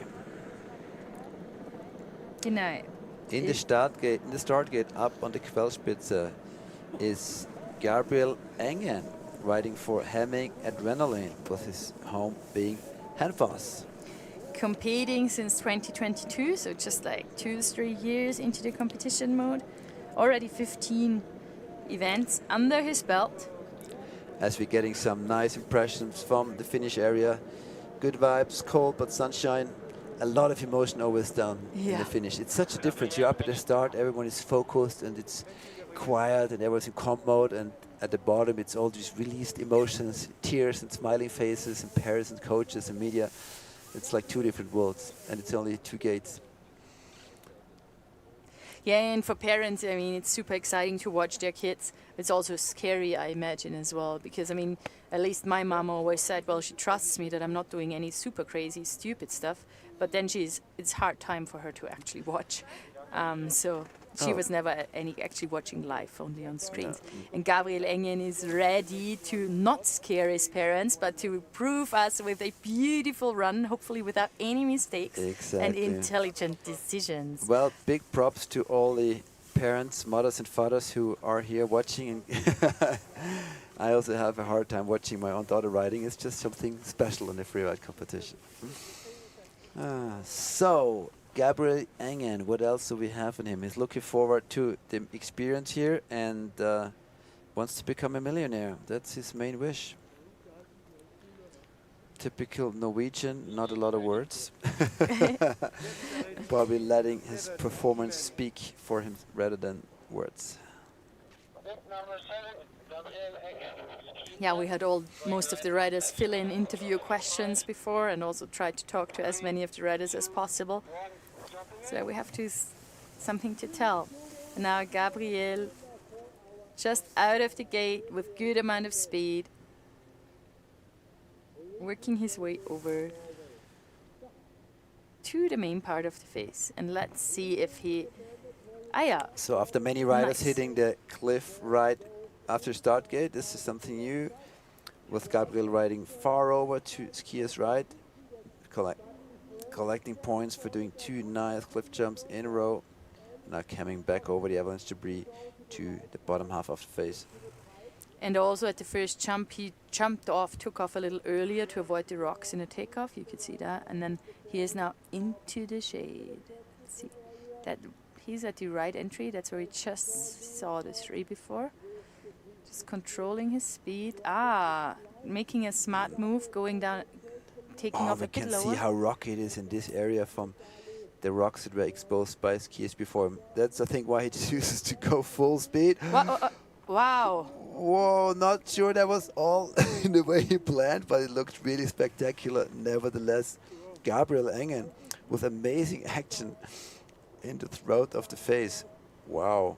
Still having his skis on, though. Yeah, that was a major control issue, but he keeps on skiing. There was but felt like he was just determined to stay on his feet as long as possible. Well, you know, Vikings will always fight till the very end, and being from Norway, that's definitely true for him as well. Yeah, and I mean, the Norwegians do have a great passion for skiing, because, I mean, we sometimes complain about short days and dark winters, but in Norway, in winter, they're riding really in darkish conditions all the times with much colder temps than we normally have in the Alps. So I feel the Norwegian skiers are just very determined sports persons as well. True. Can't wait to see that part after his turn to the right once more. Yeah. Coming over the hit, straight lining, staying on his feet there.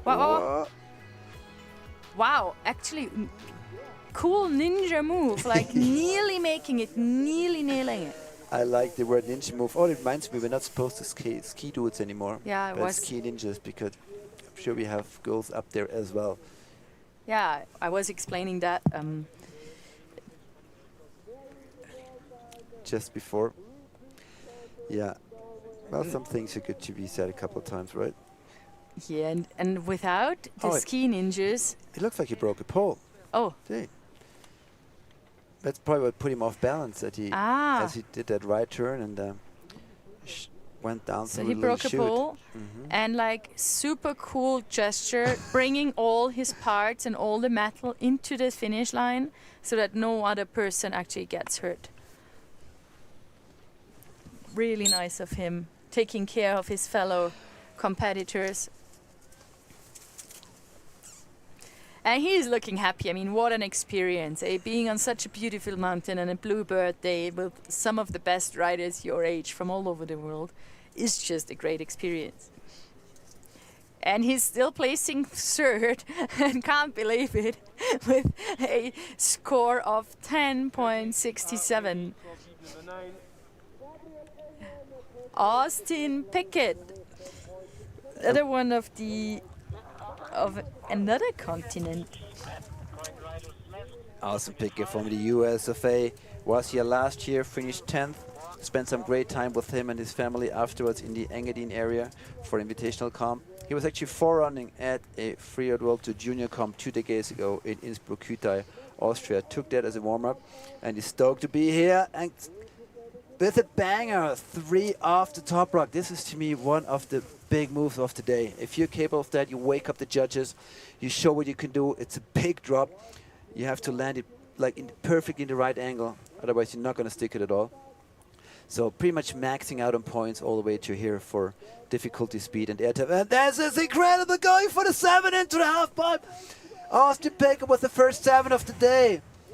Unfortunately, not being able to hold together. Wow. That was like, I think it was also surprising for the drone guy where he came out and looks like. Big props for Austin. Oh, wow. Obviously, that is not a move you pull off easily. It's a lot of risk involved. Just, you know, to get this rotation all the way around and your skis under your body again for the landing. You almost got a little inverted there. Yeah. I'm not sure what the judges would have said. But can't watch to see it again. He's such a strong kid. Look at the stomp up there. 1, 2, maxing up the points up there. And no hesitation as he goes at the entrance. And knows he 1, 2. He pretty much had it. It looked really close, yeah. Not sure what happened. Yeah, he was a tiny bit off axis, and maybe had a bit too much weight on the back. I'm super happy though that it doesn't come to the point that the judges had to review his 7 if it was too inverted or not. You know, the bindings may never be higher than the head, and this was really close. It was so corked. Super corked, yeah. Oh, wow. Oh. Bib number 8, and we have one single rider down without a mistake. That's amazing. That is amazing. Shows how hard they go. 8 riders down, 4 riders with a nose core losing his key, and 3 riders with major issues. With Thomas Terzano from Argentina playing it smart and still sitting strong in the first place. I think he can't believe that himself, that after basically 1/3 of the field, he's still in first position. But really cool. I mean, sometimes it just plays in your hands. That's true. Well, Austin Pickett not able to push Thomas off the front so far. Austin training in Olympic Valley Freeride. Just 1 meter to be really. And what I really like about Austin, he says his hero is Tyler Blocker, his close friend who was 2nd place last year. He says Taylor always sees the mountain different and creates a lot more inspiring runs than you could imagine. Do you know where Austin grew up? No. On the Virgin Islands in the Caribbean. Wow. And he still became such a great skier. Yeah. That is amazing. That is pretty damn cool. So probably the only Caribbean skier on the mountain today. Austin, big props for a great move. Yeah, big props for a great move. So let's see what the judges decide on his run. And then we'll have actually the only... We actually have a little break in the chocolate bar because all the action makes me very hungry. Yeah. And also the next rider coming up is actually one of the only other Austrian competing today. But first we'll give the space to Austin.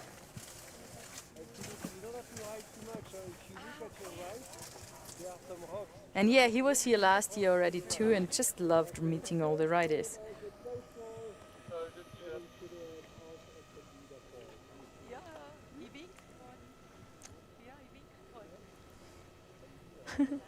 They're definitely all having good vibes down there.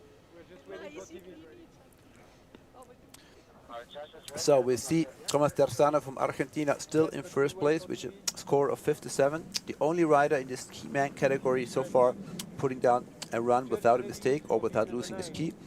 But this might change now because we have the first and only Austrian rider in this category, Julian Unterbrunner, training, coached by Stefan Heusel, and guess who he's looking up to? Nothing less. No one less than Candide Toué, probably the greatest skier in freestyle and freeride of all time. Well, that's a hero to look up to. Julian, just 17 years old, and he's here the first time ever. So let's hope he put together a good. I'm really sure that Stefan actually really coached him well into a very, very exciting line. So I'm sure. Well, Stefan has more than one athlete here today in the mountain. Julian Unterbrunner on course. Deciding for a straight air, very smart. You see how he chose that extra pocket at the top? Yes. Yeah, that's how Stefan teaches his kids. If there's a clean landing, we'll still powder it, then go for that clean landing. Super nice. And fluid, connecting those two airs. Also smart move, taking that one drop over to the other side where there have been less riders and there's a better landing. Yeah, exactly. And now here's like good speed, but not rushing things, also important, always in control. Taking it small and straight. Let's see what he has planned here. Definitely planning on a controlled run. If you look at his body language, he's not intending to do anything crazy. He wants to get this thing done clean. Yeah, nice Nice one. entry. Almost Collecting turning to a small double. Yeah. And now preparing for the last jump. A new takeoff, going a bit crosswards, finding a nice trainee. Smart last air by Julian Unterbrunner. Very smart. Now, please hold it together. Okay. Be aware, we're waiting before we say anything till he's past that judge's flag. Now, here we see 3, 2, 1.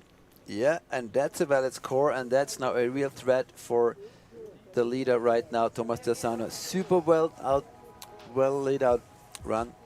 Not going crazy whisk-wise, not supersizing anything, super tactically, just making sure all those jumps would be landed clean. And I like that part particularly. You know? Slides in there without stopping, immediately into turn, turning it almost into double, and then super smart takeoff-wise for the bottom part. Still a big jump, but with a lot better transition than many other landings. Yeah, I think he actually found the best takeoff and landing for that lower part with a proper slope at the landing, because that's the problem. If you land flat, you're just gonna have front punch on one way or the other. And yeah, big props in the finish line. He's stoked. Yeah, we're stoked as well. And I'm pretty sure we'll see a new leader ahead. We do 70 points for you, Unterbrunner, setting a new standard for what's possible with a clean run down the mountain of the famous Qualspitze. Super stoked. He is happy, and he can be. Well, that was very well executed. You could really see his plan. He was never getting in front of himself. Exactly. He was super focused, to the point. Very well done. It is amazing how you can read this body language of the riders, because they're all different. Some are playful, some are surfy, some are focused. Let's see what Jack Dolan has for us in terms of performance and body language. One of the oldest ones here today, from Truckee in the USA. Training with the Western Colorado University Freeride team. They have a University Freeride team. Manu, we have to start a University Freeride team in Innsbruck. Yeah, I guess we should. We have about 30 students. They're all in Innsbruck, only to freeride. So. Yeah, that was wow. Nice combo at the top. He took a bit of a risk there, and like sometimes had a bit of only one ski action in between. Very playful though, in his first participation here. Yeah, I thought someone would have to do a left 3 here sooner or later. Nice one. Yeah. That looked super smooth. Yeah, perfect location. Switching to the drone angle for the dark part. Wow, skiing into the Nar rather than jumping into it. Passing by. It's right where our Norwegian friend went. Yeah. But it looks a bit more controlled with Jack Dolan. Now you jinxed it. But nah, he just had a little hip check, but other than that, made it out fine. Going And for the nose, it seems. Take away that speed. He's going for nose with the 3. And just flying down into oblivion almost now. Skis are on. Skis are on. That's a good thing. So still gonna have a solid score if he makes it to the finish, to the judging line, with both the skis on. Wow, amazing move, Jack Dolan with the 360 off the biggest cliff of the day, which we call, let's just call it a nose so we know what to refer to. Making it over the judges line safely. It's just a question of how much the judges are going to deduct for having him land here with a full backstab, which is pretty much the equivalent of a crash judging-wise, because the judging is there to protect the riders as well. So if you land on your back to a stop, that's pretty much counts like a crash. You will see it, he's slow, looks for his landing. Yeah, he just hip checked the landing, basically just keep the skis on, which is a smart move because he's gonna get his score. But it's hard to judge that, so the video judge definitely will have some work to do. Yeah, that's the great thing about the video judge. It has really been a big step in judging, that the judges can ask the video judge to watch the replay 1, 2, 3 times and make sure he finds out exactly what happened at landing. If the rider landed clean and just caused a big cloud of snow to be up in the air, or if he actually landed on his back or sideways. Yeah, and Jill Frey is actually the video judge during this category, with Daryl Haggard from the IFSA changing over to the regular judges during the ski categories. So Jill is now probably going back and forth and telling the judges what she's seeing. And Jack Dolan placing 3rd with a score of 53. I think he can be proud of him. Yeah, so you can kind of think it was a 73 score, but if more or less judges a full crash his landing of the big 3, so that's 73 minus 20, 53. That's kind of how it explains. Yeah, the pretty score, much. how the score is explained. So we move on to New Zealand. Joe Cookson from Canterbury, riding for the Mount Olympus Freeride team. Mount Olympus, another hub of creative, amazing skiers. Super small resort actually, but wow, great tour. And Joey shows us what's possible, like just charging hard, taking that first drop like nothing, and now in the big open field. With GS turn, he used to have 2 turns from the landing of his up air until that middle part of the face. Oh, and preparing for takeoff into the half pipe. With a nice controlled little shifty. Yeah, we've seen a little less freestyle action at this jump this year as in other years, probably because takeoffs are very tricky. Yeah, and because the jump is a lot bigger and has a shorter landing than it used to have with more snow, I think. Nice wow. entry, very fluid. And you can tell by his body language he's getting ready for something here. Left and 3 over the second nose. Also on to his back a little bit, but riding out of it. Very similar bottom part to our rider just before. To Jack Dolan, yeah. Joey Cookson, yeah, great. Really cool run. But let's see how the judges will see that. At least he has both of his skis on. It was like a solid run up top. Let's look at the replay again. First drop, super clean, like actually going further than most of the other riders did. Just taking here a little grab into the couloir and then working his way very smart through this rocky section. And then going straight for the nose. Just a bit too far, but it's very hard. I mean, you don't want to jump into rocks either. So it's most of the time it's better to take it too far, because then you're at least in the snow crashing. I'm still amazed that we see so many similar lines. I mean, the Quellspitze is such a big mountain with so many features. At the top part, it's kind of not a huge selection of takeoffs and rocks, but the lower part, you can go all the way to Lucas left, you can stay all the way to skiers right. So I'm actually amazed that so many skiers are choosing those lines that have obviously proved to be winning lines in the past, but there's so many other options. Yeah, it's interesting, the dynamics. If you have a lot of footage from a certain line or from a certain feature, then it's more likely that it's going to be hit more often, which is definitely something which changed over the years because we just have more material and more reviews and more precise drone footage and everything. So, yeah. But anyways, Joey Cookson seems quite happy with his run, so that's a good thing. And we are very exciting. We're very excited, waiting for the score in here, slowly messing the words up. But we're not done yet. There is a strong field. Like half of the field, more or less, is still up top.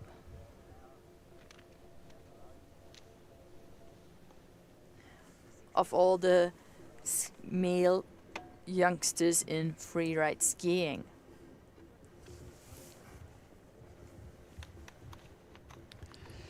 Yeah, a run like this, especially difficult once again for the judges to compare to very similar runs, both outstanding for performance, but also both with a big mistake. So it comes down to the deduction they give for those mistakes, and they really look twice, think twice, or even have a small discussion on it to make sure they come up with the right score and the right ranking. Yeah, especially it's such an important event like this. So he is placing second with 60.33 points. Well, the Austrians' hearts are laughing. Julian Unterbrunner with 70 points in the lead, with Joe Cookson on second and Thomas Derstana, Argentina, on third place. And we are almost halfway through the field, which we will be after Finn Jacobsen, representing Australia. Always love to have Kiwis and Australians in the face. Wow, full speed takeoff and full speed GS turns in that middle part. Racing towards cliff number 2. Finding the 20 with a little sliding 360 at the exit. But managed really well. Nice way to stash a mistake. Just keep rotating till you can move on forward. An entry we've seen a couple of times now. Going on Very to ramp. technical. Yeah.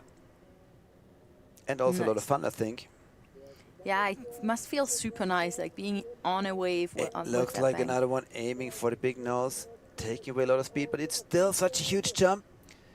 And sticking it a lot nicer than most of the other riders. Probably the best landing we've seen so far on the nose. It was definitely Best landing, compressed for sure. landing, but not a But not a backslap. full-on crash and not No. a full-on backslap either. He was making a smart move, like not going too fast. He's still above the judging line. Oh, you're right. Definitely have to watch out for today. Yeah, we gotta be careful. Yeah, he was the one who asked what's happening if you... A little 3 down there. Yeah, nice one. So now he's beyond the judging line because he was the one asking at the riders meeting what's happening if you jump that rock and then crash after that rock, because that's precisely where the judging line is. So The you judging- still need to stick Exactly, it you clean. need to stick it. So he was putting it all at And stake, now doing looking that last at the jump. replay, amazing pictures from that rocky traverse in the shade. And we'll look especially well onto the landing of this jump.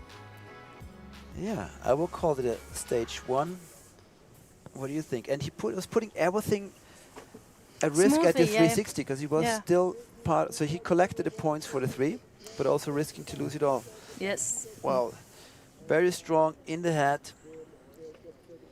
Finn Jacobsen from Australia. Definitely a threat for the podium now, with Julian Unterbrunner from Austria being in the lead right now with 70 points. Joe Cookson, New Zealand, second with 63.3, and Thomas Dersana from Argentina still on the podium. No, I'm sorry, I got that wrong. Finn Jacobsen on second now, 64.33, and Joe Cookson. Yeah, that's it. Excuse me, Fox, a little confusement here. Julian Unterbrunner still in first, and we're waiting for the official score for Finn Jacobsen.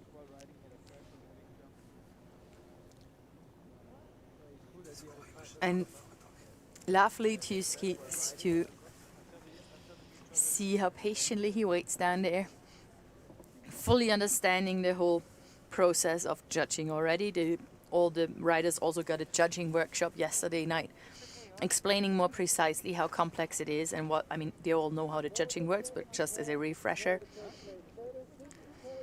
And will then also be able, after the competition, to see the judges and get more personal and precise feedback than just the score, which is why the judges keep this super precise notation pads where all the details are written down. So, and yeah, he places second, slides in second place with 64.33 points.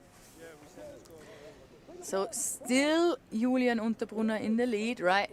And next coming up is bib number 50, Arthur Roland, sorry. Arthur Roland from Arthur France. Roland. One of the older riders on the tour, coming from La Clusaz. 3, 2, 1, jumping in. He says his hero is Nono Labrute. Whoever Nono Labrute is, you probably have to grow up in France to know that.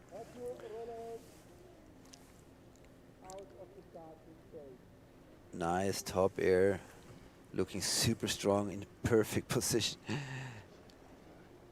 Bam. And aiming for the second drop. It's a left and three. Nice. Keeping his speed up. Looks like we're going to see one of the bigger airs into the pipe if he keeps that speed up. And we do. Big three, putting it to his feet. Wow, that was a strong landing. That really skyrocketed his score and also his confidence. So he's on his way to a really solid score. And he looks like he is not easily being taken off his feet. Yeah, looks like ninja super moves, strong, yes. low center of gravity. Another left and three into the guts of the face. Almost had it to get a little bit backseated, sending him into a slide 360. He's knocking on his head. Can't believe it. Whoa. But his keys are on. He'll get a score. Another tough one for the judges. Such a great one. How much do you deduct for those mistakes? And especially the three up top, like jumping from the bright sun into the shade is basically totally blind. Like you could not. But what I almost liked the most about his skiing, except for the big three in the middle, was like how he rides. Such a low center of gravity. Yeah, I mean. And this three was amazing. And in the air, I mean, you can try and scope the landing, but you probably won't see anything because it's just too dark.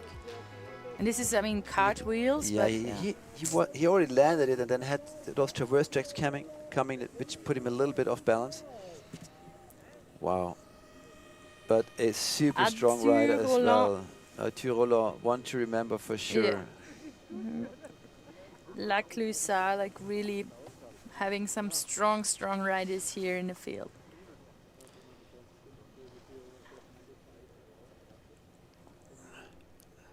Just trying to catch his breath again for the score.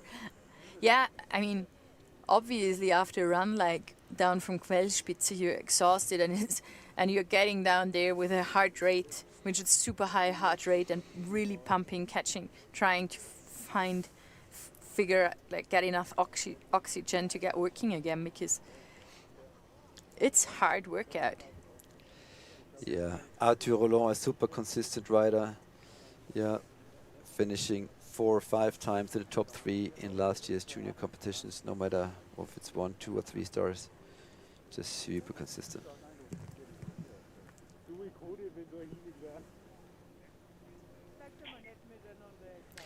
I still can't get this like super nice 3 out of my head. Yeah, this is a really interesting, It will be really interesting to see the score right now because it was an outstanding run and he didn't lose his key. No matter crash 75, we got a new leader, Arthur Roland from France, kicking Julian Unterbrunner from the first spot. Wow. Congratulations, despite a little thing in the landing, but man, that 3 in the middle was just amazing and there was so much action in the whole run from top to bottom, so he could make this up. But no time to rest, neither for us nor for you, ladies and gentlemen. What an exciting event. Sam Auguslo from Canada, skiing for the Lake Louise Ski Club, is our next rider. Yeah, Sam Auguslo, super strong, starting it off with some speed. Look at that. Wow, there was quick as well getting into that main section of the upper face. And now finding a new air, which we haven't seen at all, jumping into a super small little pocket in between those rock ribs.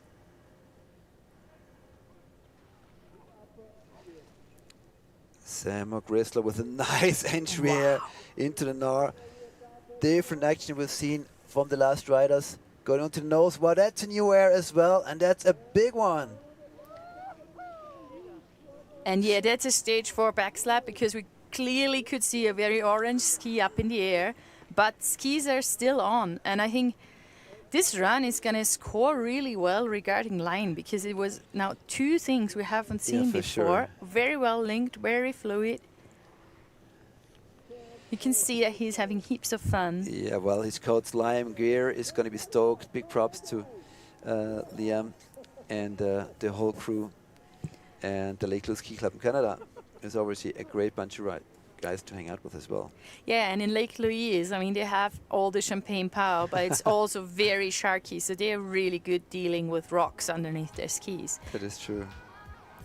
Nice, yeah. So that was the new air. I really like that. Yeah. Actually, his tails were touching the rocks there in the air. Oof. Oof. It's just a flat landing. I mean, he had it. There's Sam waiting for his score.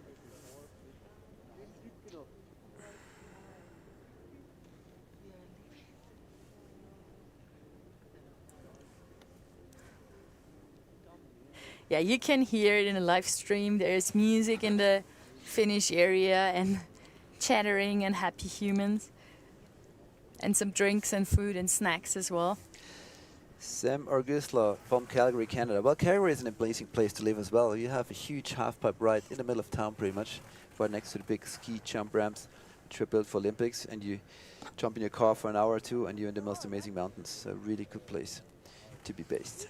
Yeah, that's true. I agree. And amazing nature, amazing, untouched, vast nature. Very different to Europe.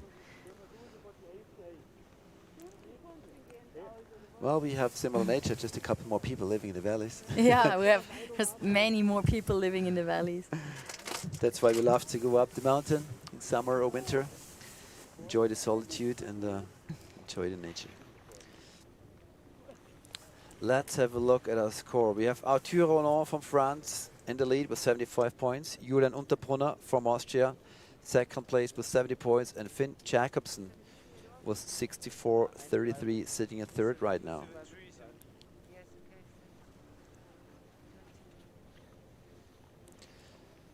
So it's and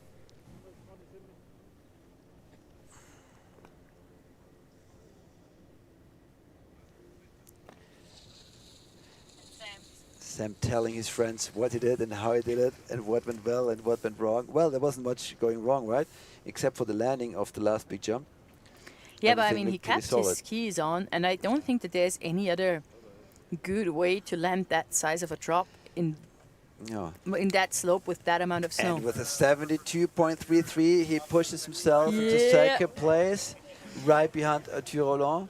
And Sam Grisler on this second podium. But we have another sitting in second place. 12 guys up there, so anything can happen. He might end up in 12th place. Yeah, anything can happen. Anything can happen today, as we have seen and keep on seeing on the famous Quellspitze today. And Finn Slater, only 15 years old, from Switzerland. Living in Le Jabel at the bottom of Verbier. Looking up to Finn Billers and his coaches, and he's already making ski moves at this age with his friends at Sling Productions. He's flying down, pretty much like Kea Chretien used to do. Whoa, that was a great recovery. I was argued when I worked as a coach in earlier times that recoveries should be awarded extra points because it's just so awesome if someone almost crashes and then gets it together. Just not like a left three there, yeah. I mean, it is amazing to watch, but we can't. I mean, we would love. You can't award extra points now, obviously. Oh, hand drag left into the main face, and again rides out of it on one ski. An expert for riding on one ski. Finn Slater looking a little sketchy on this run, but nevertheless super entertaining and showing great technique top to bottom. He's probably going to go up one more time for a last hit. No, decides not to. Decides to call it a day.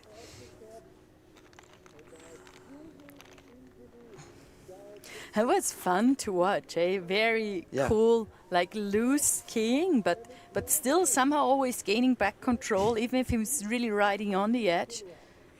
But let's see what the judges think about that kind of style. I think there was not, maybe there was one or two riders which were as much on one ski as he did, but it was, I mean, you also need a super strong leg for just riding on one ski. Exactly. Yeah.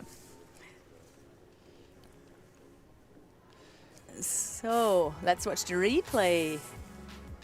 Finn Slater, only 15 years old. I mean, you almost can forget about this. We've been watching these riders for so long now. It looks like we are at the Freeride World Tour competition, right? He can come back here another 3 times easily. I love that hand drag 3 and the ride out on the right ski. Nice bottom air, defying the slough. It was a spectacular run. It was a spectacular run, especially taking into account his age. Exactly. Yeah, and there's not much differences anymore. By no means would you think he's 15-year-old if you just see the video. Absolutely not. Congratulations, Finn Slater. We really enjoyed watching you run.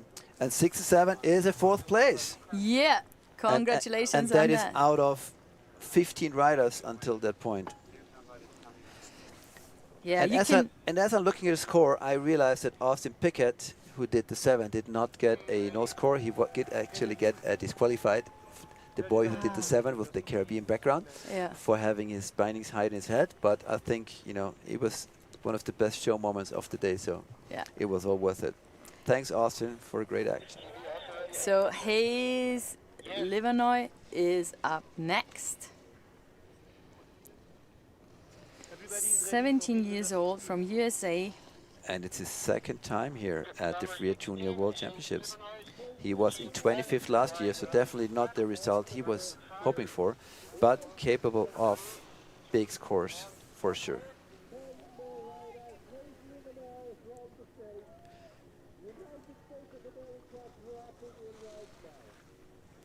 All right, Hayes Livernoy is on course, doing the almost mandatory air at the top.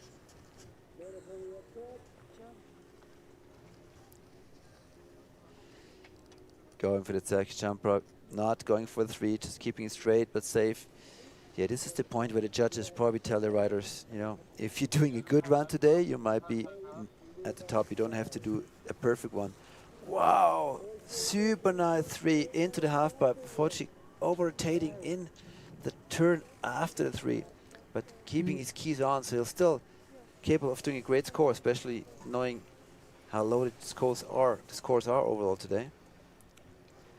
Yeah, and he just did kind of only half a cartwheel or something. But actually he seems quite in control and not risking too much during his riding anyways. Well, that was a smart move. That was a very smart move for the bottom one. Yeah, definitely turn it down a little bit after that mistake following the landing of the beautiful 360 into the half pipe.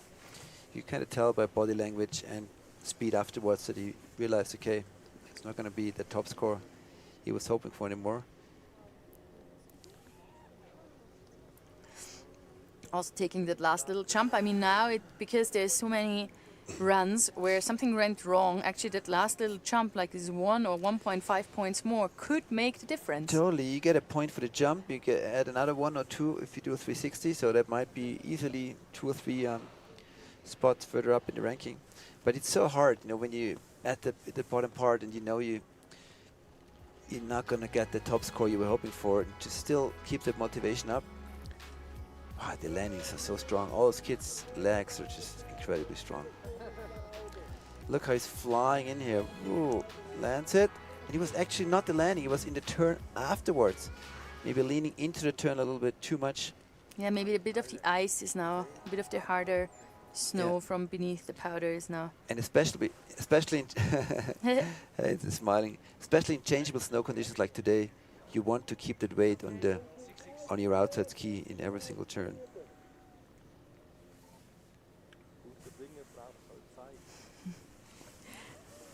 We keep hearing people having the discussions and the judges having the discussions in the live.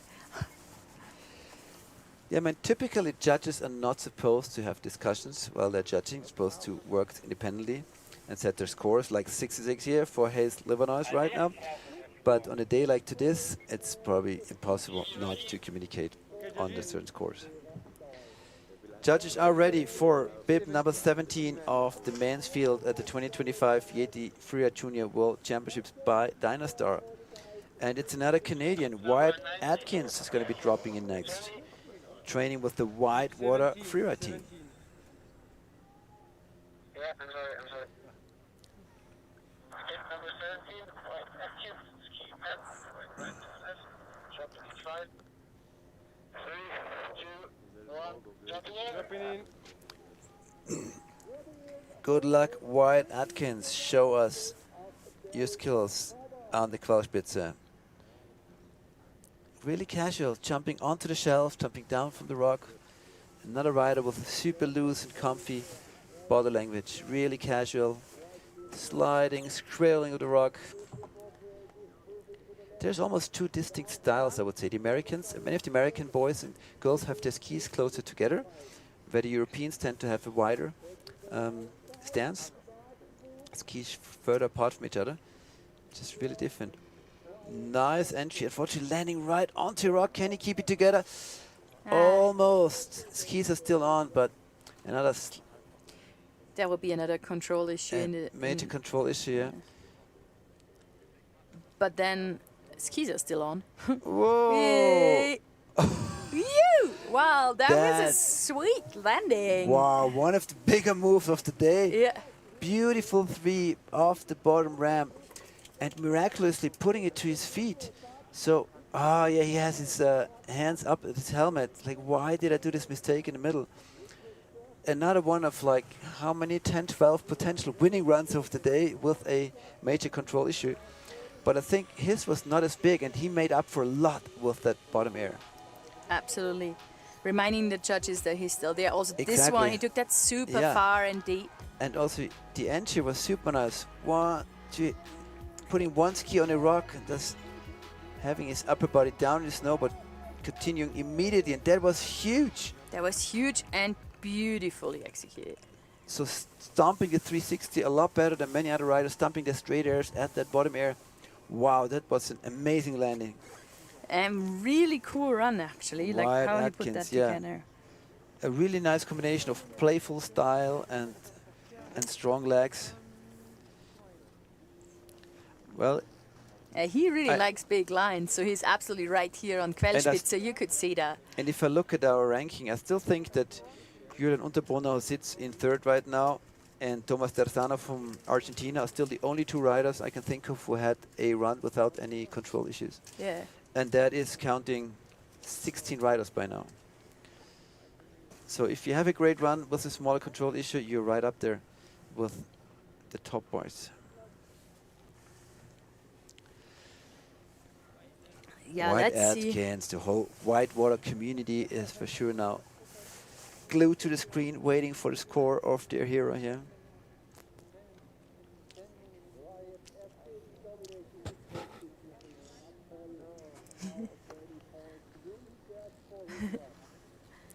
Oh! Second place for Wyatt Atkins with a 73.67.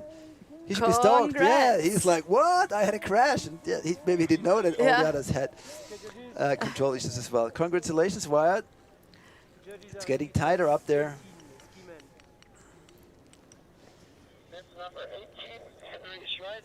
So 2 more riders from the United States of America, back to back. The first one being Henry Schrichter. Schrichter, I suppose it's pronounced. Schrichter. Schrichter. Living in Soda Springs and riding for the Sugar Bowl Freeride team. First time to have him here in Kappl, and well, he started off his run with a huge drop up top, actually taking that shelf a little bigger, taking a lot more speed down the center. Looking super solid. More of a European style with a low center of gravity coming here. down the middle with his GS turns. Pretty sure we're going to see a spin here. Whoa! Here comes the 7. And those skis are off. Again, yard tail, unfortunately. Also there, it was just an issue of having a bit too much impact from, as it looked like. He looked super comfortable, controlled while he was in the air still. Yeah. And looked like he put the skis right here, one of them in the landing. Yeah, man. Yeah. It was, I mean, super, super, super nice jump. Henry, you can definitely Super be nice proud. 7. But yeah, I think the impact maybe with that snow, because the jump is just a bit bigger, yeah. Also, the top jump already was so strong. Let's look at it very closely one more time. There he goes. 1, 2, spots the landing. Yeah, tiny bit of an over-rotation, I would say, and this is so unforgiving today, that landing. We've seen everyone who landed only the tiniest bit off axis did not stand a chance to ride out of it.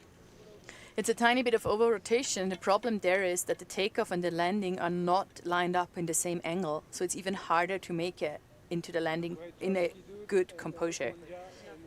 So Exactly, and he loves learning tricks. I mean, that's you can tell that that's what his specialty is.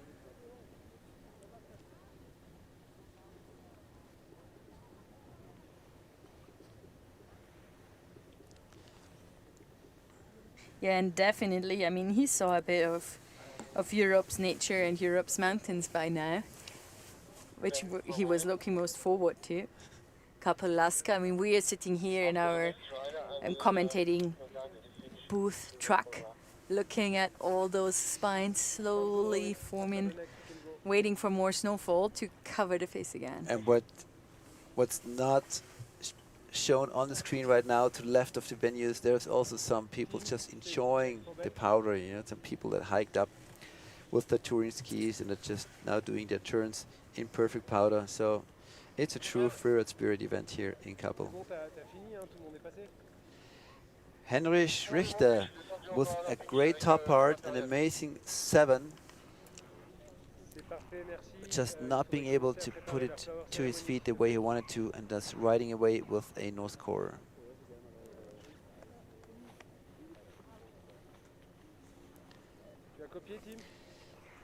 But we have another 8 riders at the top. Also from the United States, Canyon Journey, and I really dig that first name. To name your kid Canyon, I really like that. That's cool. Riding for the Asp Valley Ski and Snowboard Club. He was here 2 years ago to cheer his brother competing, and now it's his time. And I'm sure now his brother is sitting somewhere in the world in front of a ski and cheering for his little brother. Approaching jump number 1. Also looking very, very confident while skiing. Yeah. Tiny little back seat up there, but holds it together well, showing how strong his feet are. Jump number 2, everything under control and going as planned so far. Probably aiming for at least a 3 coming in from the right side. There we go, here's the 3, spotting a landing. Getting a bit too much left, riders left in the landing maybe in the opposing slope. But then at least not losing his ski, just... Yeah, landing on his back, turning around once, but continuing riding right away. We might just see another 3 at the bottom. Nice approach. Here's another 3.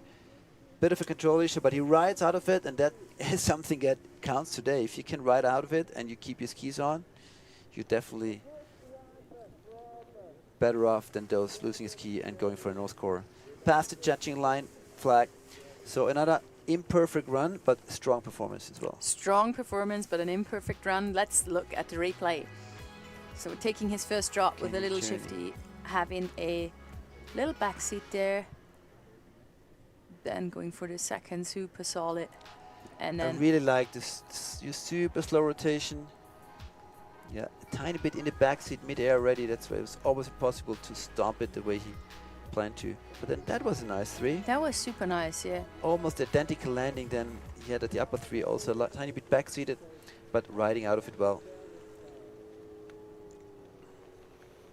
Yeah, and also you can see he's wearing mouth guard Which absolutely makes sense in those conditions with a lot of rocks still Well, sticking up. especially makes sense the way these boys and girls ride.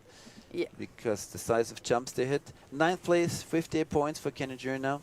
The size of jumps they hit, it happens so easily that your chin hits the knee, and I know a couple of people who damaged their teeth or even bit of their tongue doing so. So it makes a lot of sense. Right, 2 more riders from France are up at the start gate. First is Gabin Bourtin. Almost one of the veterans at 18 years of age.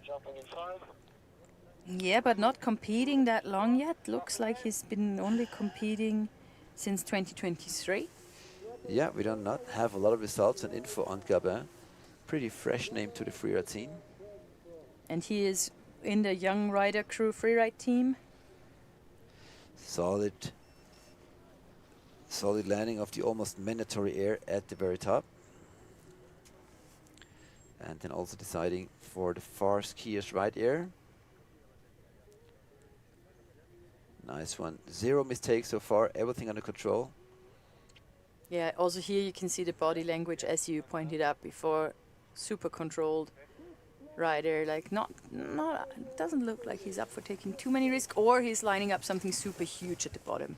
You're totally right. He looks fairly casual. Making his way down. Now the main couloir is really tracked out. Finding an entry to jump to the second shelf. Yeah, but knowing nice exactly where he wants to go, lining super centered. He really controls his speed. So definitely a super controlled run. Exit air, also super centered. A little bit of a wild run on one ski. Keep it together, Mike. You still have another 100 meters to go to hit the judging line, and then it counts. Yeah, Gabin and on the best way to actually create a counting result and run for us. That's and it. himself. He's past that judging flag. Nice. One of the few clean runs today. Thank you, Gabin. That was a beautiful performance. Super nice performance, yeah. Let's watch the replay. Wow, that was... It doesn't get easy up there to land after about 25 landings. Yes, and now there is actually no way to avoid the bump holes anymore at those first 2 cliffs, but there he found a fresh landing at the 3rd cliff. Not really any air and style parts in the sense of tricks in his line, but clean. And you could tell at the bottom, if you're not supersizing your exit air, then you still land in the steep part. Yeah. You can ride off it a lot more easy. That's what a riders kind of misjudged today, just going a bit too big and too far on the bottomers. Yeah, Gabin Bourtin from Zervaux in France. That's pretty much all we know about him. Yeah.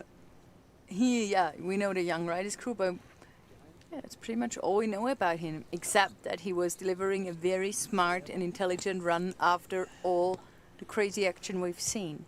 Exactly. And he's also happy, you can see that. I think it's also, you can also be proud of yourself if you manage to kind of get your ego behind your,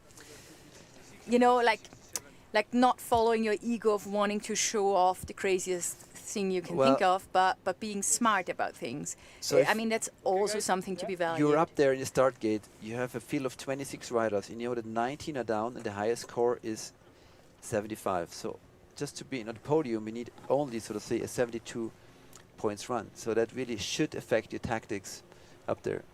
But it is also nice to follow your ego and just go big if you plan it.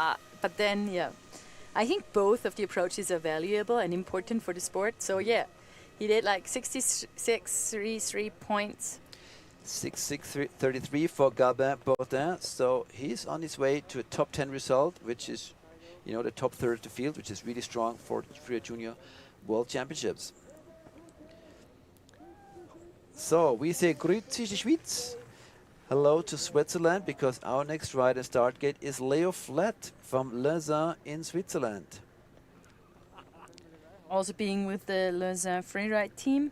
And he's looking for big cliffs, and guess who his hero is? The Goganator. Marcus Gogan, who's been here before and then was so successful on the Freeride World Tour with just such a young age.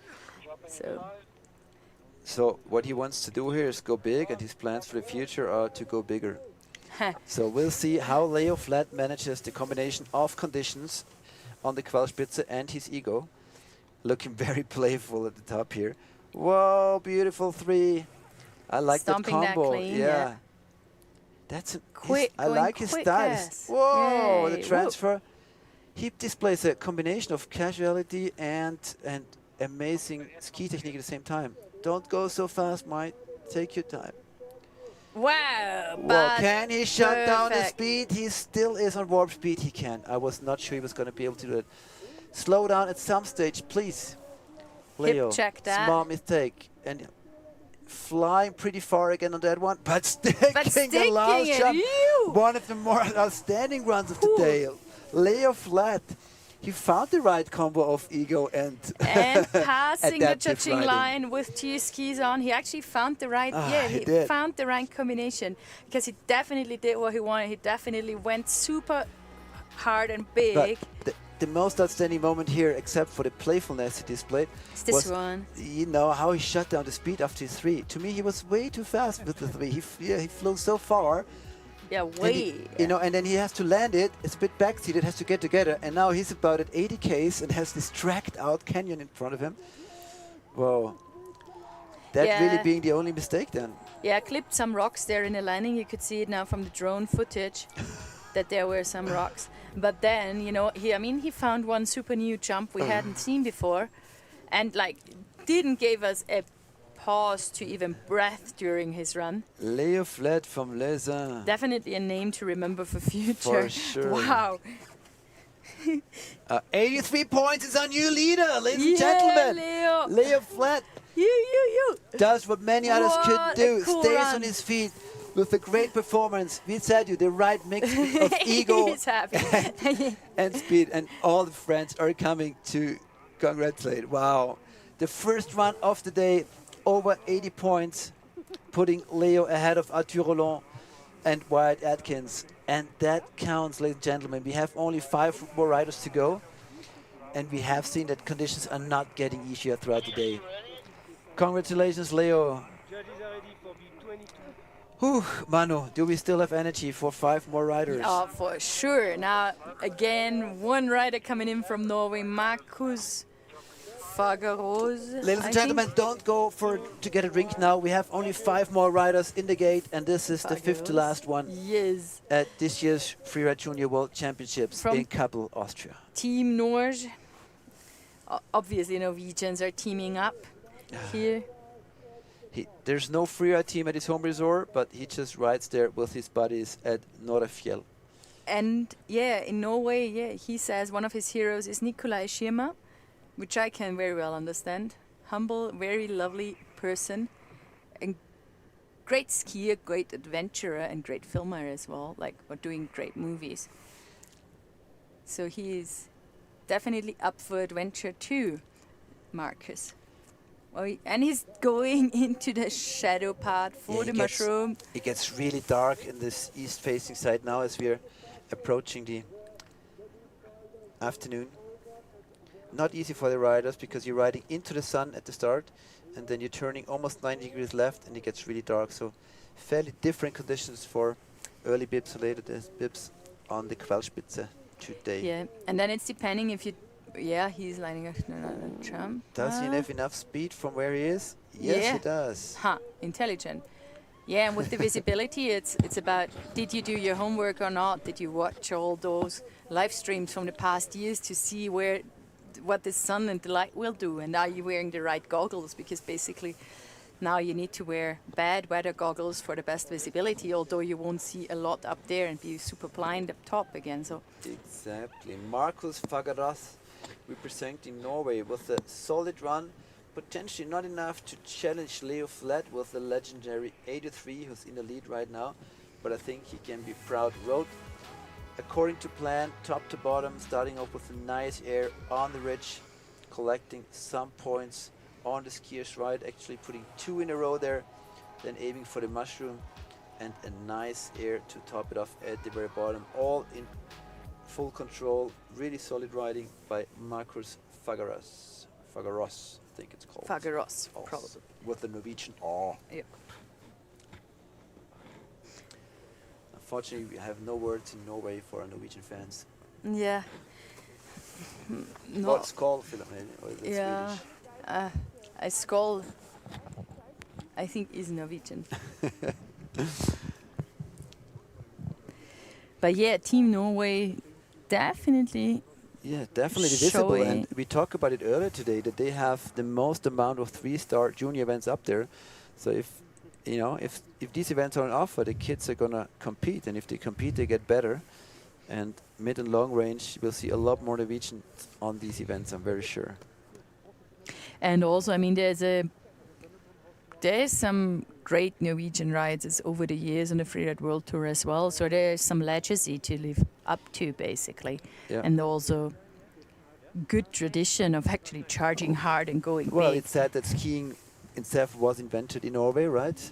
Traversing the big vast areas up there in winter. First it was snowshoes, and then it was skis, and then they put skins on it, and all of a sudden skiing and ski touring was invented. Yeah. That's where it's all coming from. Marcus Fagerås waiting for his score on today's championship. And placing 11th, or getting in the with 59 points. Getting in the rank as 11th, ranking 11th. 59 points. As we look back up to the top, and we see one of the youngest riders of the day, the youngest in the men's field for sure, Jack Kilmaine. From oh, sorry, I have a wrong birth date here. Either the display is wrong or my information is wrong, but we're not going to discuss it too much. No, Jack is, yeah. But he is definitely Says 2009 of the Jackson here. Hole Ski Club, so also probably a big legacy behind him. I mean, Jackson Hole used to be one of the hubs of freeride skiing, and now he just did a little stray up top there, which we haven't seen before A 3 at the either. top and a new version of the air. I really liked it, and so do the judges, and the riders Yeah. themselves should do so too when they take different lines with the higher bibs, just making the most of what is still there at the venue, what hasn't been skied, seen, or tracked out. I think it is very smart. So now we're going to see him on a totally different approach. Riding on the shelf to the looker's left of the half pipe.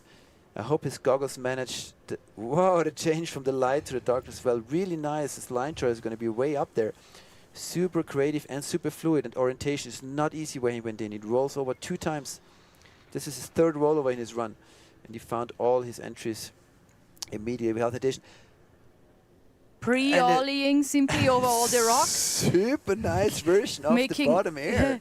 Short work of all the problems that may be there, just jumping over Wow, it. one of the most fluid runs of the day, and really smart, like smart at the top, using untouched parts of the venue, and the pre-ollying at the bottom is something, he could have sold that advice for a lot of money to many other riders today who Absolutely. took off at the very ledge and went all the way into the flats. Yeah.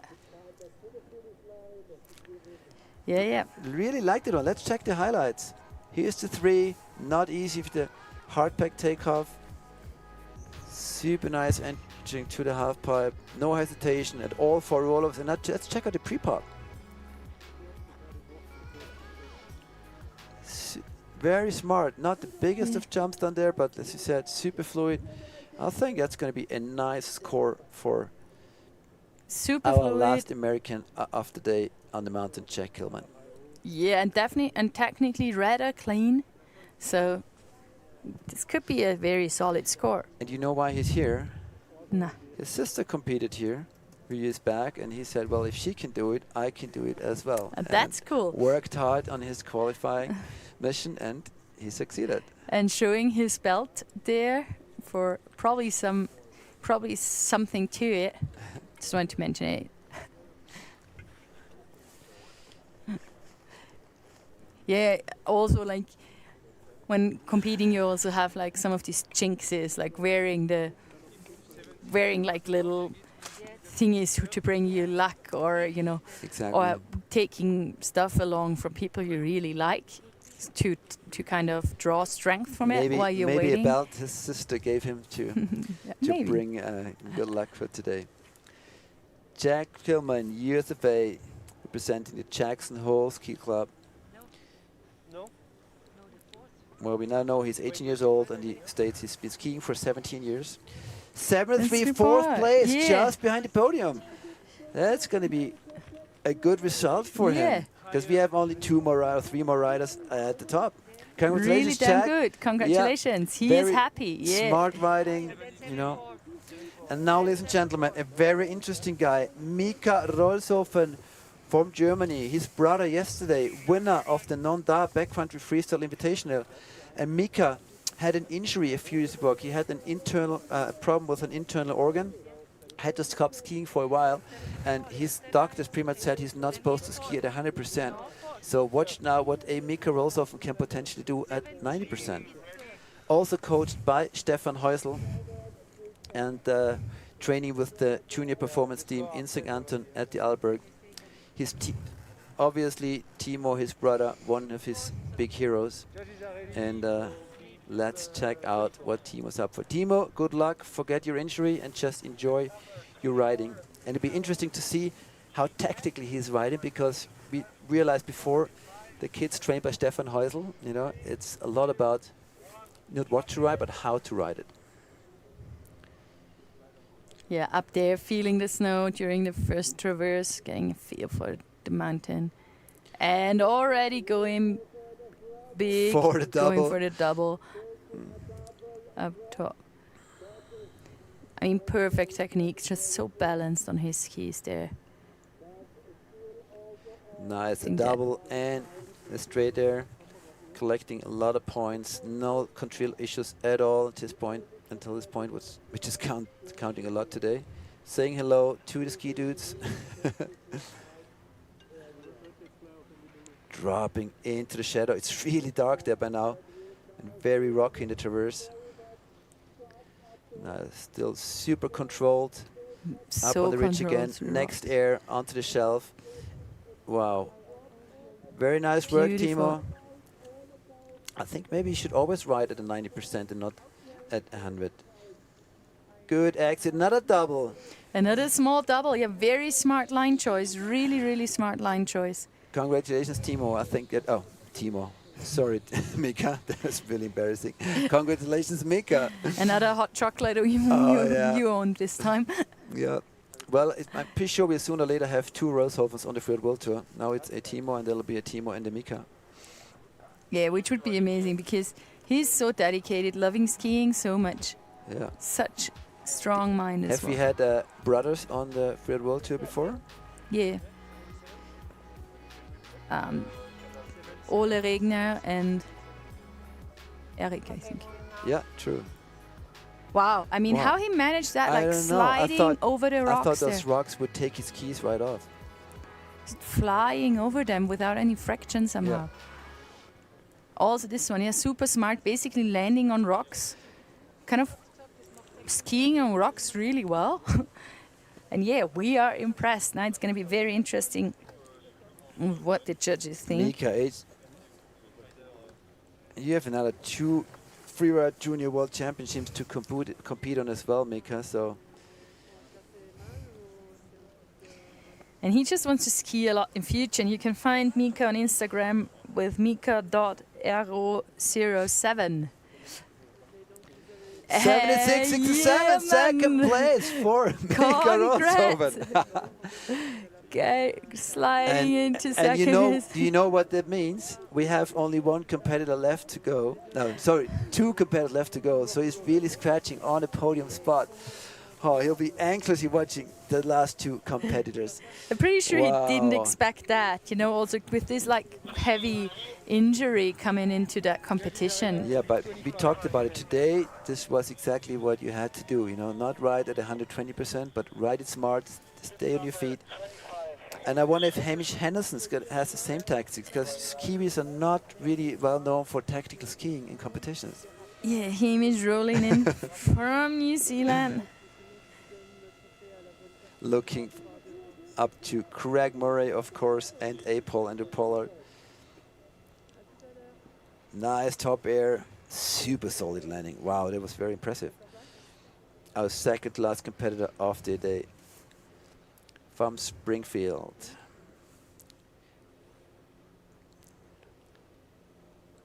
Lovely, like cool turns there, and let's see what he has for us. Entry, smart entry into the couloir. Yeah, not going too crazy. Adjusting to the Going shade. right in between those two ski dudes. Also found it kind of similar to Mika's run, maybe a tiny bit less aggressive.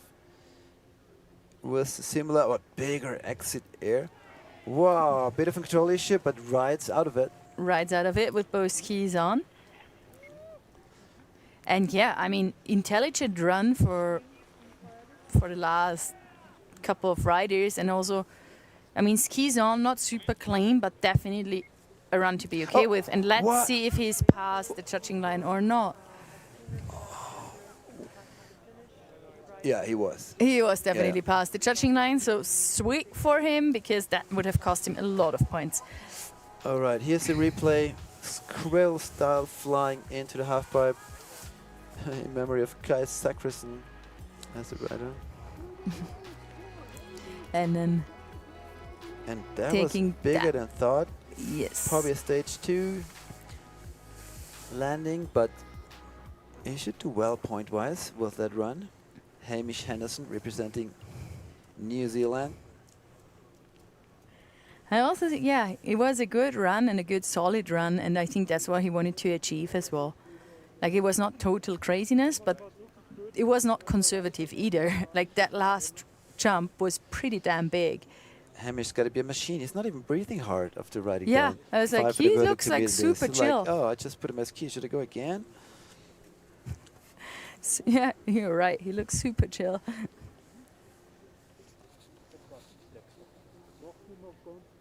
Yeah, Hamish has been actually only competing in New Zealand. First time competing out in New Zealand, and then it's already the Junior World Championships. So also cool trip for him, I imagine. As said before, the juniors had some couple of glorious, amazing days here in the resort already, getting to know each other, shredding all the wind lips and drops you can find. Everything's... Now we definitely need a reset and fresh snow, because they tracked it pretty hard. Also, like, on the most unexpected places, there is no snow anymore because they just took all the cliffs. Super cool vibes here in Kappl. Well, not easy for judges to come up with the right score here, but they're almost done. After Mika, we have only one more rider left to go, but that is another big one. Waiting there patiently. Yeah, what is going on in your head when you were waiting for scores? I think it's the most... It is a weird, especially if it's that long, it's a weird moment or a weird time span, because you're exhausted, you're excited, and you're analyzing your run. You typically, if you did mistakes, you kind of play them down because you're hoping for a good score. Yeah. So it is really strange. But he seems so calm. Look at it, almost no emotions for Hamish Henderson as he's waiting for a score. I think he's just like I'll take it, whatever they give me. Well, but anyways, he really can be proud of himself for that run and that line. True. And also, it's not easy. I mean, for him and now for these last riders, they've been up there so long by now. They must be frozen to the bone. Yeah, we had a lot of ski retrievals, so the event has been now going on for 5 hours. Typically, we aim at a 4-hour event max, so it's been quite... You see it at the venue, only the very top of the Quellspitze is still in the sun. Yeah. That means about 80-85% of the venue are in the shadow. It doesn't make it easier for the kids to ski, and those who've walked up there as the last ones, they've been sitting up there for a while. Scoring, getting 69 points and placing 8th right now. Ladies and gentlemen, one more to go. Last rider on the mountain day from France with bib number 63 is last year's 4th place finisher, Noah Peizerat. So if you finish 4th at the Freeride Junior World Championships, you have the capacity to win it. We know that. but difficult conditions for Noah. Probably been up there for an hour or two at minus 15 degrees in the wind. The venue is pretty dragged out, and the sun's disappearing. All the best to you, Noah, for your run, despite those difficult settings. Wow, and starting off with a beautiful and solid straight. Wow, effortless almost, right? Yeah. Look like not Looks a, like not he's gliding. not a little spot out of control. Wow. Huge off that cliff. Wow, and he has this special vibe, like, right? He's Yeah, going he's big like- but smooth. Yeah, Yeah, super smooth. So not too much speed. Take it easy. Bit like Take it easy, turtle. buddy. Higher than Yeah. everyone else. Wow, and Into the finding the middle. perfect landing. Oh my God. Wow, one of the best upper middle parts we've seen so far in the whole competition, but it's so dark now. Can he put it together at the finish, entering to the shelf? Wow, almost front punching, and now it's all about this last jump. 3, 2, 1, going for a big left and 3 all the way down. He sticks it! Whoa! Yay! What a run by the last That's ride of the day. Noah Peizerat. And now stay on your feet. Just go over the judging line. Don't do anything else but look at what's ahead of you. Please, Noah. You deserve it. Last year, a close 4th place. Yeah, skipped at 360. And he's past the judging line now.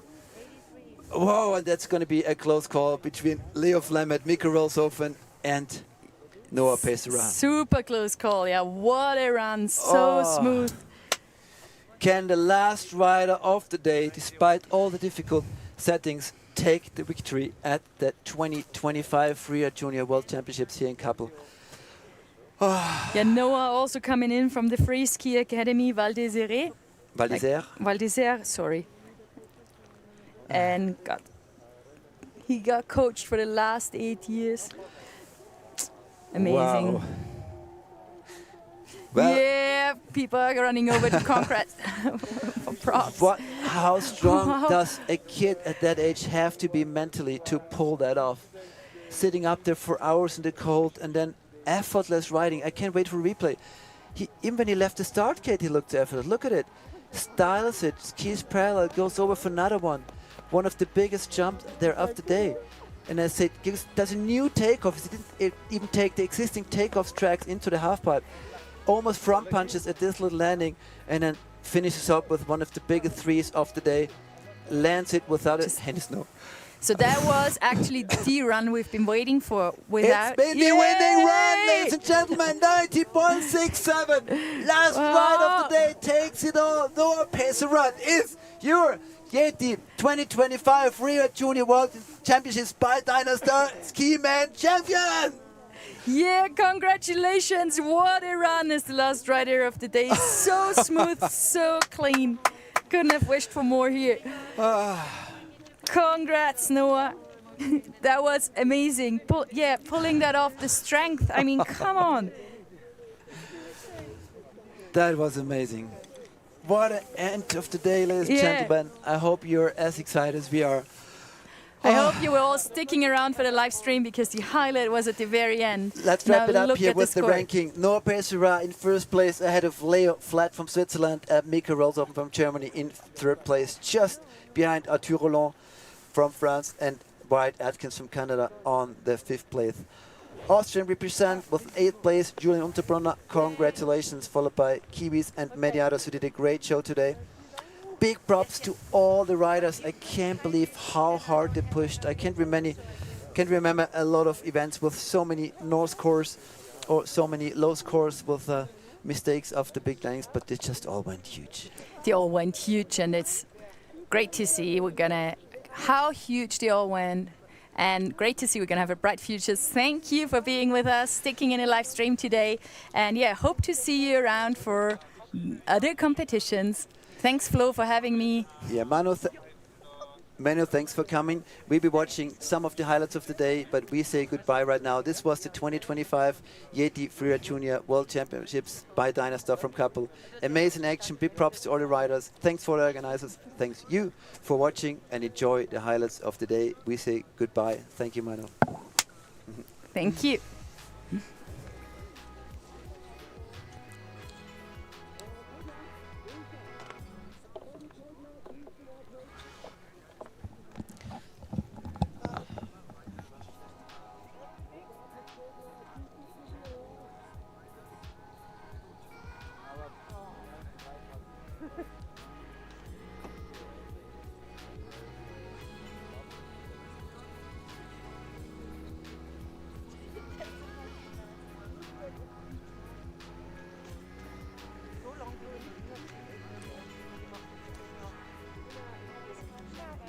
Ja.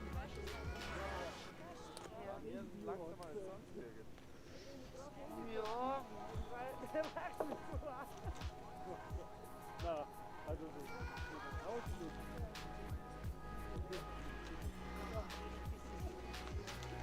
Alles klar.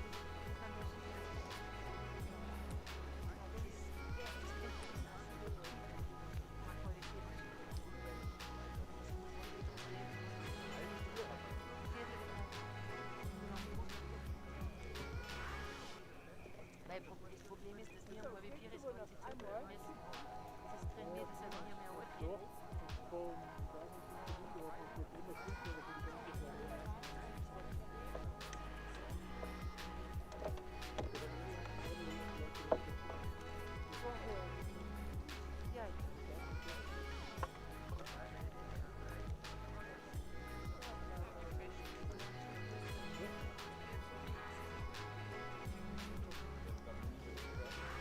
Ja, nein, weißt du, wo wir das noch gehabt